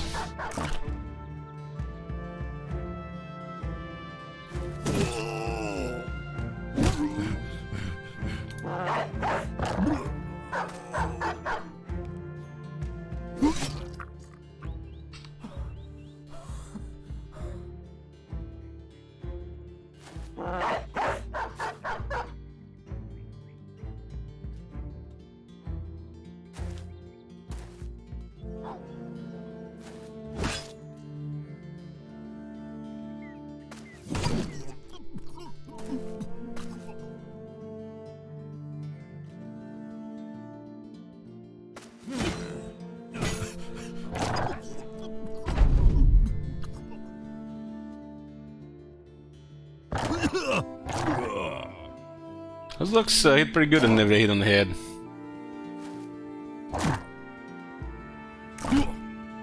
What the hell? The guy survived 4 dogs there.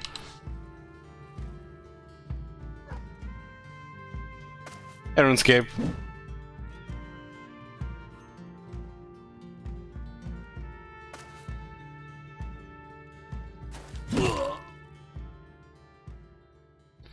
Touch Lord almost there.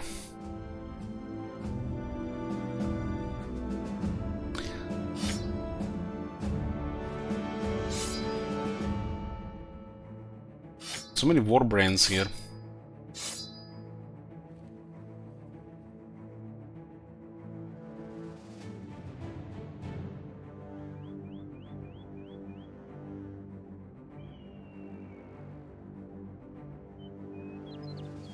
One preferred weapons on tanks, one hand Belfort Bros.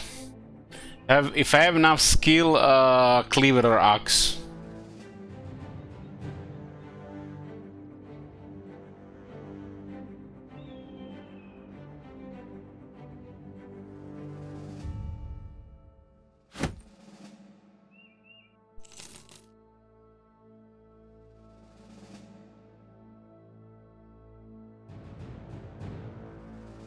I'm on level 13.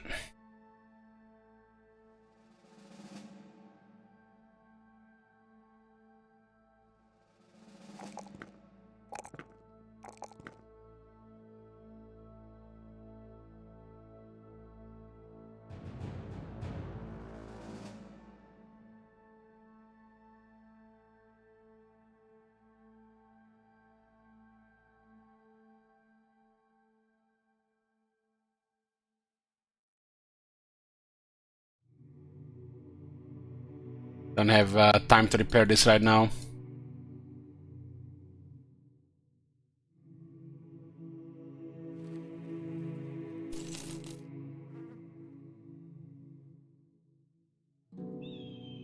You can tell me, RuneScape. Yeah, I don't really care much about the anatomists. Yeah, this location would have been way worse if we didn't get a mission for it.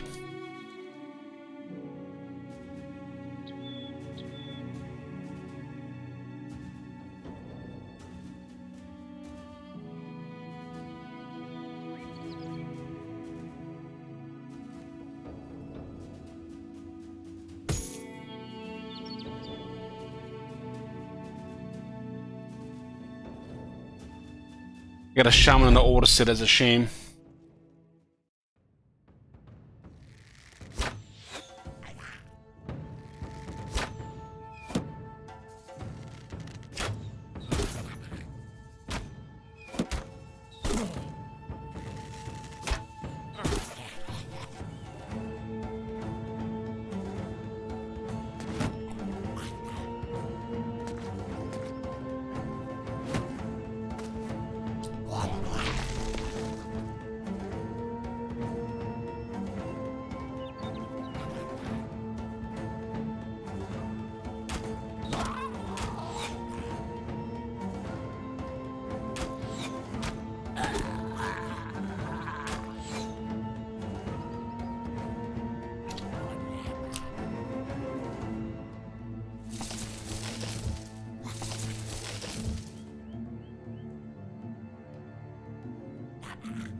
Should be a complete ambition here.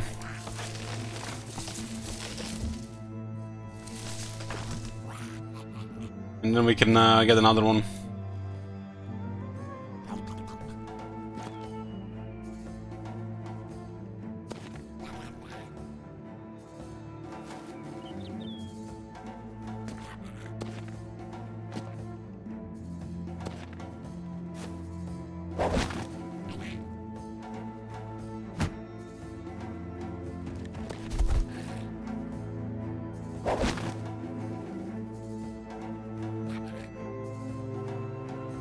He has 90 body armor, huh?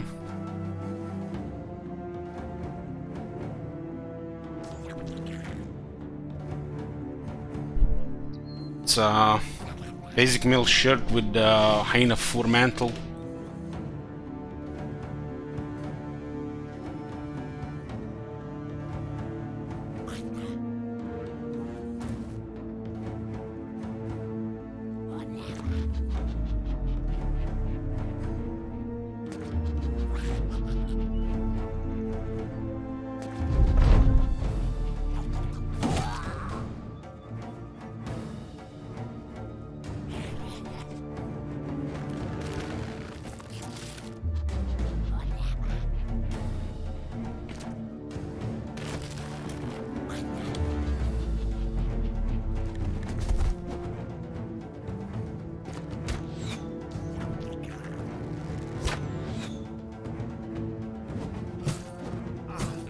I was thinking about it, Runsky, but I taken one of the wrong perks for some reason, so I didn't have one to spare.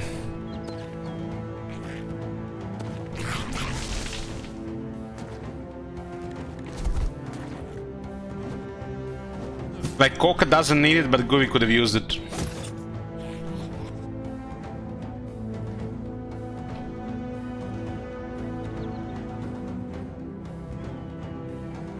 I picked Brony and Gooey, but he's nimble.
For me, the reach advantage feels like optional on a lot of stuff. I'm not really liking that that perk.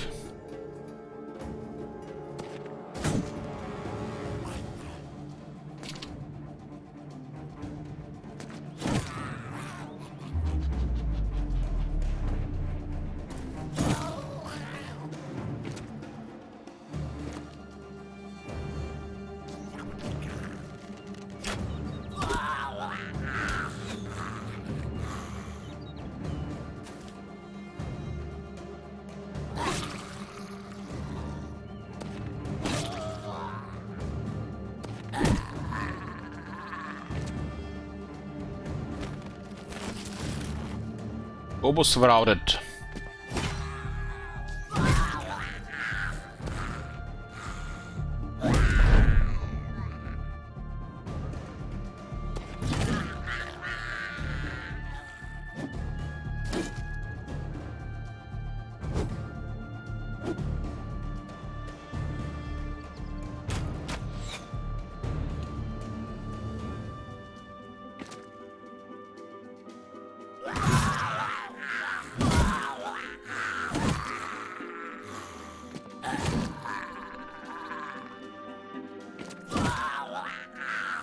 Mission complete.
There's a nice amount of stuff going on in such a short time.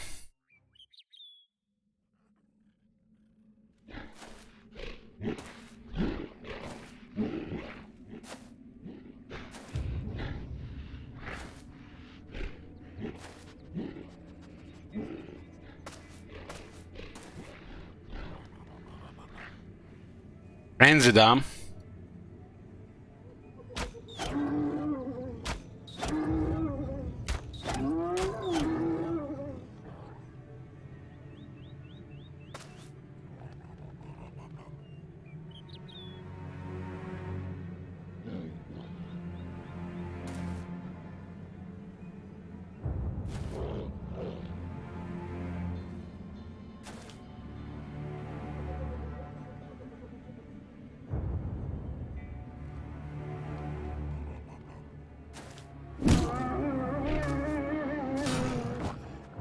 Oh, a lot of moves, hyenas.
Got mega initiative, this Prince Heinous.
Some beasties. Ooh, got your Lord level 7.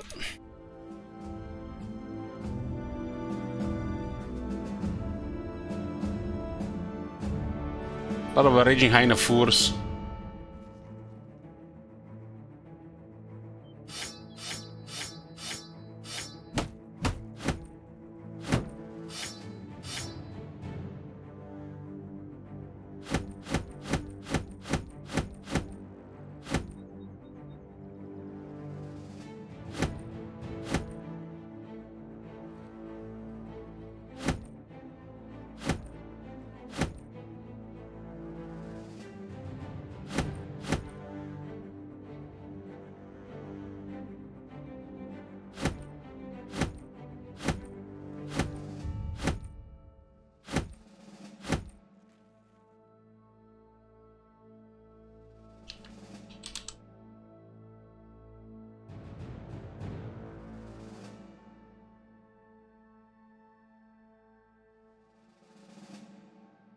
Finally!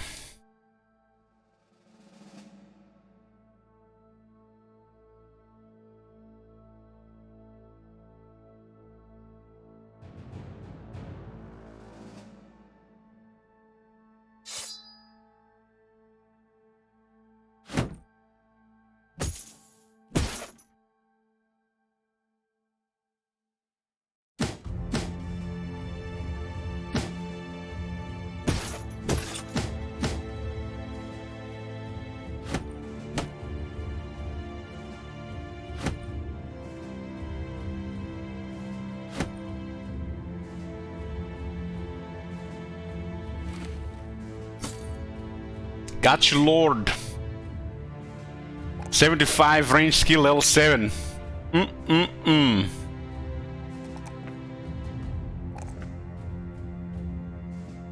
Nimble. Okay, third shooter enters the formation. RuneScape says, Elite, I'm now in the process of leveling cooking and fishing to the max on my third character in WoW. Oh, that's a pretty chilling activity.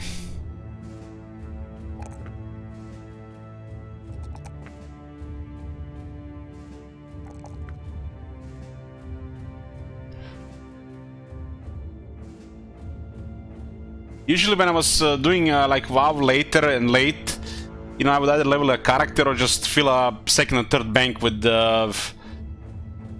stuff that, you know, just, you know, be sold sometimes down the road. Make gold.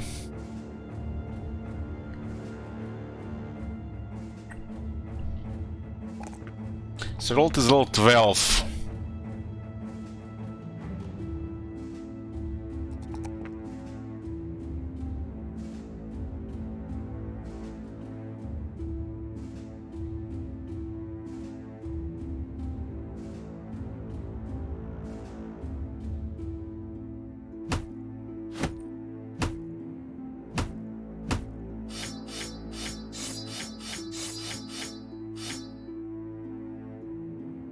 Got a lot of meat from these fights. Gui level 13.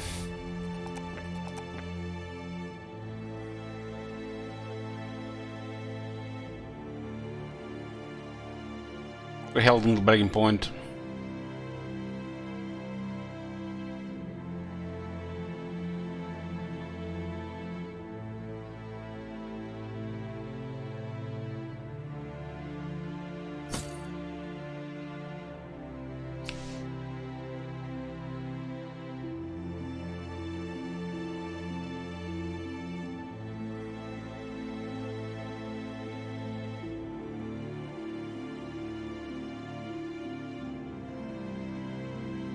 Armund has 9 melee defense.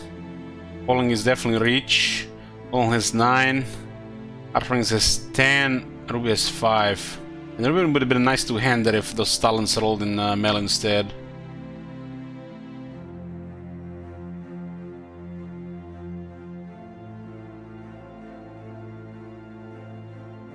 Like a bird. Yeah, let's visit the city down there to see what's going on.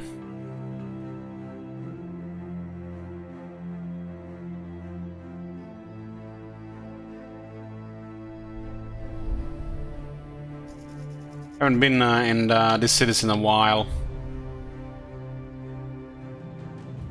We have mutual relations.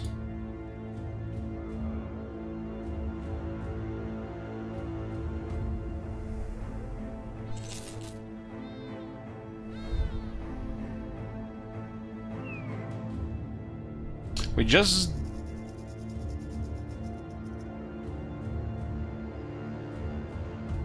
did a job in Warhammer, but I don't see it on the list here.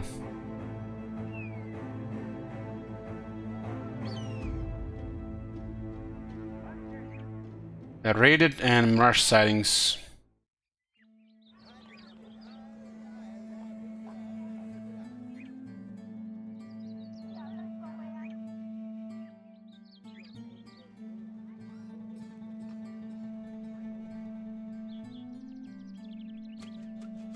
Yeah. Okay, goods are a little bit lower when they're raided, but they also have less goods.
Much of this extra food right now.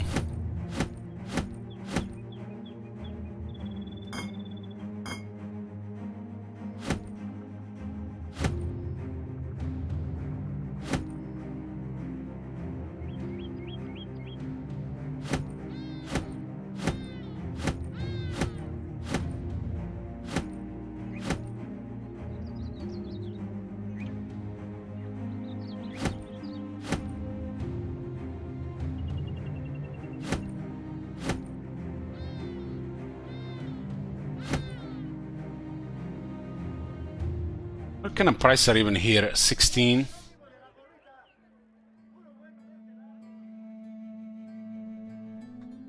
It's like a big group of Ifrits is around.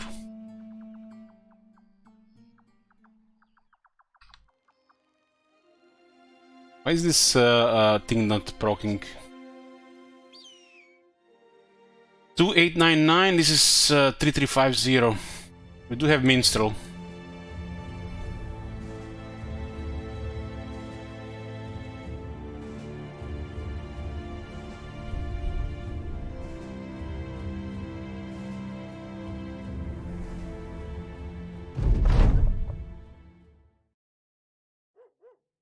The men are scattered across the battlefield, still breathing heavily after a hard fight. As you survey the ground, so does rotation, and Ruby Nubia allows Marcono scour if it for valuables.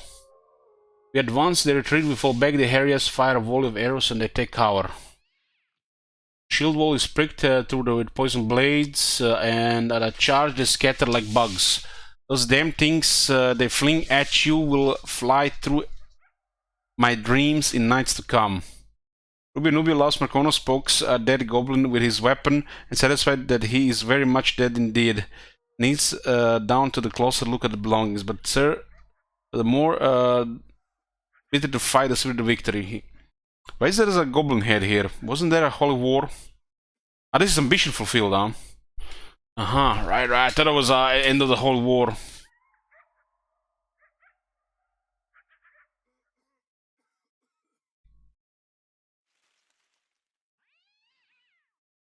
Again, a goblin trophy.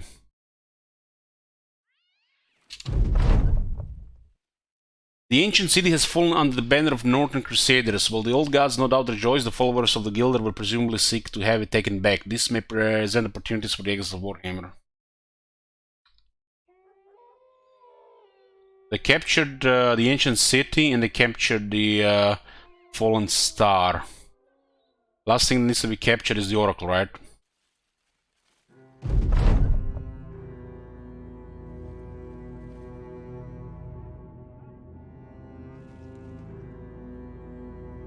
Rome suffers grazed eye socket. I guess because of drunk.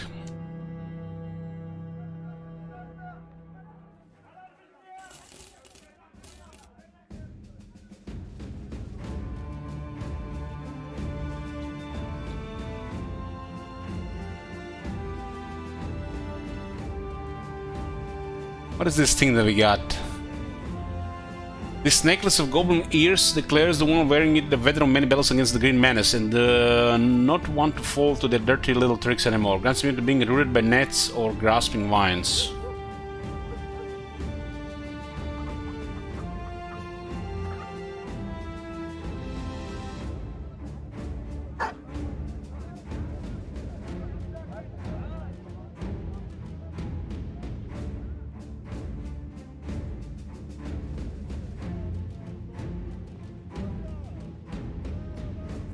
Okay, another one done. 3014.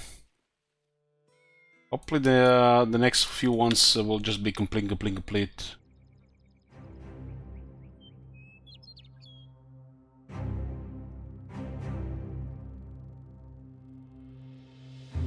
Is this up here again?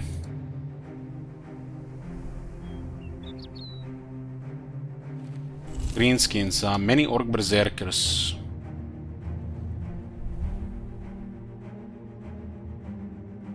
Been many orc berserkers here the whole time. 9 orc berserkers. Wonder why this place didn't get better.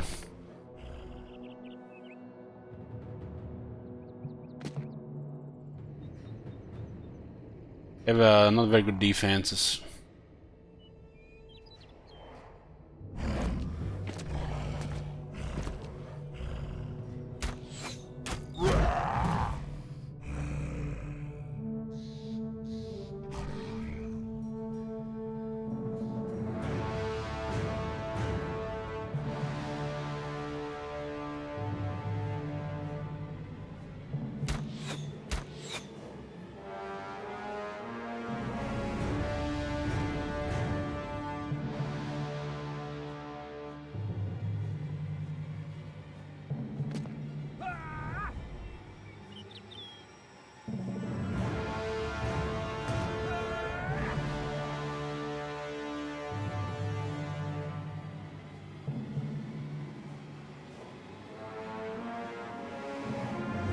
Station is still looking for that weapon, huh?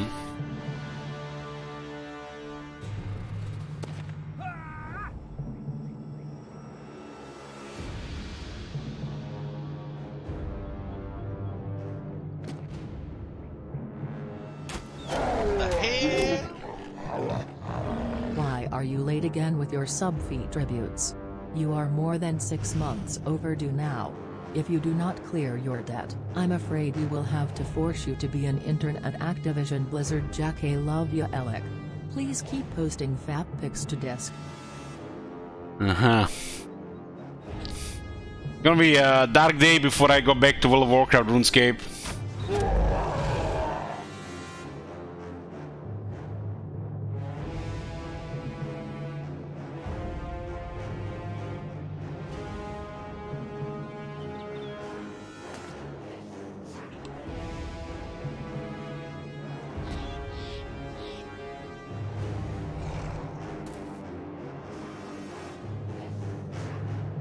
I think this is a good position to stay like this.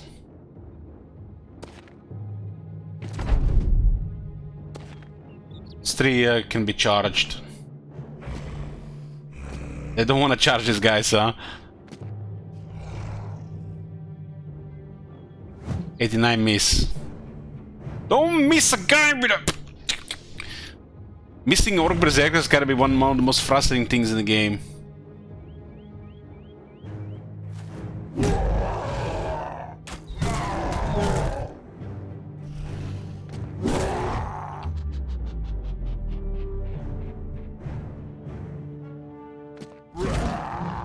But I'm waiting for a surround bonus, right? 90 miss.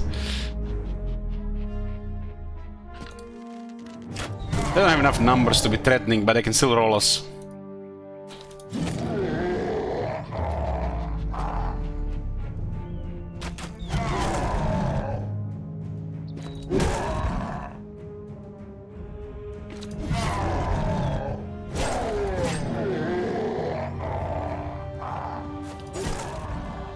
I miss the orc music.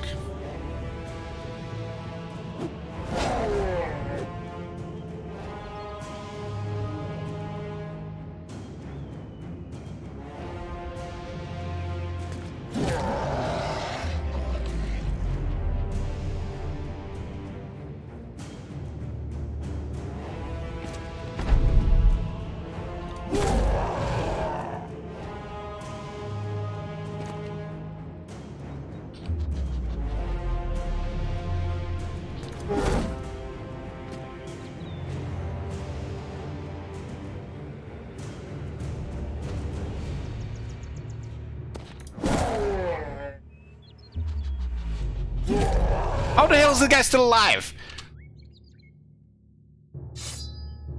Die! Ooh, that was a big blow there. You know what's the worst thing about Orc Berserkers? You know, usually they're very easy to hit, but you know, every now and then you're gonna miss. You're gonna miss again, you're gonna miss sometimes twice in a row, and then they're gonna hit you, smack you hard, maybe even kill somebody, and they're gonna laugh. They're gonna laugh. And I don't care if somebody got hit that they're laughing. You know, they're laughing on my fucking bad RNG. That's why they're laughing. Not because we got hit. The scumbags are laughing.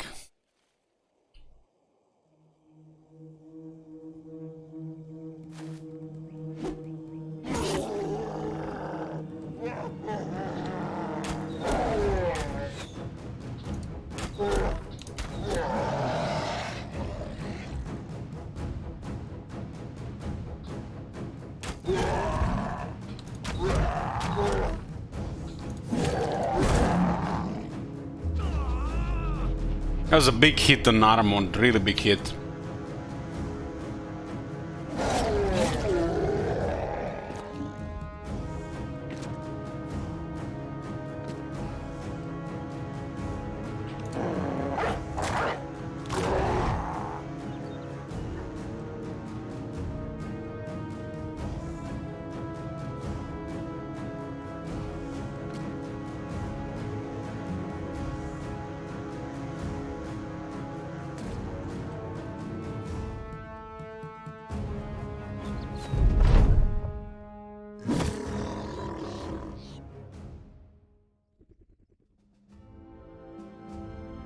Actually, it's starting to deal damage.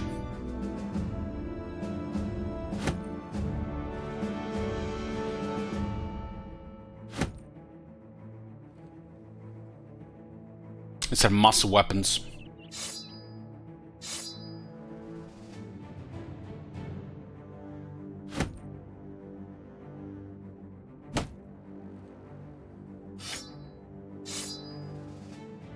The orc weapons are sell good. That's a good thing about fighting orcs. Egro level 12, 92 range skill, very nice.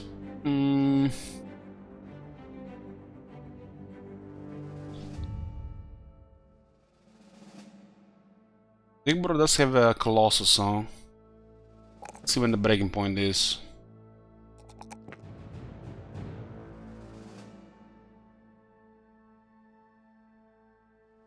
They ever use the orc weapons? Yes, I used men splitters in the past.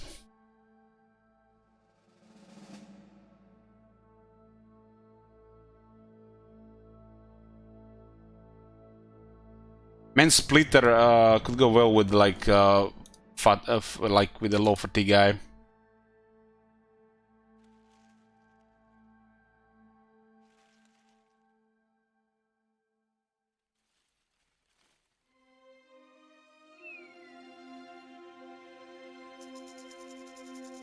Mainly with fat neutral, what I mean. This is quite a devastating weapon.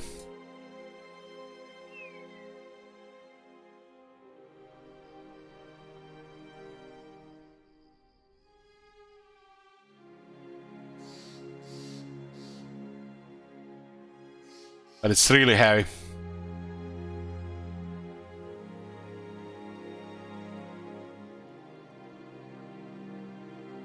Out hit day 400. Let's do the company inspection.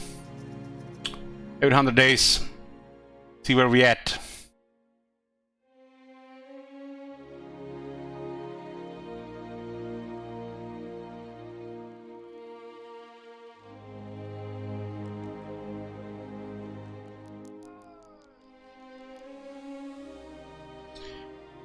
Okay, let's see. I'm gonna get a drink before guys, so be back. Then we'll check the whole company stats and what they have. Get back, boys. So our long game peasant militia is 400 days now. Let's do the company inspection. I got currently 16 guys. We'll be definitely getting more, but happy with this right now. Some fights will not really benefit from shooters or the extra shields. So we got Guivi here. He's been with the company for 207 days, took part in 102 battles and has 184 kills. Most powerful opponent he vanquished was a Hedge Knight. We pay him 32 crowns a day. I'm kind of surprised Gui lived and Fire Rage got killed, but sometimes, you know, RNG is like that. A guy that's not as good lives and the good guy just gets RNG down. So, what do we have here? We got some light helmet, 156, famed. We got a basic metal shirt with a Mantle of Hyena Force. So, armor cap for nimble. Could be a better armor. Using a great sword, and got a dagger. Roller with brute. I don't like brute. But I prefer he has 5 more melee skill.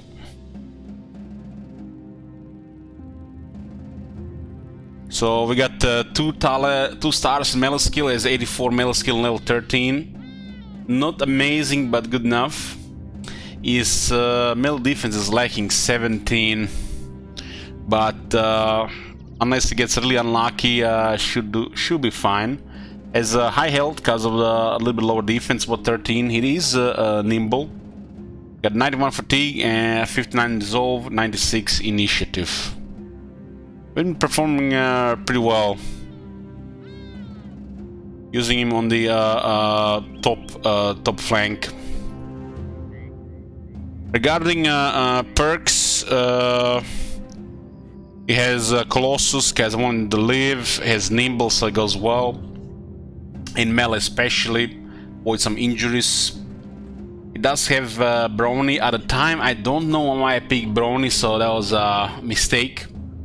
Because Brownie and Nimble don't really go together.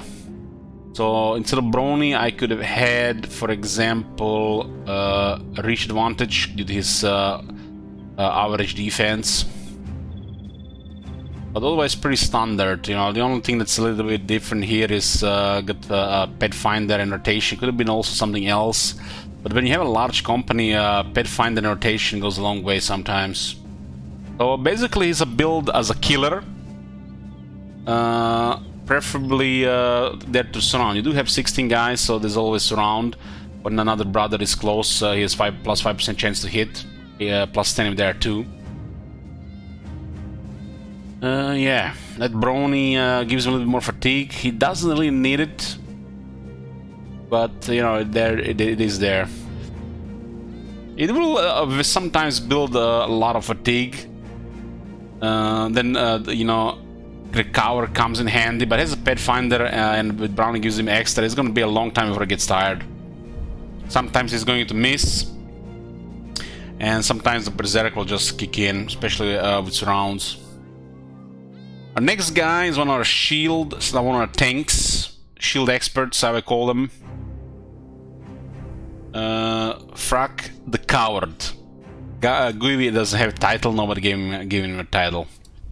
Frak the Coward. He has the title Coward because he got routed twice and put a company in a really bad position.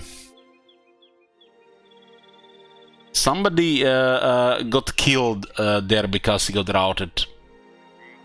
I remember somebody getting killed. So Frag has been with us for 392 days. It's a long time. Took part in 147 battles and has 95 kills. So Frag is one of the early guys.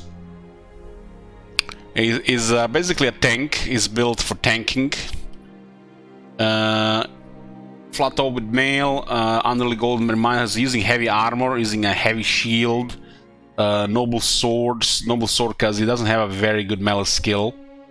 Got a dagger. Got 62 melee defense, which is very good. 90 health, 62 fatigue. Fatigue is just acceptable, and 59 resolve. Somehow has 56 initiative with all this gear. I got pretty much standard how I would build a shield expert.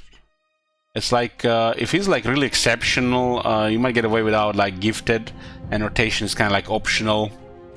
Like even the weapon mastering probably optional on these guys. But I like my guys with shields to be able to do something, not just, you know, tank there.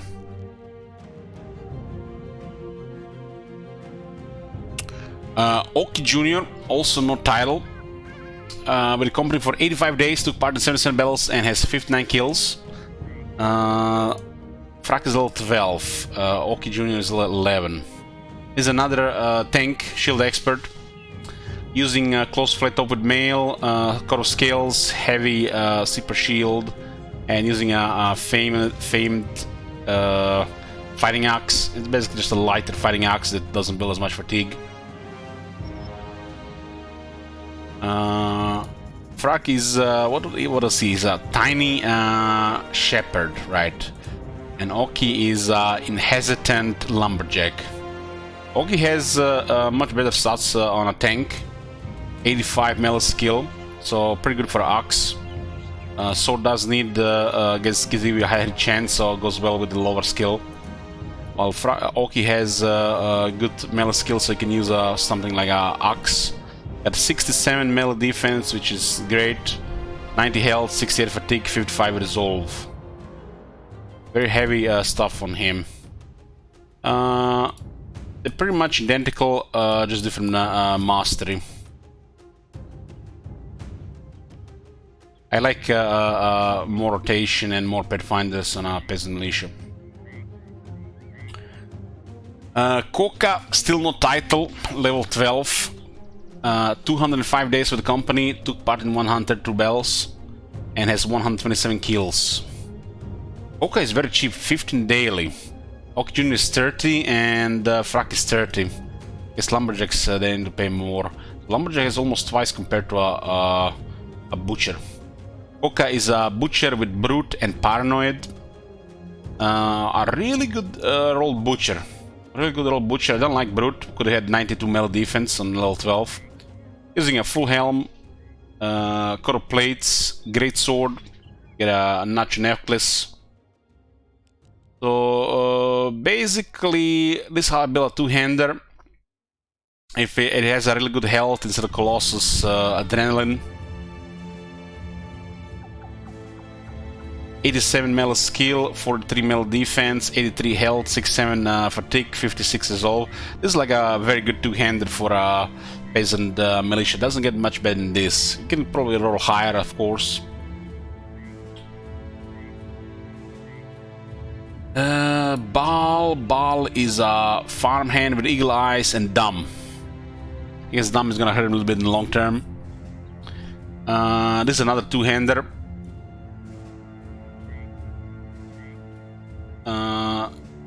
This one has Indomitable. I don't put Indomitable in every two-hander anymore. This one doesn't have Indomitable. It's Indomitable has Pathfinder. Also has Colossus.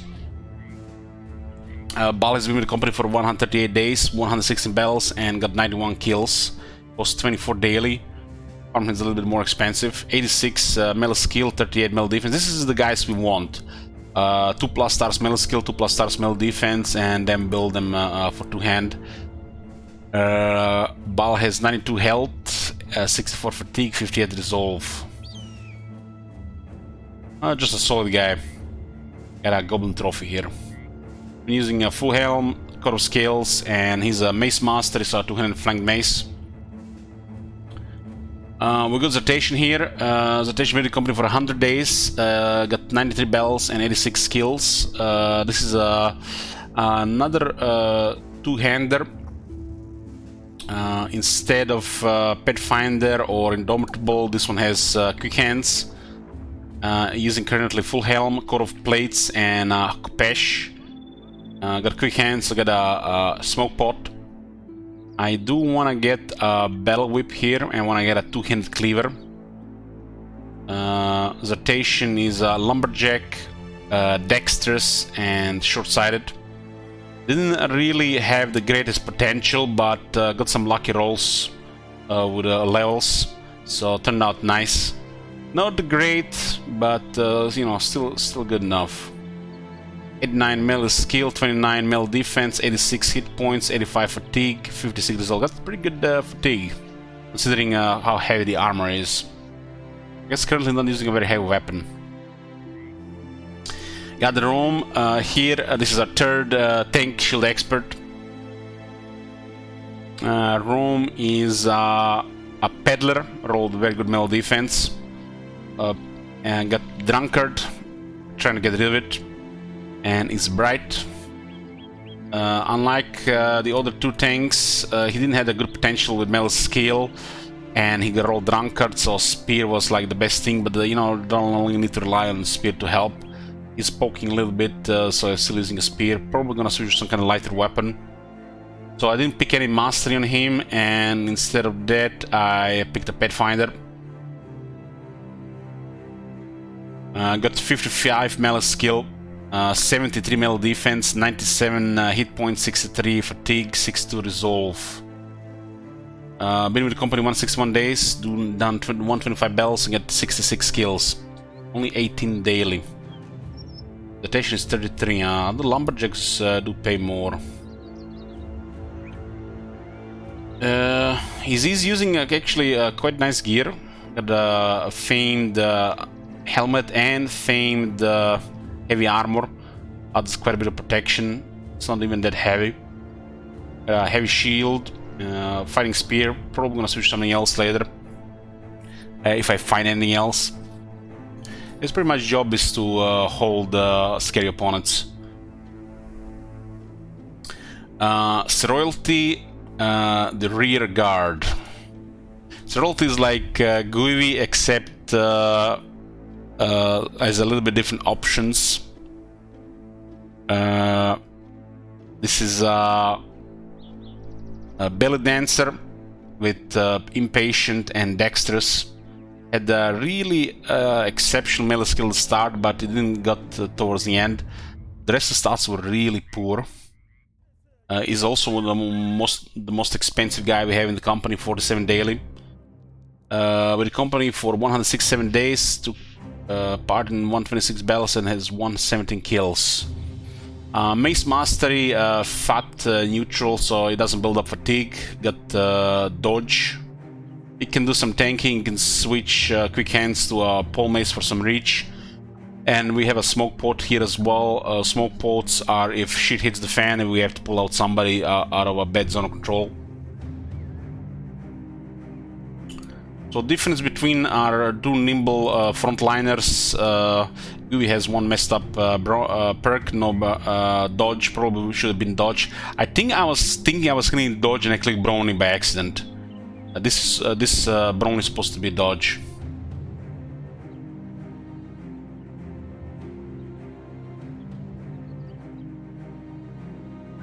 I'm not even sure what I was thinking there, but I did it on the Fire Age as well for some reason.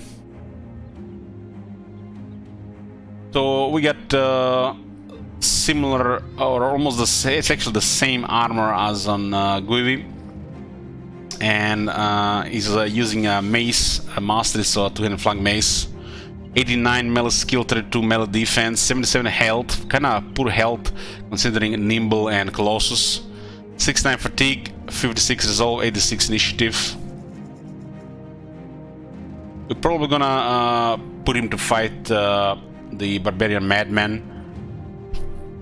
Try to get that famed cleaver.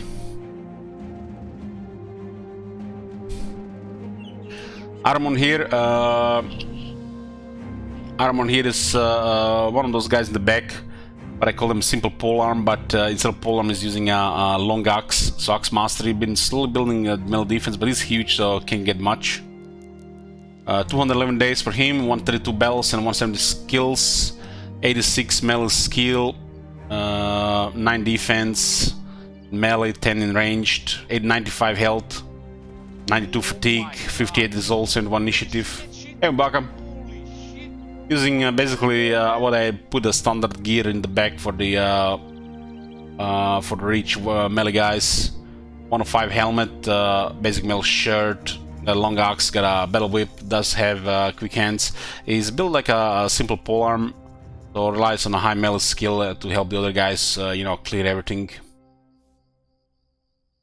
Has options for rotation, adrenaline, Pathfinder to position better. He's a huge farmhand that also has a survivor.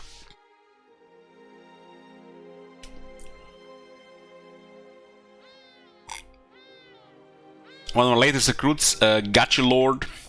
Gacha Lord been with the company for 27 days, took part in 29 battles, got 6 kills, he's been leeching experience until nimble. We didn't take any chances to get nimble. We didn't want to mess up any perks to make sure he survives. It's a militia guy with A-Link and Hesitant. It's gonna be our marksman. We are gonna have 3 of them. Just basically standard range gear. Towards nimble and a warbow, hopefully a famed warbow. Lots of arrows.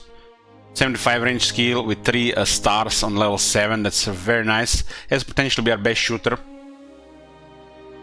74 health, 96 fatigue, 55 resolve, 10 range defense, 97 initiative. Pretty good stats. Pretty good stats. I have high hopes for him. Since we didn't get Colossus, we get away with it, and we probably we got a Pathfinder instead. We're gonna basically it's gonna be like this. I'm on the marksman, basic marksman. Who's next? Calling. Calling's been with the company for 163 days, took part in 126 battles and has 157 kills. This is like a basic polearm, very effective from the start. And with a lot of guys, shields, you know, it can be one like the main thing, still damage.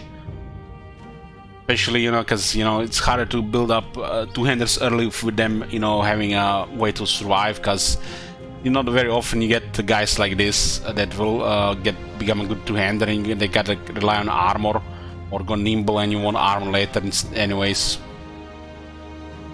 So this is like a basic polearm, what I call it. high melee skill is the most important thing. Build up some range defense, some health for nimble, make sure he has good fatigue and good dissolve, and pretty much this perks on all of them. Sometimes instead of Colossus could get recover instead, and have option for bill hook, bell whip, and another weapon, so with quick hands. These guys are killers. This guy's gonna accumulate some of the most kills because these things hurt. They always can position nicely, and Berserk killing frenzy.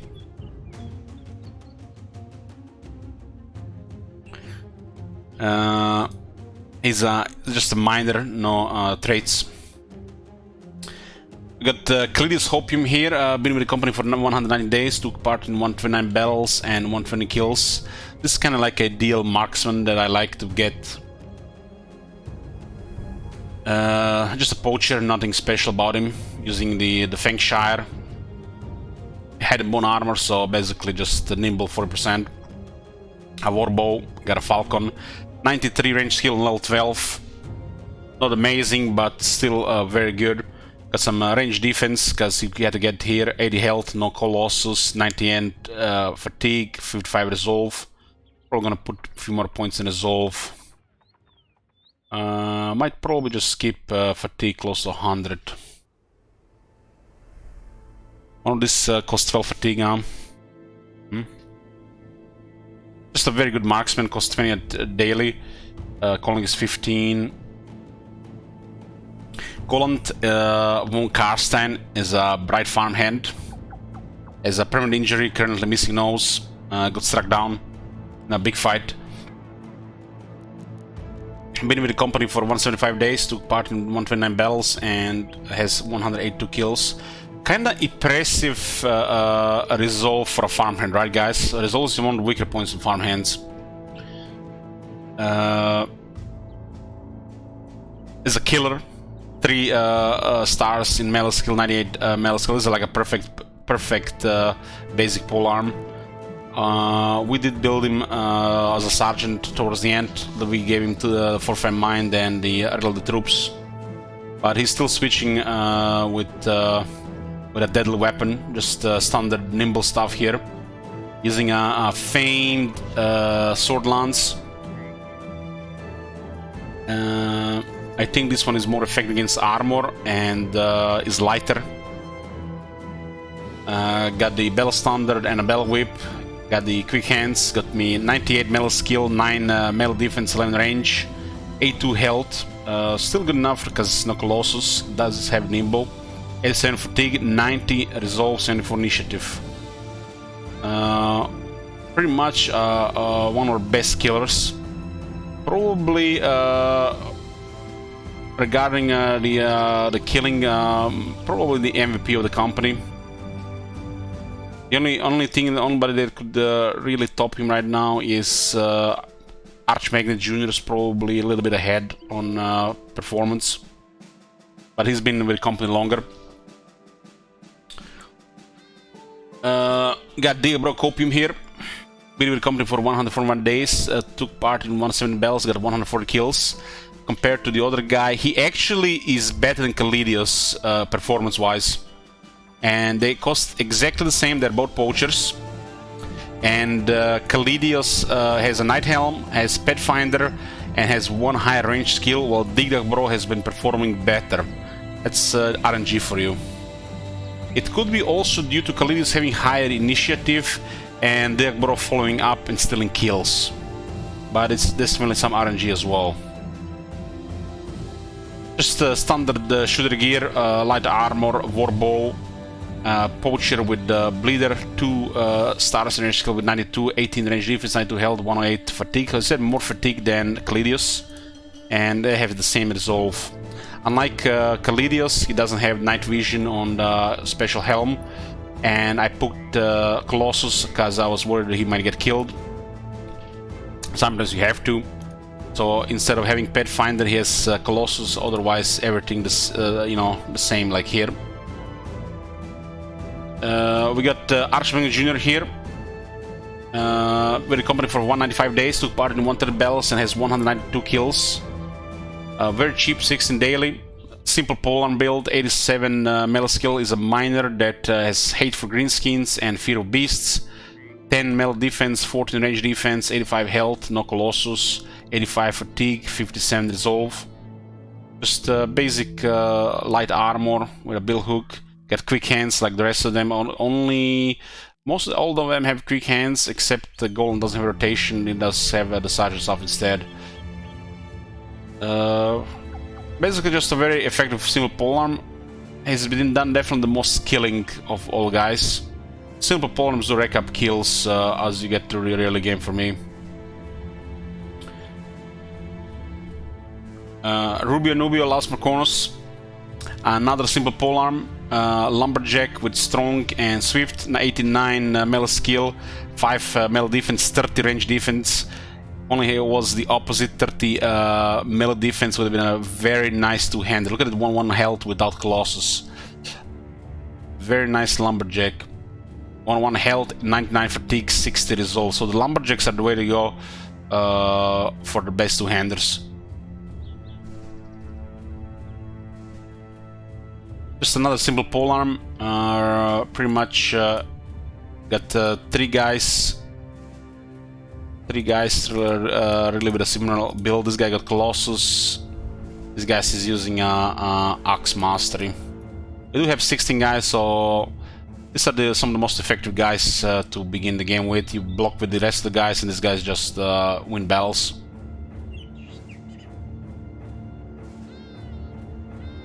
There's a lot of guys, and some guys can tank. These guys don't really need to do anything. Sometimes we use them for surround bonus. We send them ahead. Sometimes their armor gets wrecked, but due to nimble, they don't get easily killed. And we put a lot of pressure with the surrounds because, you know, we have all 16 guys. So what's in the obituary? Obituary has quite a bit of guys. Marconos got killed first early on. Fodder got killed in an ambush, and then a bunch of guys got killed in an ambush not long after the first ambush on the same day. That's why we traded for hundreds of days. Hermitage got killed in a like bad RNG while we were getting away from brigands or training. And then we got a bunch of guys got killed after that once we rebuilt the company. Carib, Stracon, Cervantes, Firefox, and Fire Rage. A couple were just bad RNG, a couple of them like horrible RNG, while some of them, you know, we put them, you know, calculate the risks. Like we were checking out Lindworm, Cervantes was like calculate the risk. Like Fire Rage and Firefox were just really bad RNG. Even with Armitage as well. This guy's had potential. What are we looking for right now? Right now, we are definitely looking for anybody that's talented in melee skill, melee defense with above average stats. To be two-handed like Coca, but hammer. Maybe 2 of them. And as we get famed stuff, we might create some special guys, maybe like a flail guy. Maybe we get one guy with crossbow and firearms. But we're looking for 2 hammers. 2 hammers. With guys like this. Most likely going to just go for farmhands, butchers, lumberjacks, maybe if I see cheap militia. But I think I want to get lumberjacks. We might get recruited for that. We'll see. Okay, so what is this? Sergeant, that's an easy ambition.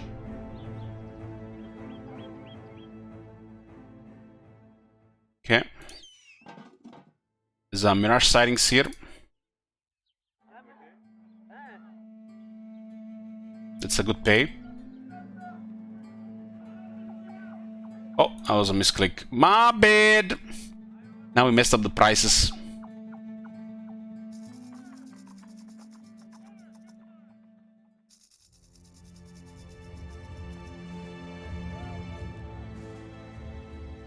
This actually pays really good. These guys have money if you have good renown.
Because I bet defense should be on the right side.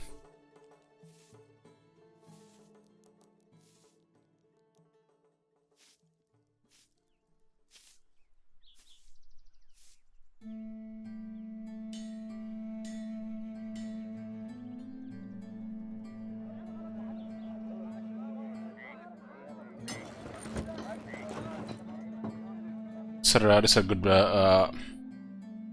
good things, these attachments. Get 15 more durability and 15 initiative.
A lot of food is gonna spoil, right?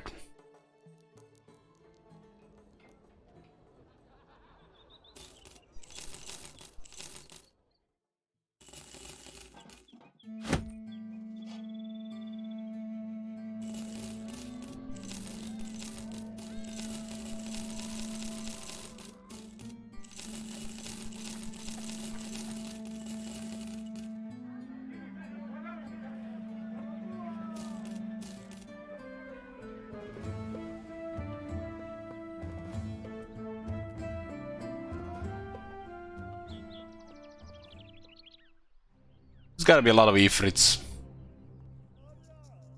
This is a very good pay. It's probably because we got the good renown.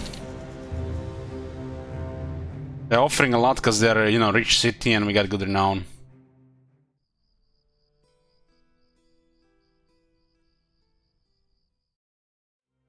You can get lucky with the Ifrit drops.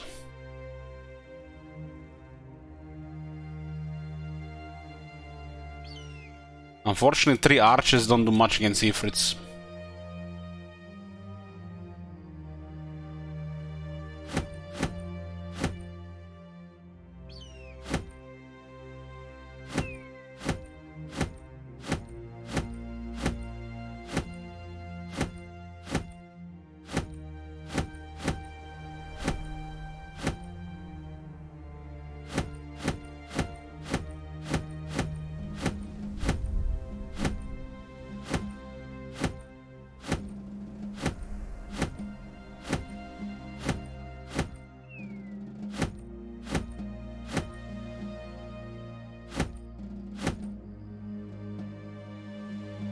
Exhaust.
It's a lot of damage on this head chopper.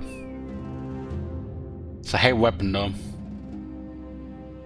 Nearly 2 times the weight of Kopish, and it does build up 5 more fatigue. Not the end with Clear Master though.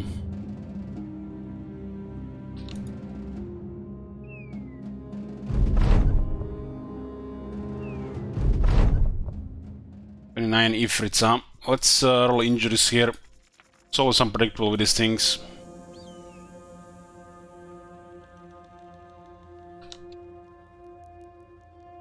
A poor initiative, huh? Not really bad, but still low enough.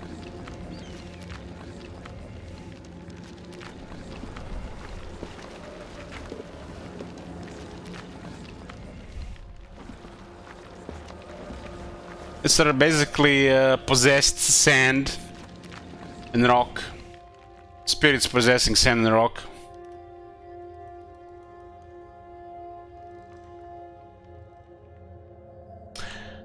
Did you miss Stalker? No, Stalker is later today.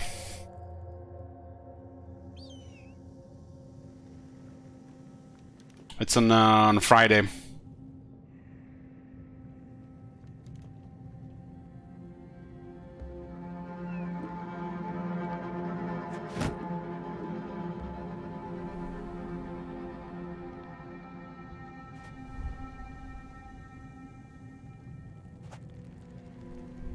Oh, it's only Friday here, but Friday, you know, on the Friday stream. Hey, Janky.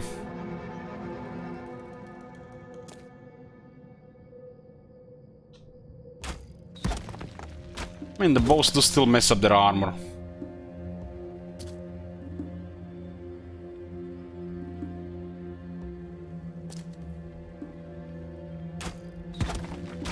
Well, if they merged, it doesn't really matter, right?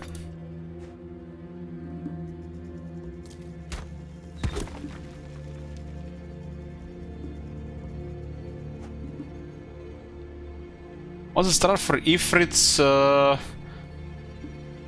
They're gonna be merging and they're gonna be shooting guys, and when they split it, then you start destroying them. And hope you don't get hit in the head by the ranged ducks. If you need to approach the big guys, approach with tanks. And then just kill the little guys. They're gonna be merging all the time. Just go for the little guys.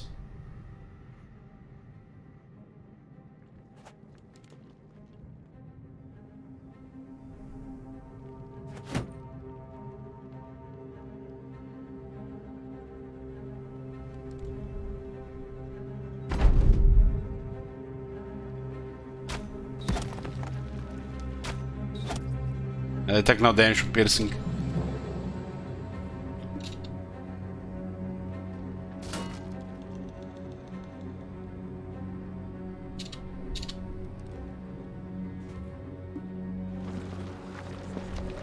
These ones are dangerous.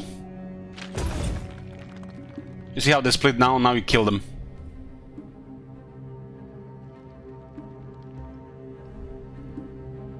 Now you kill them.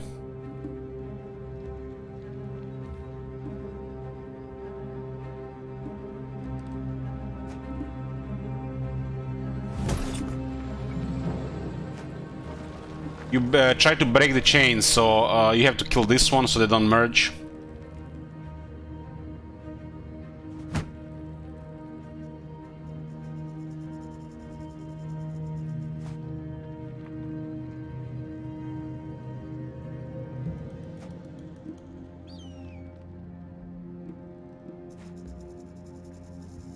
The early phase of the fight, they're basically just merging and they're shooting you. So basically, they're not coming at you, but they're coming at you because they're shooting you.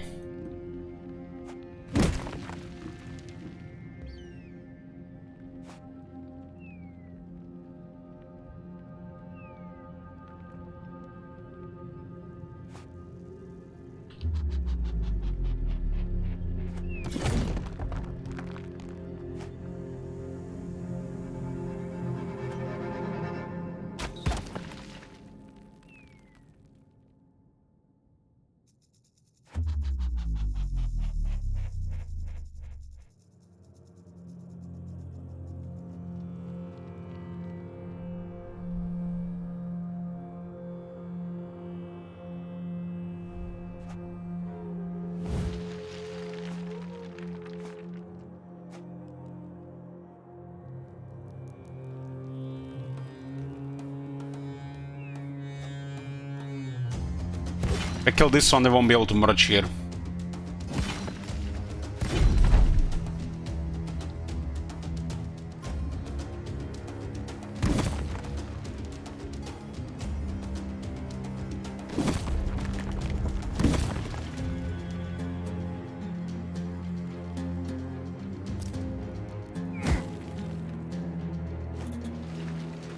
Oh, the one moved and merged.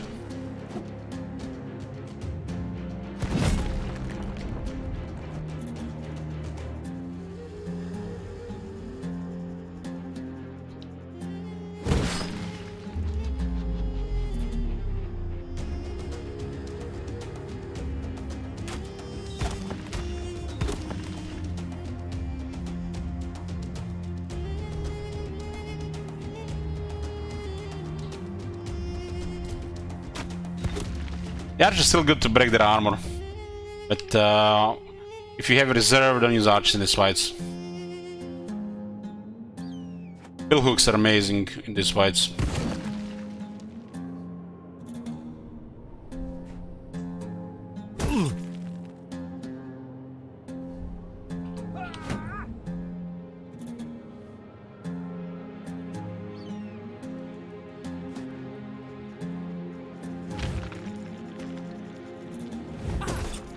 Yeah, you see what happens. This is like the worst case scenario that happens. The big ones shoot rocks, and you pray they don't injure you, and you double pray they don't hit the head. That's the worst thing about the efforts at this stage.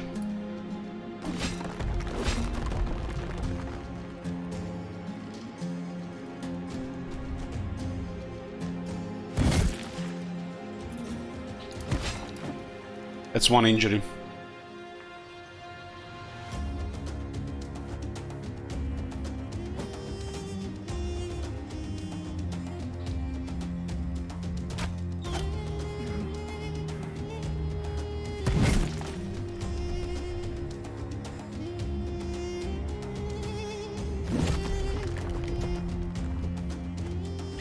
Even if the big guys are engaged in melee, they can still shoot.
This one is gonna shoot and is gonna split and is gonna, you know, near dead, but 3 rocks again. So you gotta go for the little guys.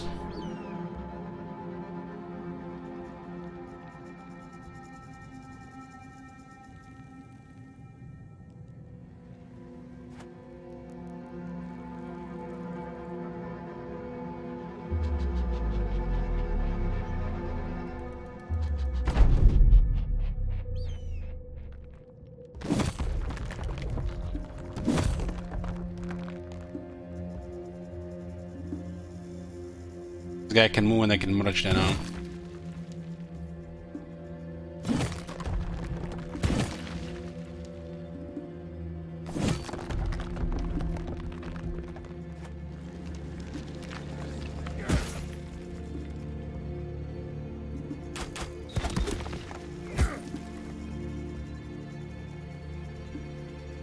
Not even really worth trying to kill the big one.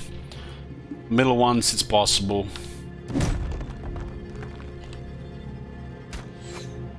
You know, basically just wait for split.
Oh, we delivered there.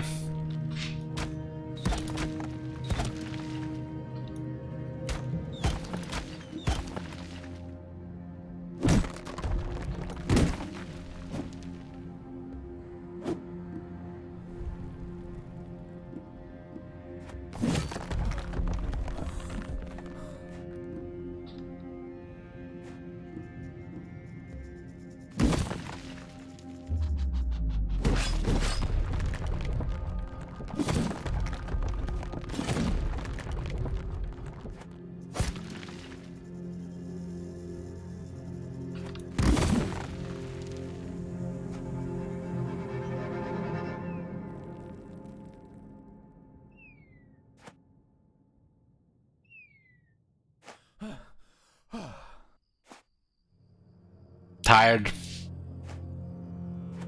Using too much adrenaline.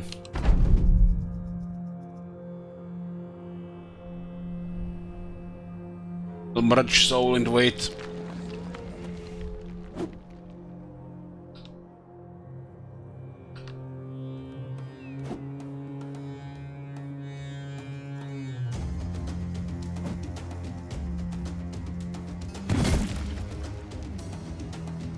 Killing Frizzy Greatsword does a lot of damage.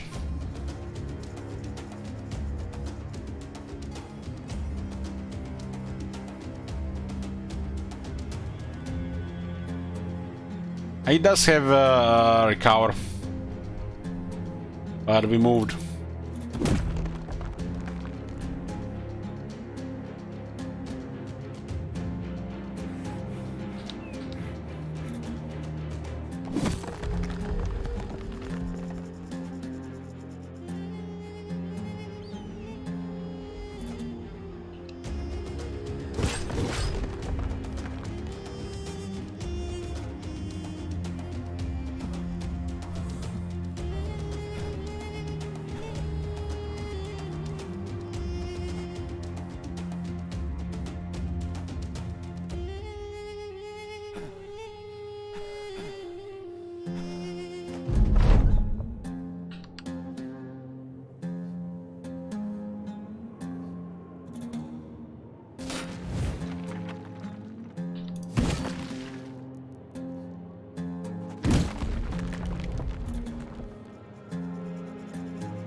Yeah, we did get one injury, but not the end of the world.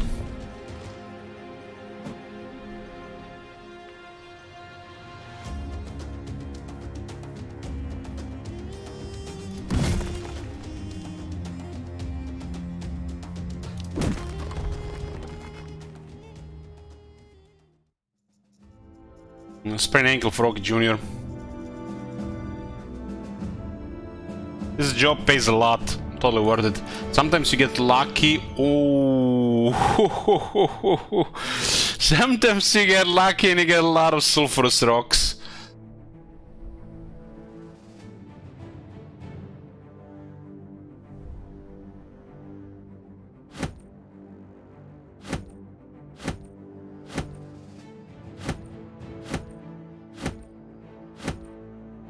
There's an event in the town which makes those things worth quite a bit.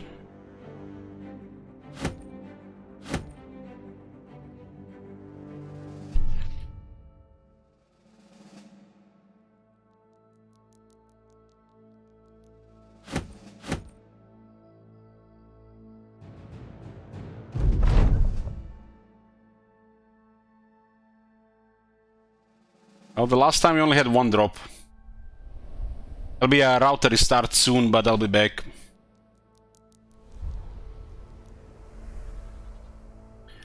The sulfurous rocks, sometimes there's a collector event and you get quite a bit for it, I think. It's only used for fire pots, but it's better just to sell.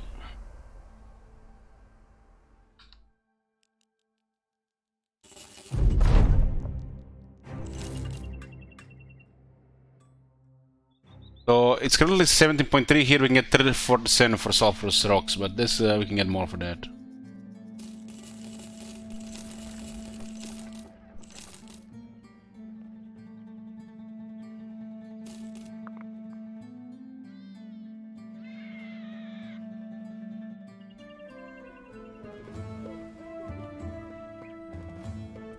Looks like you need something else to build this thing.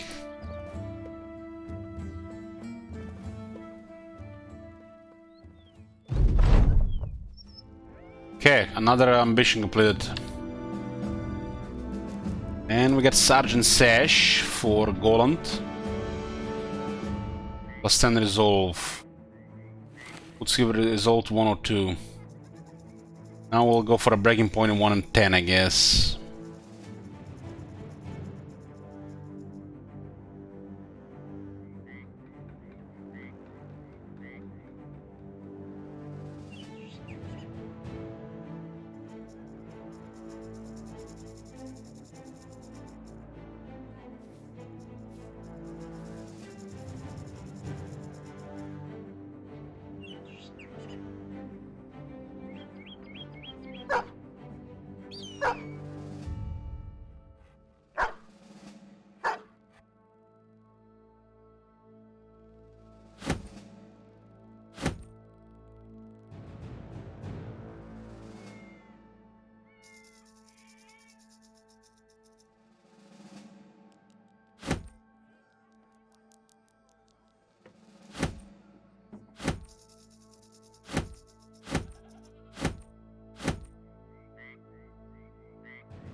I'm working on getting enough renown for the last spot, then I'll get a setup for exploring.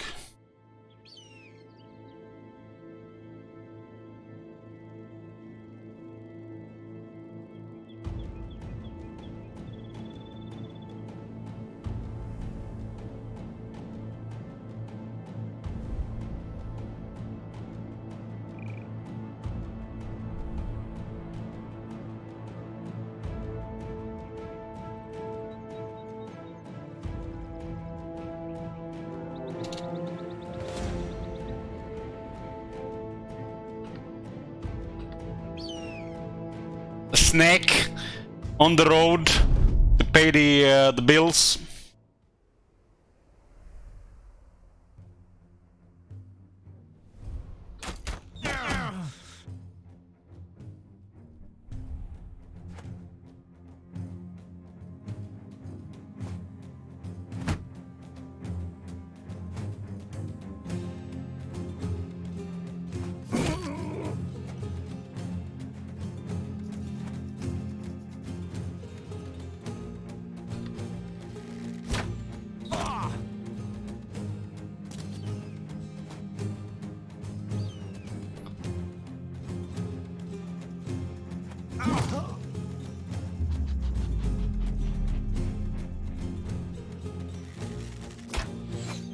Gotchler can hit shit.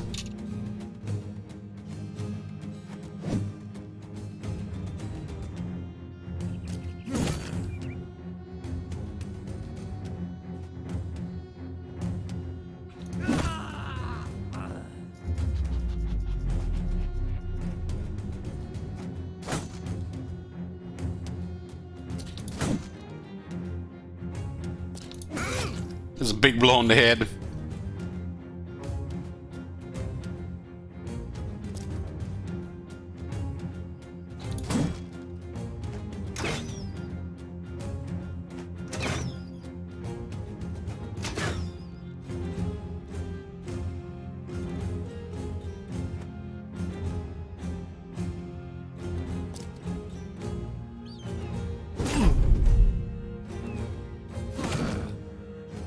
How the hell did he survive that?